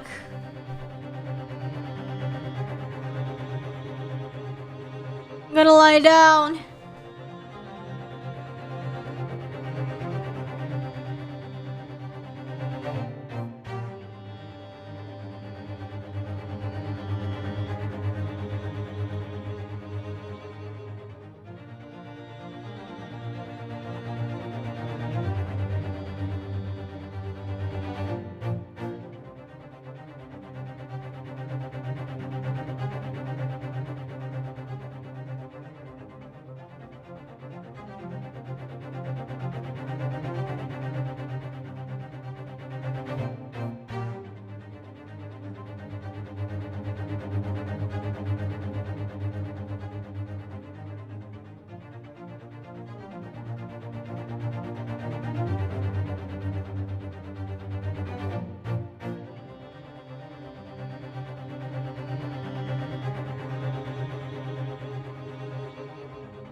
I'm back.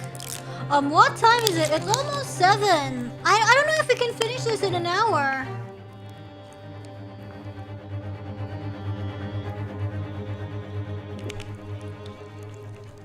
My back is okay, but I don't know if we can finish this in like 30 minutes. I would say 30 minutes because I really don't wanna... No chance! Like, I know it might, but I don't know. Gregson probably, or Graydon? Jury's definitely not good. Definitely not good. Yeah, there's definitely a lot of reading, and we have the aftermath and everything because this is the last case. So I think we should continue a little bit more, and as soon as we see a checkpoint or something else that might, oh, maybe this will take long, we're gonna stop, and then we might continue, and then I don't know, maybe we should continue it next week. Yeah, and it's really, I guess it's just like bad to rush, and it's just like, it's better if we're not in a rush, if it feels better for everyone, I guess.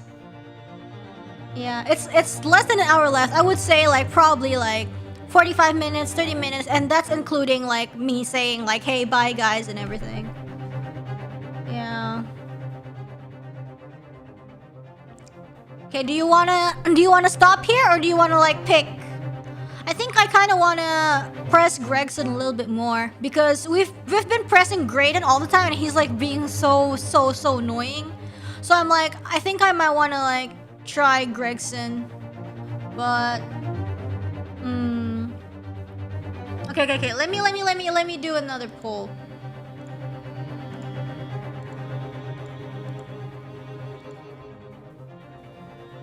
Yeah. Oh, let's save it for next time? Okay, I'll just do that. I'll do that. Let's just save. This is the first... Okay, let's go.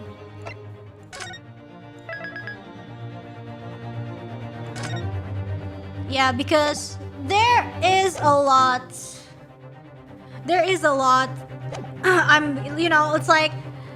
I think we've been thinking like, oh, we're getting it, but like it keeps dragging on. Like this case has a lot of things behind it, and I'm pretty sure there's still a lot of stuff for us. And then even if we quote unquote finish the case, there's probably still more. So yeah, I think it would be wisest to continue next time.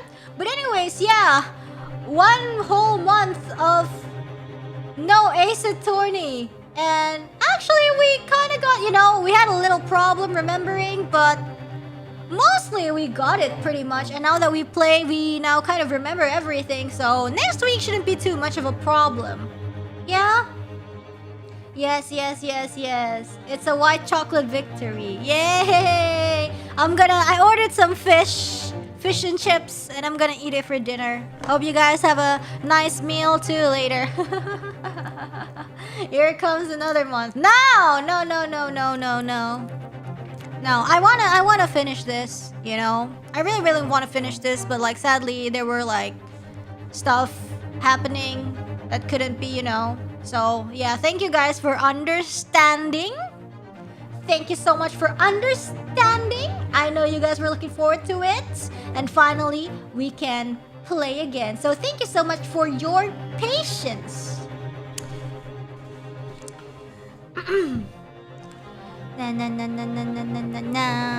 But yeah, finally we can play this today, so I'm happy. Yay! Anyway, I'm gonna leave this here for today. Again, I should probably leave super chats for next time too. Because yeah, and then let's prepare for the debut of our baby blacksmith. That's gonna be born officially, debut in an hour, I'm pretty sure. Yes. Okay, thank you so much everybody. Terima kasih atas perhatiannya. Thank you very much for your attention. Salam merakyat everybody. Bye bye.